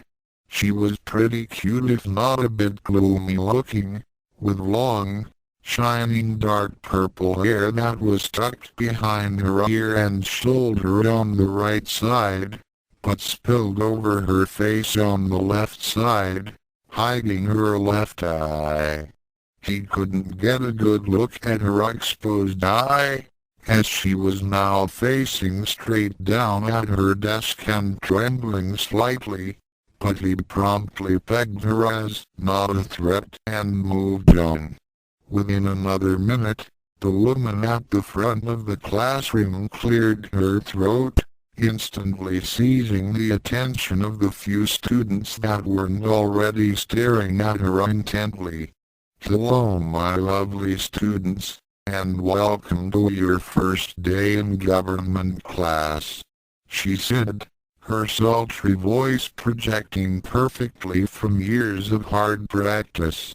"I'm your instructor, the Dark Lady."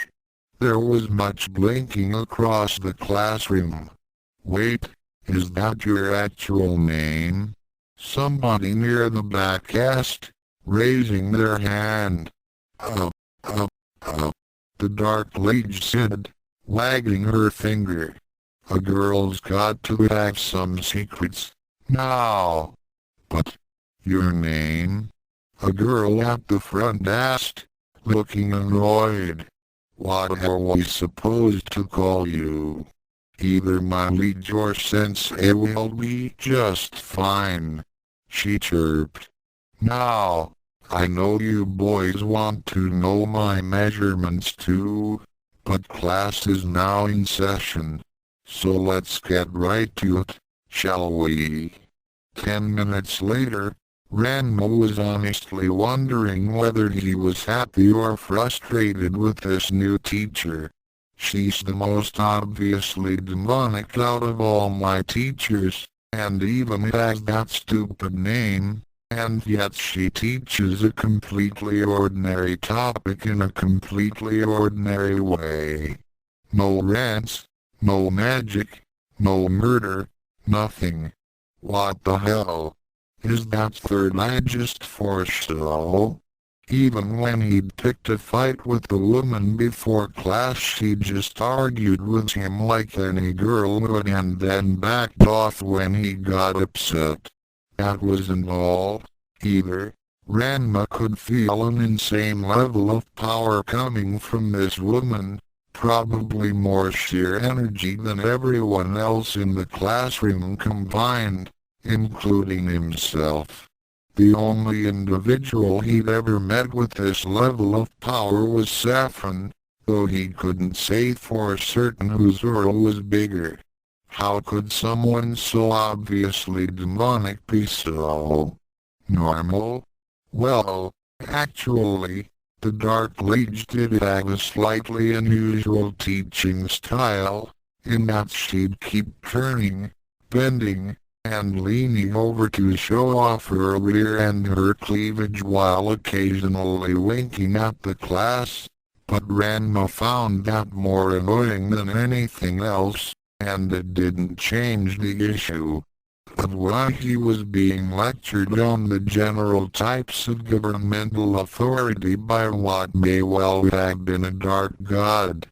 Now then, many dictators would set up their children to replace them once they died or retired, ensuring that all governmental power stayed within the royal family, the Dark Lady said, turning around to face the class. "Now, who can tell me what this is called?" After a few seconds, nobody raised their hand, so the buxom teacher scanned the room before pointing in Ranma's direction. "You." Ranma started to open his mouth, but was interrupted as the Dark Lady added to her statement. "The girl behind the pig-tailed brat. What's your name?" A vein popped up on Ranma's head, but he fought down any retaliatory urges as he waited for the girl to speak. The girl stared straight down at her desk, her hands clenched tightly within her lap. The Dark Lady blinked. She could sworn she'd heard something very faint, but she couldn't make it out. What was that? Speak up, please. The girl shuddered slightly as a soft noise came from her once again. I can't hear you, the dark lady said, sighing as she planted her fists on her hips. Don't worry if you don't know the answer. Just tell me your name. The girl's shoulders slumped further. She said her name's Kana, Ranma said suddenly. Kana's head jerked up in surprise, and she stared in shock as she realized that Ranma was leaning way back on his chair, balancing it upon its back legs with his head mere inches away. The dark lady frowned. Well, Miss Kennard, do you know what you call a dictatorship in which the dictator installs his children as the heirs to power? Kana promptly turned her head down again, swallowing nervously. Ranma slowly teetered forward, his chair falling back into its normal position. She said it's called a dynasty. That's correct. Thank you. The dark lady said brightly, jumping slightly and causing her breasts to jiggle. But next time you should endeavor to answer for yourself. It can't be good to have to rely on the big-tailed brat to communicate. Bam! Ranma slammed a fist on his desk as he grit his teeth. Stop calling me that. Oh, what a brute! The dark lady exclaimed in false hurt, holding her cheeks as she turned away. To raise his voice at a lady like that. How could you? Ranma groaned as he felt several angry glares from other male students in the room. Man, I'm almost starting to miss Furinkan. Ugh. What a pain, Ranma grumbled as he trudged out of the classroom, heading toward his locker. Although honestly, she's probably the sanest out of all my teachers so far. Of course, there weren't many who would say the dark lady was more stable and sane than Tsukune Akana. But in Ranma's book, acting or looking like a cat was the height of madness. Reaching his locker, he pulled it open and put away his government books. The dark moron did have a point. Oh, I don't smell too fresh right now. Better go hit the shower before my next class. Oh, Ranma, there you are. The big-tailed boy closed his locker to see Mocha standing behind it, looking somewhat annoyed. She wasn't looking at him. Oh, so it would seem that she was annoyed by something or someone else this time. What's up? Where's Tsukune? Ranma asked. As far as he could tell, his roommate and the vampiress had become damn near inseparable in the short time since they'd met. Tsukune has a bit of a problem right now, Mocha mumbled uncomfortably. Ranma straightened instantly. Like a helper monster is trying to tear me limb from limb kind of problem. No, not quite. Oh. Ranma frowned. So then it's a helper monster is trying to tear off my clothes kind of problem. Mocha blinked in surprise, and the both of them paused briefly as a panicked shout came from down the hall. Kuromu, knock it off! Tsukune shouted, dashing away as the succubus chased after him. Come on. We're meant to be together. What are you running for? Kuromu shouted after him brightly, holding a basket of cookies in her hands. Mocha sighed. She was really impressed when Tsukune stopped you yesterday, I guess. She decided that Tsukune's her mate of fate and won't leave him alone. Good, Ranma said. Mocha seemed surprised by this statement, so Ranma shrugged. I was afraid that the succubi would have some sort of stupid laws about mating with the one who beat them, or something. If she's after Tsukune, and not in the deadly way, then she's not my problem. But what about Tsukune? Mocha asked. What about him? He seems to be doing fine to me. Ranma nudged his chin over in the direction of the other human, and Mocha glanced over to see that Kurumu had finally cornered Tsukune under a stairwell and was now feeding him her baked goods. Ranma noted the vampiress frowning at the sight, and he rolled his eyes. So you're just jealous, after all. I'm not jealous. Mocha stuttered, her face flushing as she whipped her head around to face the big-tailed boy. I'm just not sure that Kurumu isn't still trying to get revenge on me, is all. Ugh. Ranma made a disgusted noise at the thought of him being dragged into the girls' catfight. Look, what do you want me to do about it? I can't, eh? He stopped talking as he felt something tug on his shirt from behind, and then turned to see Kanakana standing behind him while looking away so as to avoid any eye contact. Eh? Did you want something? Mocha raised an eyebrow as she heard a very soft, gentle sound come from the girl's mouth. Even though her hearing was generally better than a human's due to her vampire heritage, she still wasn't able to make out what the stranger had said. Apparently, Ranma managed to understand it. Oh, it's fine. I don't know why you're so quiet, but I sit close enough to cover for you. My name's Sodom Ranma, by the way. And I'm Akashi Mocha, Mocha said, moving closer to the girl. I am Kanadkana, the girl said softly, Mocha's ears just barely able to make out the words.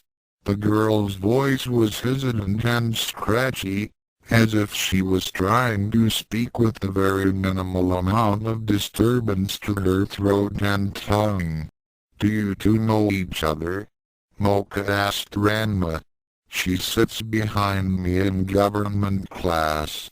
Seems she can't talk loud enough for the teacher to hear her, Ranma explained, shrugging. Mocha raised an eyebrow at that, wondering what kind of monster the girl was such that she was almost, but not quite, mute. Kana glanced over to Ranma, quickly turning her head down the instant their eyes met.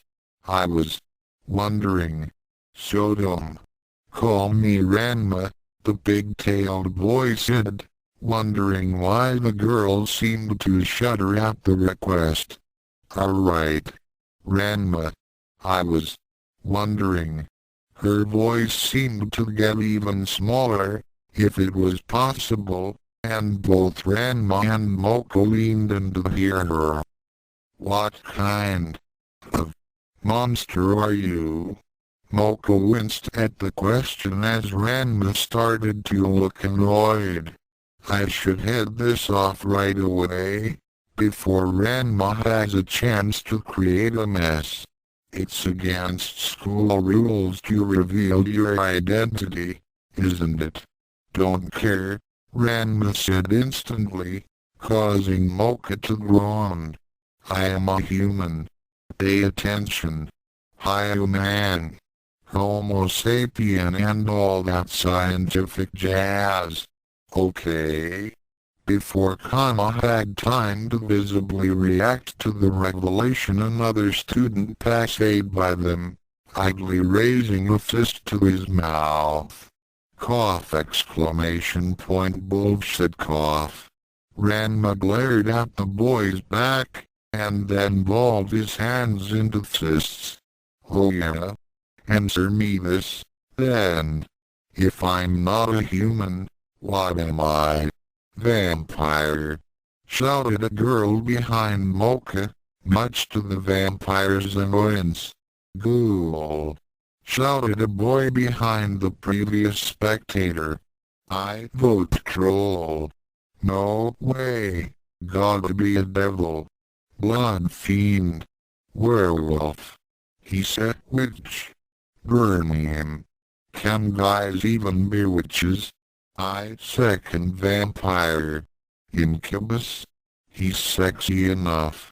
Cerberus. Guys, you're all totally wrong, said Kuromu, suddenly pushing through the ring of enthusiastic students with her arm hooked around Tsukune's. Grinning, she plonked gaudily at Ranma. You gotta think outside the box, people. He's no ordinary monster. This guy has to be a mind flayer. A hushed silence descended upon the crowd, and then, almost at once, the students that had been enthusiastically guessing at Ranma's species grimaced in disgust. Ugh. Wincing in fear and revulsion, the crowd started to disperse, leaving Ranma alone with Mocha, Kana, Kuromu, and Tsukune. Ranma had his head down as his body trembled and barely contained fury. It is only the fact that I don't know what a mind flayer is that keeps me from harming you. Kuromu, he said darkly. The succubus chuckled nervously, holding Tsukune more closely. Then Kana leaned closer to the big-tailed boy. She frowned. Nodding slightly, she concluded. Kuromu threw her pride to the wind and stood fully behind Tsukune as Ranma turned a deadly cold glare on her. So I was wrong. Well, it was a good guess, right? Tsukune sighed as he saw that Ranma had started glowing again. Ranma, please, don't. I'm just going to get in your way again, anyhow. Ranma's aura faded, and he eventually turned around. I'm gonna go wash. He deadpanned, stalking off toward the building exit. Mocha, Kuromu, and Tsukune watched him go, each one feeling a great deal of relief that the situation had been resolved without any casualties. Unless one counted Ranma's dignity, anyway. Tsukune, you saved me again. Kuromu purred, rubbing her head into the crook of his neck. You are so brave and noble. Tsukune's sweat dropped, well aware that he only stood up to Ranma so easily because he was almost certain the big-tailed boy would never hurt him. Okay, fine. Can we go eat lunch now? Mocha brightened immediately. Ooh. Can I have some of your blood, Tsukune? Please? Mocha, wait. No, don't OW. Kuromu was about to complain loudly about Mocha's behavior when she suddenly glanced around, looking surprised. Hey, where'd that other girl go? After lunch, Tsukune was heading off to his math class, carefully scanning his schedule and campus map to find the right room. Okay, I think it's right down here. The freshman mumbled, starting to turn the corner. Mr. Tsukune, could you come here, please? Under the stairs. Tsukune jerked to a stop, almost paralyzed as the sudden request penetrated his ears. The voice was soft and lilting, with a musical quality to them that defied description, and he found himself momentarily stunned by the sound. Turning around once he recovered, Tsukune found that there was nobody nearby, and the closest students were ignoring him, walking by to get to their own classes. Weird, it seemed like that sound was whispered right into my ear, but there's nobody around, he thought, puzzled. What did it say? Under the stairs. Looking over to the nearest stairwell, he could see a bit of shadow from a figure standing underneath them, and he felt a chill crawl down his back. Should I go? It could be some monster trying to ambush me out of sight. Who is it? Tsukune called out nervously, taking a few steps closer to the stairs. No further sound came to him, and eventually he gulped and creeped over toward the shadows. He figured that if this was a trap, the monsters setting it almost certainly had the means to kill him anyway without an ambush. Considering that he was already on guard, and that Ranma should arrive for class at any moment to effect a rescue if necessary, these were probably the safest conditions he could reasonably ask for. As he slowly walked toward the stairs, the figure shifted slightly so that it wasn't totally obscured in shadow, and Tsukune blinked. It was that girl that Ranma and Mocha had been talking to, Kana something or other. What did she want with him? Stopping a few feet away, Tsukune rubbed the back of his head nervously, noting that the girl had her head tilted to the side so that she was avoiding eye contact with him. Yes? What is it? Kana gestured for him to come closer, and he did so reluctantly, creeping forward until she put her hand down. How do you know? Ranma? Tsukune blinked. Ranma? We met when the semester started. We're roommates too, actually. Why? Are you a friend of his? She seemed to start at the mention that they shared a dorm room, and ignored Tsukune's counter-question. What is your room number? Maybe it was because Kana seemed perfectly harmless. Perhaps he was feeling a bit too much relief that he hadn't walked into an ambush. Either that, or Tsukune's naive, trusting nature simply seized the reins of his frontal lobe. But for whatever reason, Tsukune didn't even hesitate before he rattled off his room and building number to the subdued-looking girl, even going so far as to describe its location in the building. Any or the end of the hall. There's only one other room between our dorm and the east wall. All on the first floor.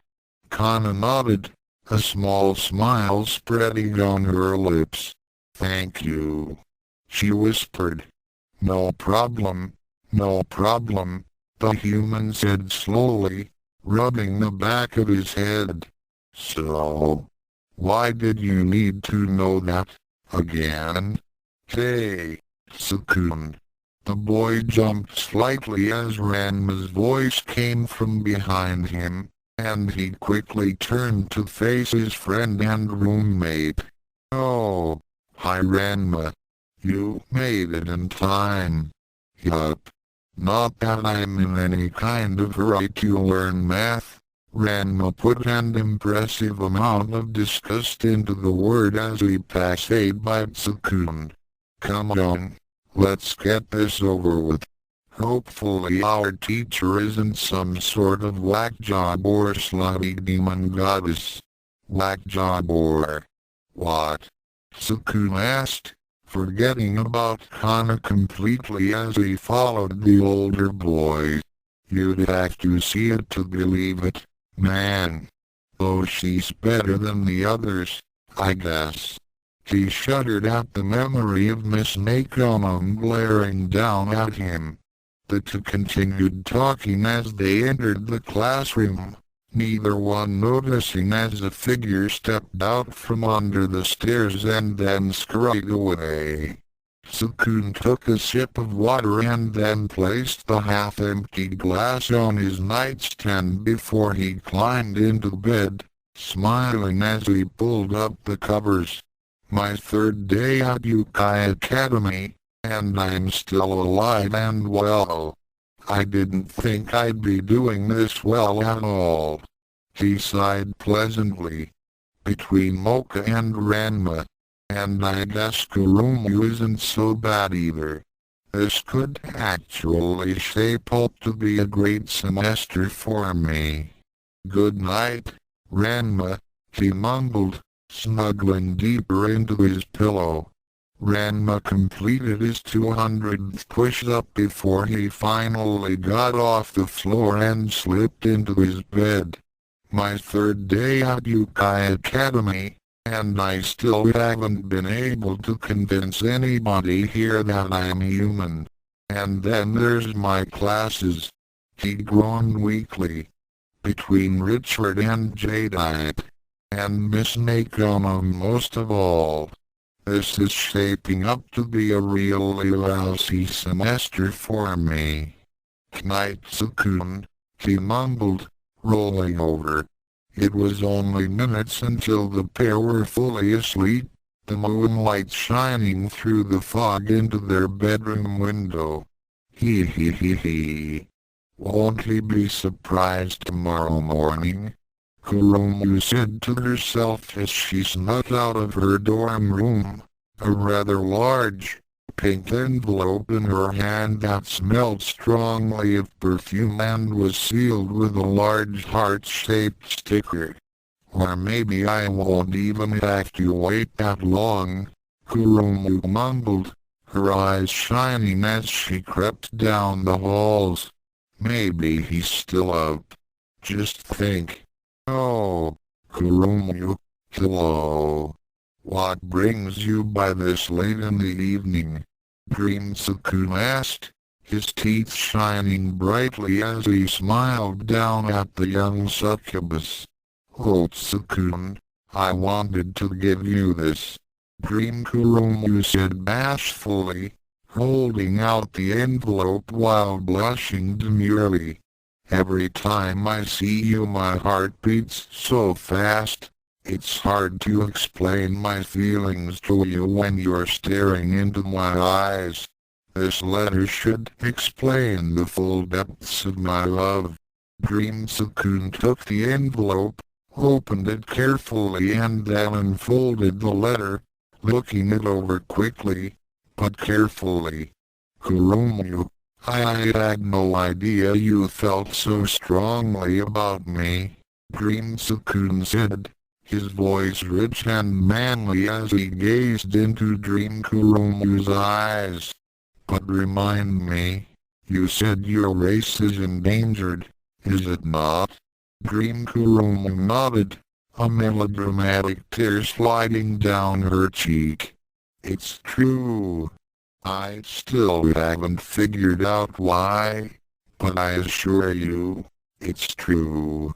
Dream Tsukune's expression was grim and serious as he gently took the succubus into his arms. Then I had no choice but to aid you in propagating immediately for as long as my surprisingly muscular and powerful body can endure. Oh, Tsukune. Dream Kurumu gasped, flushing deeply as her chosen mate carried her into the room. There was a pause of several seconds, and then Dream Ranma suddenly came flying out the door to slam painfully against the wall opposite his dorm room. The door to said room promptly closed behind him. Dream Ranma quickly scrambled to his feet, and then wandered to the door. Just for the record, only in your dreams could Tsukune Judo throw me across a room. Got it? Kurumu giggled. Fa. I only wish that fantasy had gone on long enough for me to see Dream Mocha's face. Dream me. What are you talking about? Mocha asked. Kurumu froze in place, and her head slowly and rigidly turned to look behind her, where Mocha was standing in a set of pajamas patterned with tiny bats. Mocha, what are you doing up at this hour? The succubus asked nervously, turning as she held the envelope behind her. I was going to bed when I heard evil laughter, so I came out to check, Mocha explained, her eyes narrowing. What are you doing up? And what's that envelope for? It's nothing. Nothing at all, Kurumu said slowly, backing away toward the stairs. Where are you going? Mocha asked suspiciously. Isn't your room the other way? I'm just going to the kitchens to make cookies, Kurumu explained, still walking backwards away from her arrival. Mocha watched closely as the succubus continued backing away toward the door to the room in question, and her eyes narrowed as Kurumu then passed right by it. Kurumu, guessing that Jig had been up for some time, quickly turned and dashed toward the stairs at full speed, sticking her tongue out at Mocha on the way. By God! Hey! No! Get back here! Mocha shouted, taking off after the other girl. Easy. Tsukune shifted uncomfortably in his sleep, his face contorting as a soft, gentle hum started to fill the room. Hhhhrgh. Ranma rolled over, twitching as the hum slowly rose in pitch, and then started moving into words as the song began. A special world for you and me. A special bond one cannot see. Moving sluggishly and clumsily, Tsukune stumbled out of bed and onto his feet, his eyelids only half open. Ranma followed a moment later, moving just as awkwardly, and ended up catching his foot on Tsukune's nightstand. Thud. Sploosh. Ranma got back to her feet, her dazed state seemingly unaffected by the cool water dripping down her face and chest. It wraps us up in its cocoon, and holds us fiercely in its womb. The voice was soft, yet penetrating, with a ringing, bell-like quality that felt pleasurable even through the haze of unconsciousness that currently affected the pair of roommates. Lurching forward like a zombie, Tsukune reached the door and grappled with the knob uncertainly until he fumbled it open, and then stumbled out into the hall. It's none of your business, Mocha. But halt! Kurumu shouted as she dashed down the stairs, her letter pressed tightly into her chest.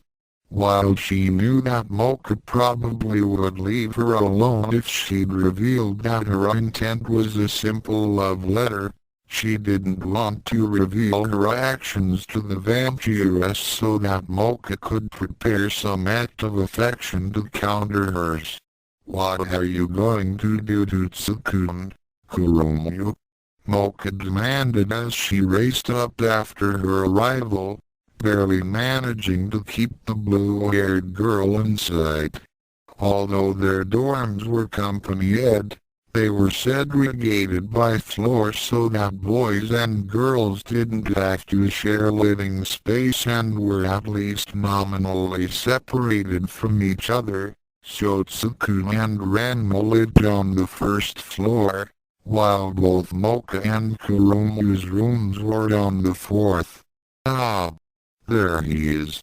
Kuromu shouted in surprise, her expression brightening considerably as she saw the object of her affections shuffle out of his dorm room.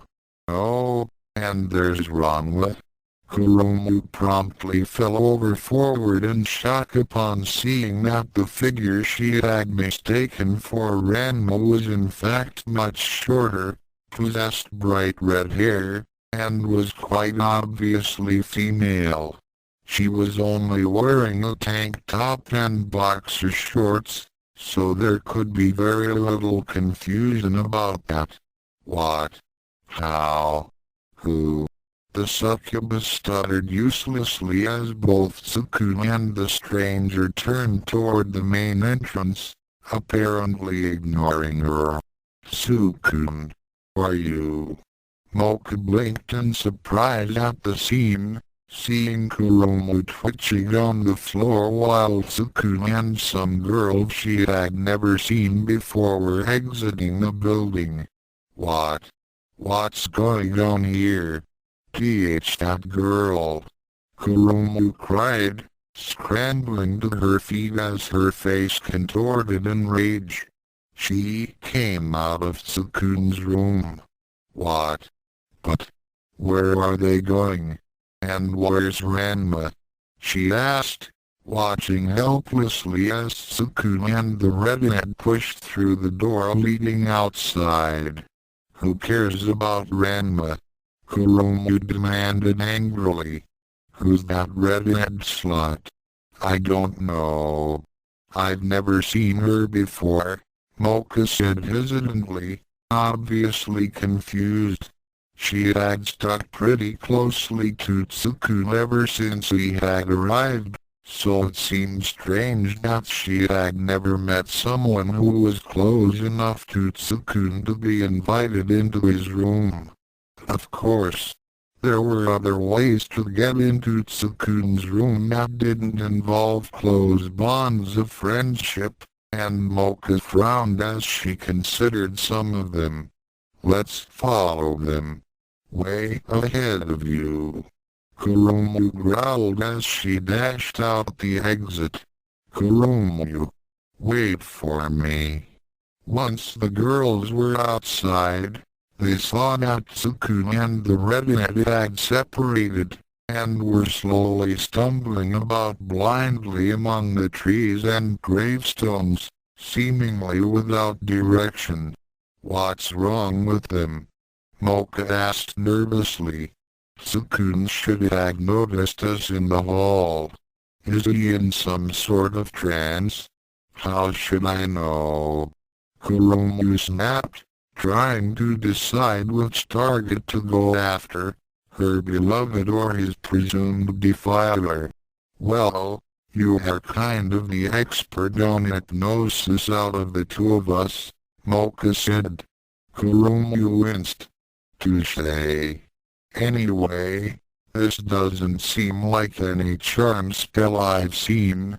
My allure and most tricks like it only affect the conscious mind, so that people act like they normally do, but follow a command. The way they're acting, it almost seems as if they're still asleep. Mocha digested this for a moment, and then gasped as she noticed that the girl was lurching away again into the trees. I think something's happening. Look, the girl is leaving.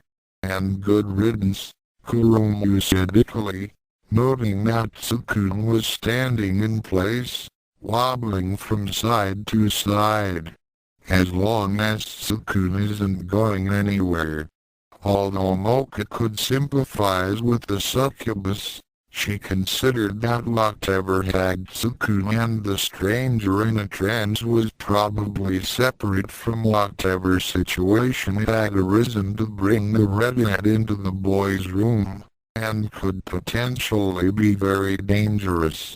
While she had no reason to trust this girl or risk anything for her, Mocha wasn't willing to simply leave her to a mysterious fate over a twinge of jealousy. As his Kuromu did for Tsukune, Mocha decided to go see if she could wake up the stranger. Such coherent thoughts, unfortunately, were obliterated as she got closer to the girl. At first, the sound that reached her as she approached the redhead was just on the edge of her ability to perceive, and hardly took much of her attention. As she got closer to her objective, however, the noise became louder and more persistent, and she found herself more and more distracted by the gentle, musical hum as it eventually turned into words that completely stole away her attention. Its fingers spread, like fine spun gold, gently nestling us to the fold. The sound was beautiful, easily the single most beautiful and majestic thing she had ever heard, and Mocha turned away from the redhead as curiosity urged her to find the source of the wonderful melody. Like silken thread, it holds us fast. Bonds like this are meant to last.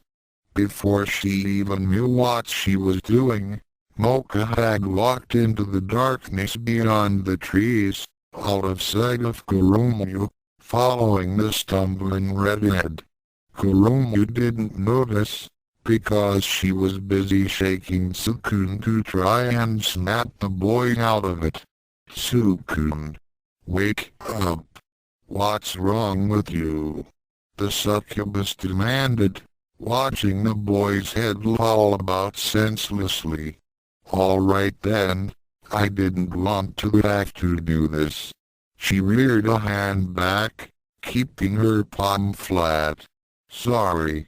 Squeaking out an apology ahead of time, Kuromu slapped Tsukune in the cheek hard, throwing the boy's face to the side and leaving a stinging red handprint.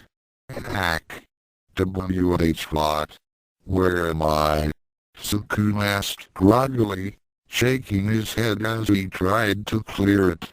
A few details came down the line as vitally important once he noticed them. For one thing, he was outside in his pajamas. For another, Kuromu was holding him by his shoulders, and looked rather anxious. Finally, his cheeks stung like crazy. "What did I just do?" he asked weakly. "That's what I want to know," Kuromu said, her relief at Tsukune's recovery washed away by fresh anger at the redhead girl. "Who is she?" Tsukune blinked. "Who is who?" he asked, innocently puzzled. Looking around, he couldn't see anybody around but the two of them. "You know who I mean. That redhead with the bust that's almost as magnificent as mine," Kuromu clarified, her eyes glowing slightly. "She came out of your room with you, Tsukune." Tsukune winced as the pieces fell into place. "Oh, her. That's complicated." Kuromu did not look appeased. "Complicated? What's that supposed to mean?" Instead of elaborating, Tsukune glanced around again. "Wait. If she came out with me. However that happened. Where is she now?" Kuromu looked supremely annoyed as she turned to look behind her. "She should be over Huh? She's gone? The succubus frowned. I thought Mocha was trying to stop her. Wait, then where's Mocha? It didn't help Kuromu's mood any when Tsukune's eyes bugged out at the mention of the vampiress. What? Mocha's out here too? Where? Kuromu growled slightly that they seemed to be moving away from the topic of the redhead, but relented and let go of Tsukune. I think they were heading in this direction. Then let's find them. They could be in trouble, Tsukune exclaimed, racing off into the night with Kuromu following reluctantly behind. And though at times a thread may break, a new one forms in its wake to bind us closer and keep us strong in a special world where we belong. And that was A Special World by Sheila Lennon. What? You didn't really think I wrote love poems, did you? Mocha peeked out from behind a tree, staring at the source of the wonderful song in surprise and awe. Is that really Kana? Of course, it looked exactly like Kana cannot, save the large, white, feathery wings on the girl's back, but Mocha simply had an impossible time of connecting the hauntingly beautiful singing voice with the incredibly timid girl who could barely speak. She was seated on a stone pillar that had been set up in a clearing, wearing a lovely yet conservative soft blue gown that fluttered elegantly in the cool breeze. There were several other pillars set up in the clearing of irregular height, each one composed of several separate rock cylinders stacked awkwardly on top of each other. It gave the entire space the look of some sort of arena, actually, and Mocha idly wondered who took the time to construct such pointless arrangements. Oh, there you are. Kana's voice rang out like an orchestra of bells, and Mocha shifted her attention over to see that the red-haired girl had finally caught up, having stopped at the edge of the clearing where she was still hidden from the moonlight by the shadows of the trees. The purple-haired girl spread her wings before she hopped off of the column, slowly gliding to the ground in the middle of the clearing before she walked over toward the mystery girl, a blush on her face. I didn't really want us to meet like this, but I really couldn't think of what else to do, Kana admitted as she slowly walked across the ground, her wings folding up tightly behind her. I'm sorry. I can't even talk to people normally because I get so nervous. But if you're unconscious, then I thought that maybe I could overcome my shyness. Mocha listened intently as the winged girl spoke, her heart going out to the young monster. So that's why she can't speak normally? Chronic shyness? I see. Although that doesn't explain anything about what's going on here. Kana stopped a few feet from the redhead, clasping her hands in front of her chest. You're just so different from me. So strong, so confident. And then you helped me, becoming my voice to the world without asking anything in return. She stepped forward again, gently taking hold of the pig-tailed girl's shoulders and staring deeply into her eyes. When I came to this school, I had already decided that I wanted a boyfriend, someone to experience love with, whom I could tell all my secrets to. I hope that someday, maybe, we can be like that. But for now, I think Just a kiss? Mocha gasped lightly, mesmerized by the scene as Kana slowly brought her face closer to the other girl's. And then Kana halted, the one eye that wasn't covered by her hair blinking. Who the hell are you? Crash! Mocha promptly face-faulted, kicking up a cloud of dust as she hit the ground. Kana whirled around at the noise, and her visible eye widened as she saw Mocha picking herself up. Bushels. Yo. WH. Her ability to speak coherently seemed to crumble as she stared at the other girl, her face flushing deeper and deeper. Kana? What's going on here? Mocha asked cautiously, unsure what to make of the situation. Judging by her earlier confession, she had mistaken the red-haired girl for Ranma in the dark, which effectively meant that she had been trying to draw the pig-tailed boy out into the night in order to make out with him. Mocha wouldn't have normally interfered with something like that, even if she didn't think it was right for Kana to be doing such things while Ranma was unconscious and hypnotized. However, the girl had dragged Tsukune out of bed as well with her mischief, so the vampiress decided that a stern lecture was in order. Kana's mouth moved to protest, but her voice had evidently diminished to its usual nearly unintelligible mumble, and Mocha wasn't nearly close enough to hear. I don't think I completely understand what you were doing, but you have to stop, Mocha said firmly. Drawing people out in the middle of the night to seduce them is just, she was doing what? Kana and Mocha both jumped in surprise as Kuromu's voice came from the edge of the clearing, and they turned to see the enraged succubus sprouting her wings and tail as Tsukune looked on, confused. Kana said desperately, obviously to no avail. It was her son that drew them out like this, Mocha explained, only slightly concerned that Kuromu seemed so upset.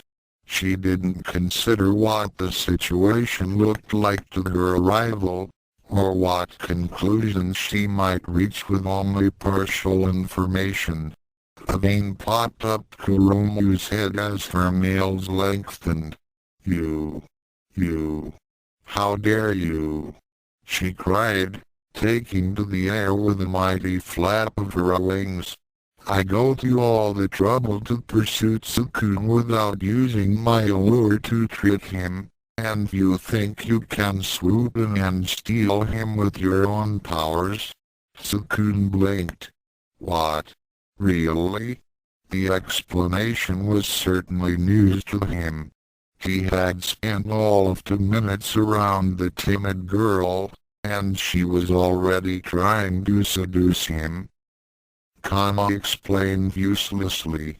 Mocha, for her part, face-palmed as she realized what was happening.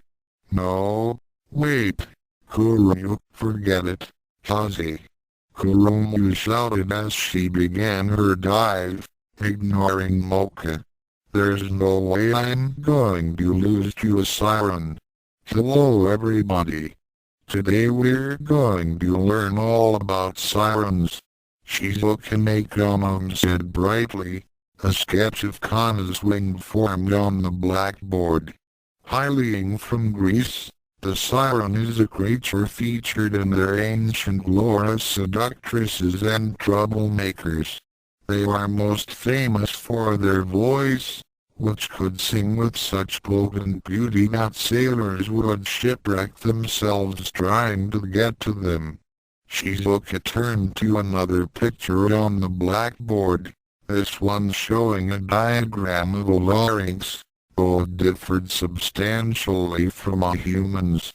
The siren's voice box contains more than 8 times as many muscles and folds as a human's, and is far more sensitive. This gives the siren unbelievably fine control over their voice. Things that would take a human long practice to master, such as throwing one's voice, imitating voices, and ventriloquism, a siren can do instinctively. Coupled with their naturally wonderful voices, this makes them excellent stage performers. Shizuka's tail twitched. In battle, their abilities are more ambiguous. Rumor has it that some sirens have learned to release sonic bursts that vibrate at perfect frequencies to funnel the air into powerful kinetic projectiles. Other stories mention special songs that can seriously damage a person's brain, or even tear bodies apart with sonic vibrations. She shook her head. Really though, these are just silly rumors, and shouldn't be taken too seriously. By and large, sirens are harmless and fun-loving creatures, and you shouldn't expect too much of them in combat. Kana screamed. Her eye clenched shut as a visible distortion rippled through the air around her mouth. Oomph! Kuromu's eyes widened as something slammed into her in the air, and she found herself reeling through the air a second later. What the hell was that? She thought, her ears ringing as she managed to stabilize herself before she crashed. That hurt almost as badly as Ranma's energy blast. But I couldn't see a thing. Kuromu, are you alright? Tsukune asked from where he was standing next to the big-tailed girl to check her for injuries. The girl herself was apparently still in a dazed state, her eyes flickering sporadically as she swayed back and forth on her feet. I'm fine. This is nothing. The succubus growled, flying in an arc around her opponent to get around her. Moko was about to try once again to correct the misunderstanding when she noticed that Kana was trembling in anger.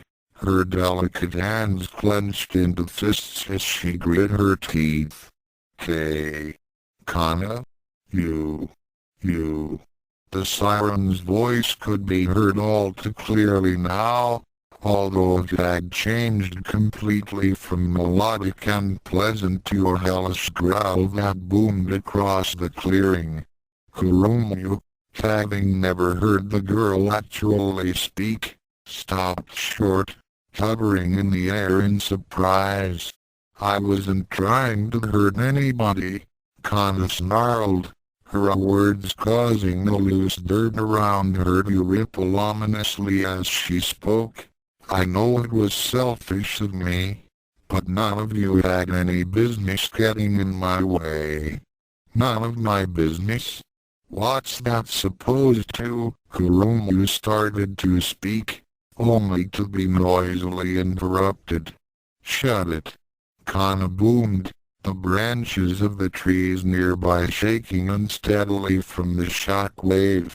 Then the young siren spread her wings wide, shooting straight up into the air.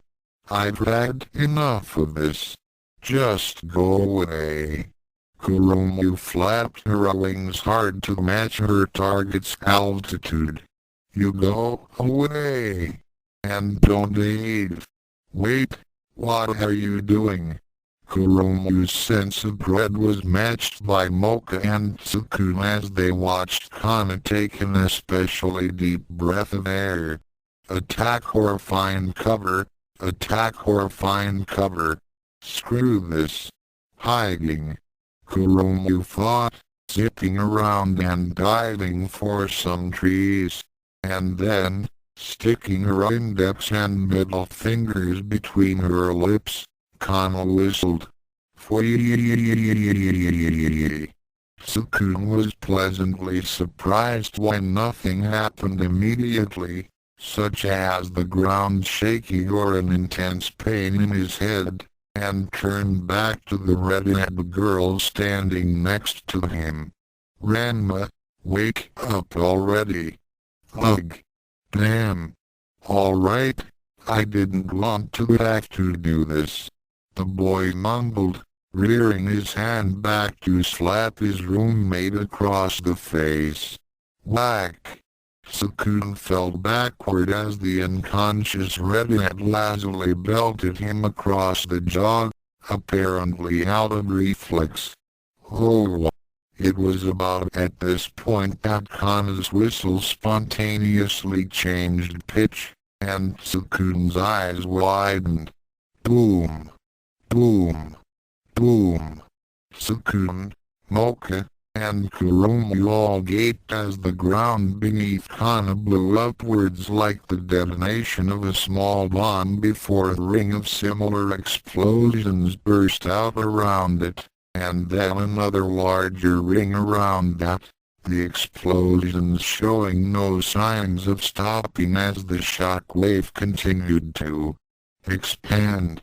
Tsukune quickly got up and grabbed Ranma's arm, pulling the both of them behind one of the stone pillars that decorated the area. Damn it, why am I the one saving you?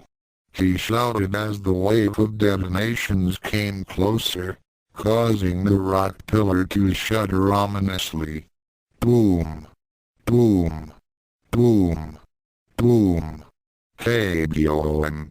The final ring of explosions were deafening in their sheer volume, and would have knocked Mocha and Kurumu to their knees if they weren't already on the ground trying to protect themselves from the trees that had become uprooted and were toppling over from the shock wave. Wound.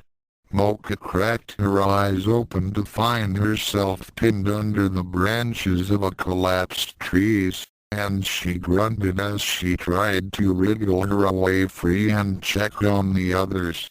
Kurumu was in better shape, having braced herself better and having razor-sharp nails to slice through the branches around her. Within seconds she was free to take to the air again, largely unscathed by Kana's latest attack.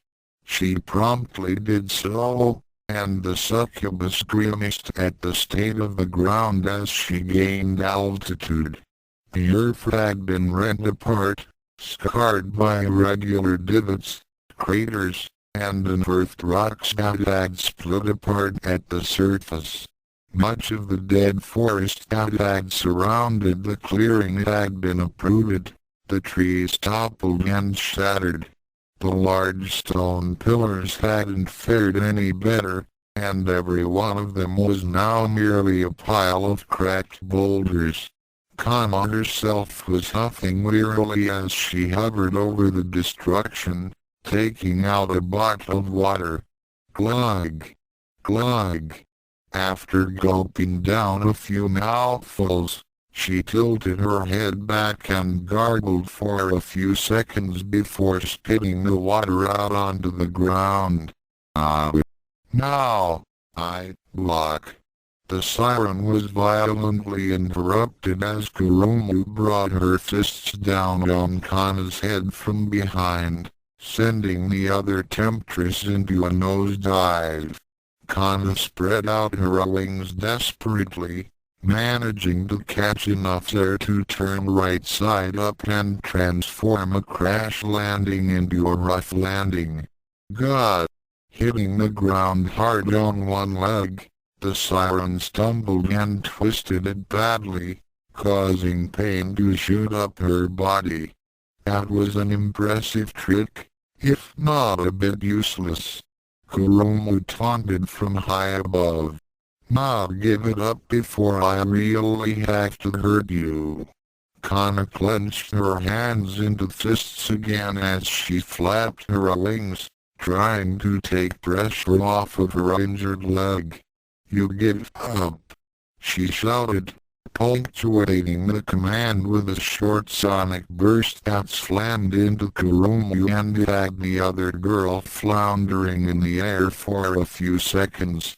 "You won't get away with this. I don't like being pushed around." Kurumu managed to stabilize herself before she lost altitude, gritting her teeth. "Okay, I can't see her attacks coming, so I'm just going to have to move whenever she starts shouting." Geez, for such a harmless-looking brat, she sure puts up a fight when she gets mad. Tsukune. Oh no. Kurumu and Kana both looked down toward Mocha, wondering what the vampiress was so upset about. "What's wrong? Where's Tsukune?" Kurumu asked, a definite edge to her voice. "I think he was behind that pillar," Mocha shouted, pushing away another tree that was in her way. Kurumu looked over to where Mocha was pointing, and she paled when she saw the motionless pile of boulders. "You idiot!" Kurumu snapped at Kana. "You're the one who brought Tsukune here in the first place. What if you seriously hurt him? Don't lecture me." Kana boomed. "You started this fight, not me. Besides, most monsters could shrug off that much weight without a problem." "Well, what if he can't?" Kurumu demanded. "I don't even know what kind of monster he is."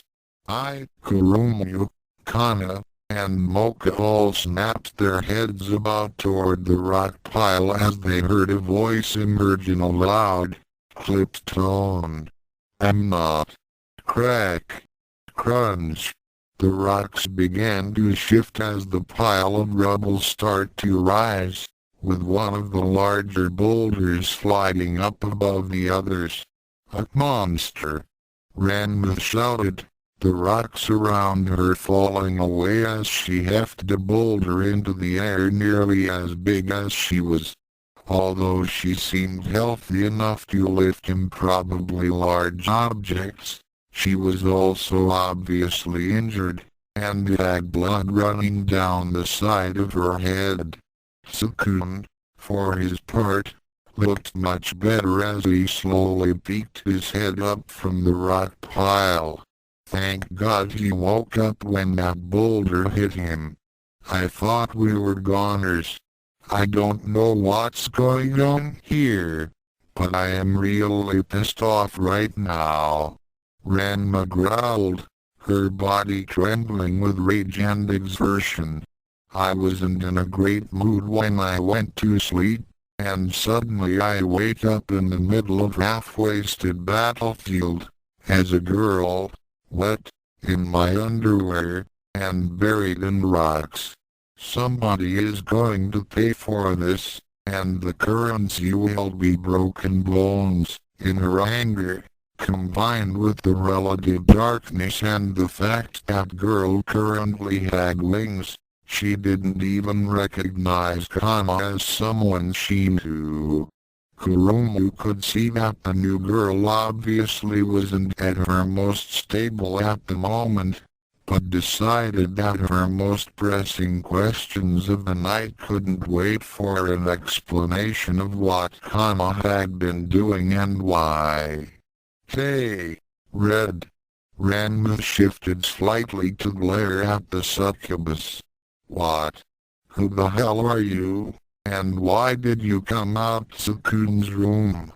Kurumu demanded.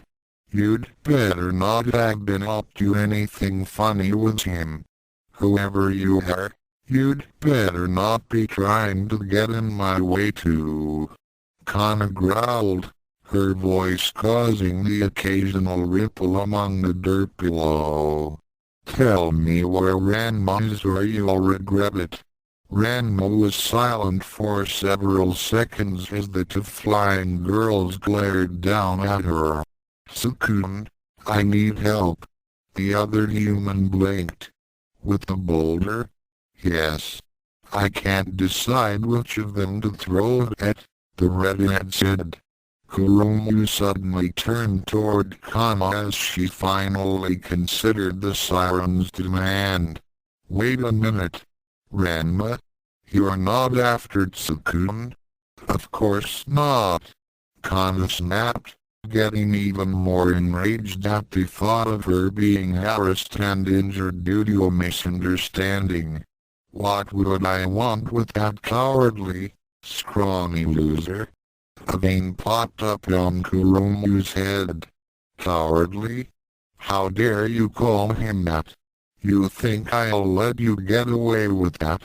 You're not going to have a choice after I bury you, you top-heavy, bat-winged skank. What did you call me? Back on the ground. Tsukune's eye twitched as the two winged girls yelled back and forth at each other. Well, I wouldn't want you to hurt Kuromu.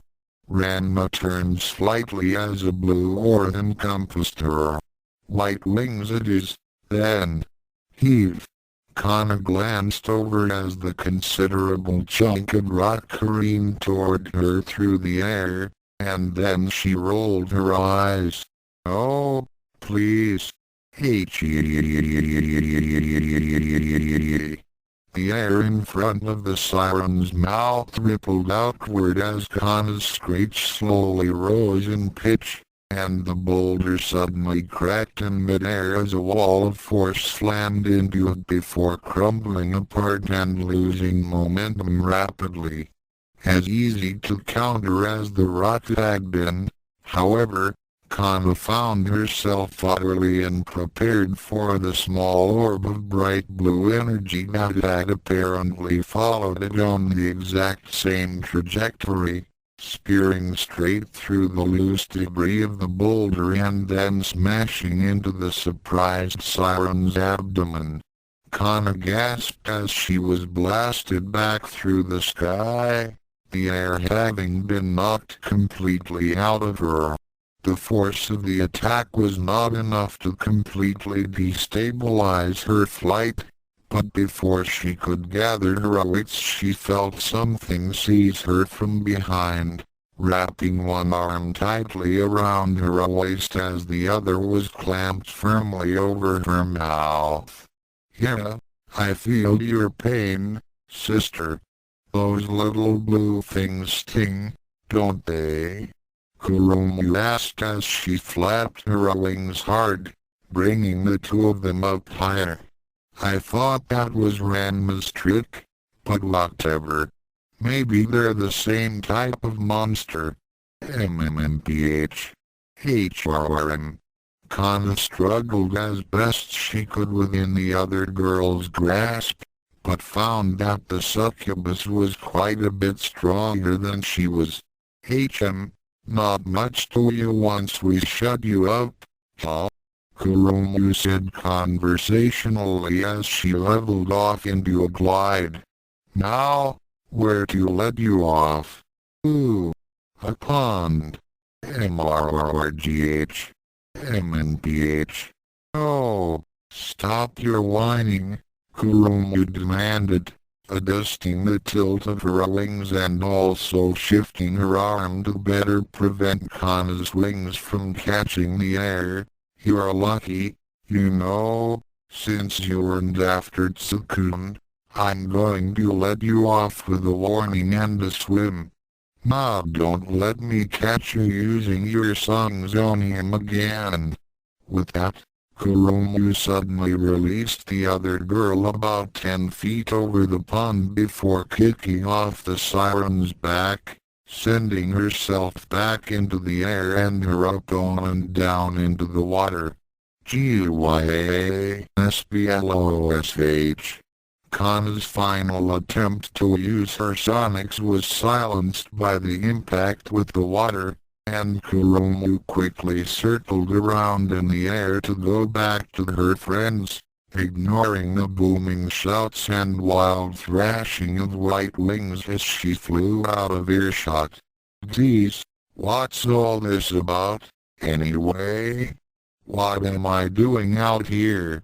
Ranma asked wearily, having just seen Kurumu fly off with the siren to finish her.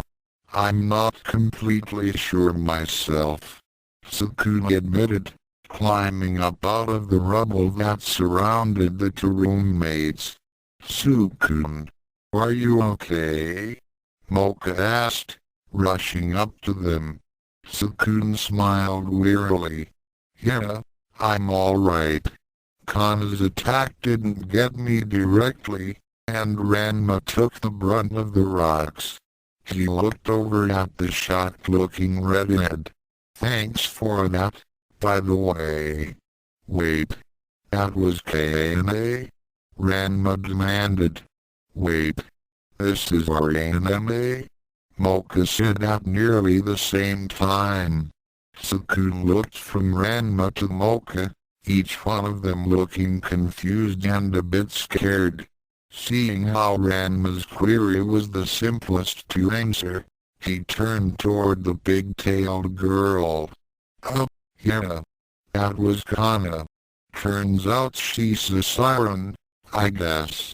I don't know any of the details, but apparently she drew us out here with her song and then Kurumu tried to stop her. That wasn't totally accurate, but Tsukune was doing his best to be diplomatic. Ranma didn't need to know that Kurumu picked a fight in a moment of jealous fury when it had all just been an inconvenient misunderstanding. Dog crud. I didn't even recognize her, Ranma mumbled, rubbing the back of her head irritably as Mocha stared incredulously at her. A distant splashing noise caused her to grimace. I better go and make sure she's alright. But, wait, Ranma? How? Mocha stuttered in confusion, trying to reconcile the fact that the redhead girl and the brash martial artist were the same person. A boy cross-dressing as a girl? No, that's ridiculous. Where did his extra height go? But how could she have made herself look so much like a boy? Her chest is at least as big as Kurumu's.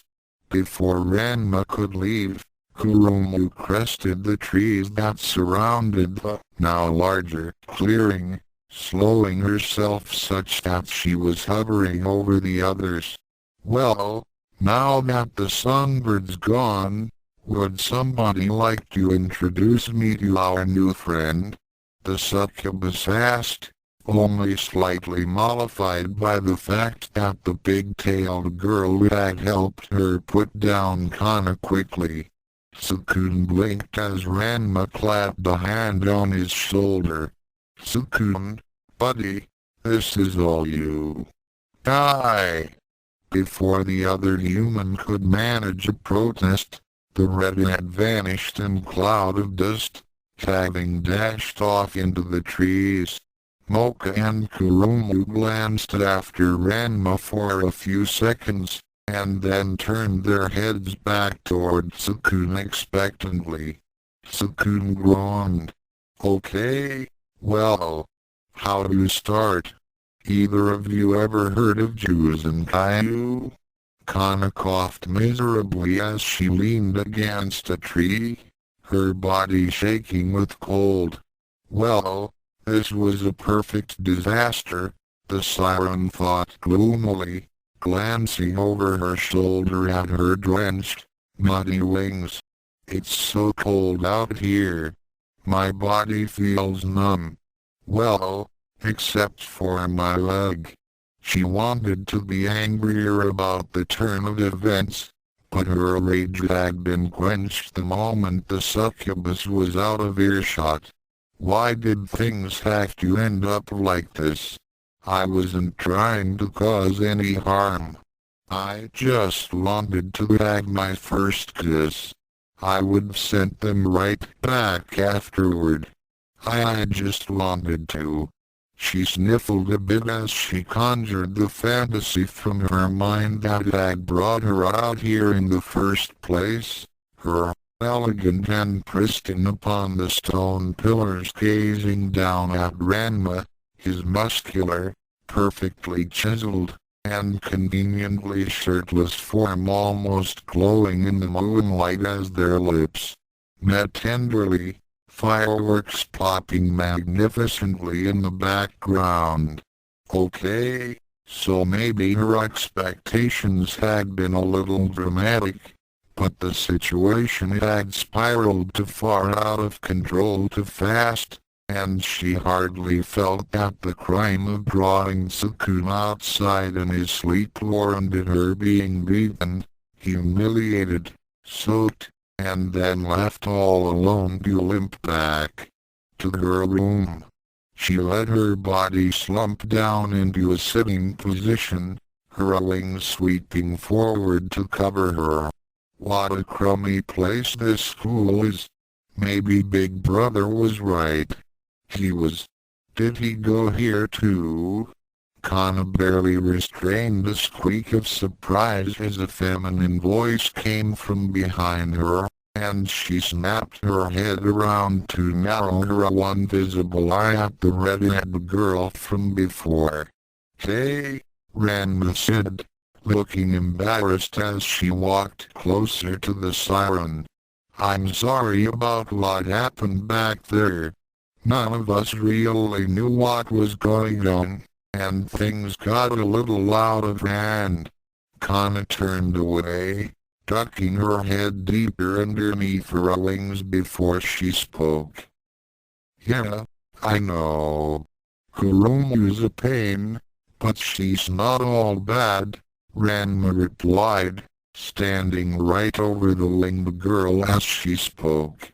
Kana bristled from the sudden proximity, staring anxiously at the redhead. "What?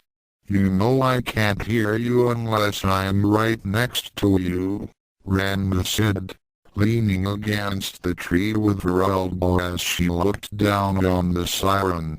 "Anyway, you don't look like you're in very good shape right now, so why don't I help you back to your room?" Kana looked up at the redhead strangely, noting the dried blood that was flaking on the side of her head and on parts of her arms. "Who are you? You almost talk like we know each other." Ranma tilted her head to one side as she considered this, and then shrugged as she held out her hand. "Let's make a trade, then." Kana raised her visible eyebrow as she took the redhead's hand and allowed herself to be pulled up. "A trade? Yeah. A secret for a secret," Ranma said. "I'll even throw in a piggyback ride back to your room. What do you say?" Kana frowned, wondering what secrets she had that the other girl would want to know. She had a few of them, to be sure, and some of them were rather dangerous. "If you agree to go first, it's a deal." "'Kay," Ranma said casually, backing away and planting her hands on her hips. "Then let me introduce myself. I'm Ranma Sodom, heir of the Anything Goes School of Martial Arts and freshman here at Youkai Academy, as annoying as that island though, and I'm actually a guy." Kana's eye widened at the admission, and her voice spontaneously returned to her. "Then you are a Rakshasa after all." "I was right." A vein popped up on Ranma's head. "I don't know what that is, but no, I'm not. It's a shape-shifting curse I picked up in China, okay? I'm actually a human." Kana's face twisted into an unreadable expression. You threw a boulder at me. She deadpanned. Yeah, I'm really sorry about that. The redhead apologized again, turning around and crouching. Come on, we need to keep you off that leg. I could just fly back, you know, Kana mumbled as she approached the other girl. If it were that easy, you'd be gone already, Ranma surmised. Not that I know much about flying, but I'm guessing it's a lot harder if your wings are muddy and waterlogged, right? Let's get going. Kana flushed slightly as she climbed up on the big-tailed girl's back, and Ranma looped her arms under Kana's legs. I'm sorry about my wings. I know they're rather heavy, but if I don't clean them before I take human form, I could seriously damage them. What? Are you kidding me? You hardly weigh anything, Ranma said honestly, surprised by how light the siren was. Now, where are we going? Kana wandered off toward the main campus. My room is in a smaller dorm attached to the school on the east side. It's a bit of walk for, no problem. Let's go, Ranma said, quickly dashing off in the indicated direction at a speed that startled her passenger. Kana promptly wrapped her arms around the redhead's neck for extra stability as the trees rushed by around her at a speed that most people considered an all-out sprint. She knew she shouldn't have been amazed by Ranma's strength after seeing the girl lift a rock as big as she was, but it was still startling to see such feats from someone who still appeared human. While most monsters were stronger than humans, even when taking human form, most human forms severely restricted a monster's powers, with the case of very near-human monsters like herself being the exception. What kind of monster was Ranma after all to be able to access so much power without transforming? She found herself wishing she could trade another secret with the boy-turned-girl. Speaking of which, so, didn't you want to know a secret or something? Or are you still thinking about what to ask me? No, I know what to ask you, Ranma said as she hopped over some thorny bushes. What's with your voice? Kana blinked. Huh? You're talking normally now, and you actually have a really pretty voice, Ranma explained. So why do you usually talk like you've got laryngitis or something? Kana brushed off the compliment about her voice. To a siren, such a comment was about as flattering as telling a human he had very opposable thumbs. That's all you want to know? Yeah. I don't mind telling people what you're saying, but it'd be easier on you if you didn't have to rely on your friends just to talk, Ranma said. There were several seconds of dead silence, and Ranma began to worry that she had said something to upset the other girl. Finally, Kana spoke. You think of me as a friend? She asked timidly. Well, 5 minutes ago we were ready to rip each other apart, which is pretty typical of my friendships. Don't know about yours, Ranma explained wryly. Anyway, if you don't wanna tell me, it's fine. I was just curious. No, that's not it, Kana mumbled. I have a lot of trouble with strangers, you see. Well, Most people say I'm just really shy. And I guess I am. But really, being around people I don't know very well just makes me nervous. When I'm nervous I lose my voice. I guess because my voice usually attracts a lot of attention otherwise. I think it's subconscious. Really? You're not scared of strangers? Ranma asked. Kana frowned. Kind of. I didn't meet a lot of people growing up outside of my family, and my older brother practically raised me himself. He's the one who taught me to use my voice in combat. Oh, cool. Ranma said, not seeing the grimace from the girl on her back. Was your brother really good? Big brother was very strong, and made a lot of strong enemies, too. Most of the people I met outside of my family were after him, and usually tried to hurt me. I guess that's why I learned to avoid attention, and why you learn to scream at things so that they explode. Ranma asked, remembering a boulder. Ah, yes. That too, I suppose, Kana mumbled, feeling a bit depressed about her earlier burst of temper.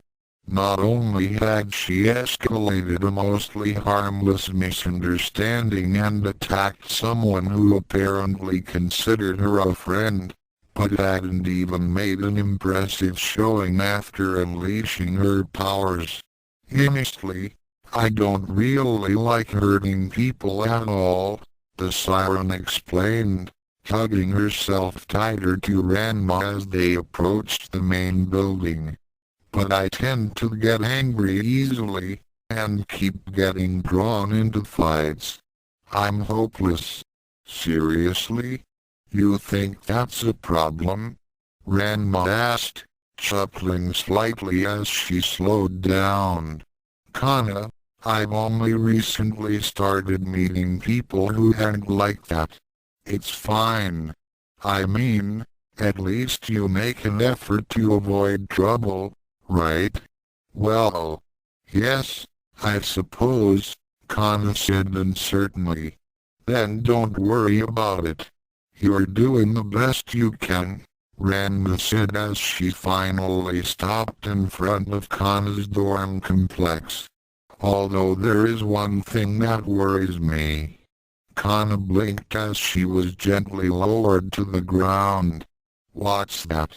If I hadn't interfered, Ranma began hesitantly, what would happen to Kuromu? I would have blasted her into the ground and then used a sonic shockwave to put her to sleep for the night, Kana responded immediately, not really thinking about how her response might be received. That bimbo's no match for me in a fair fight. Ranma nodded grimly, and then gave the other girl a thumbs up. Cool. Next time I'll wait. Kana blinked in surprise, and then the siren giggled at the response. Ranma found herself struck dumb by the noise, which sounded like a chorus of bells and sent a pleasant tingle throughout her entire body. After a few seconds Kana finished laughing, and she smiled softly at the redhead. Thank you for helping me home, Ranma. Hopefully next time we won't be interrupted like that. Ranma blinked in confusion. Interrupted? What do you mean? Nobody interrupted us, she said. As far as Ranma could recall, nobody had bothered them for the entire trip from the pond to the dorms.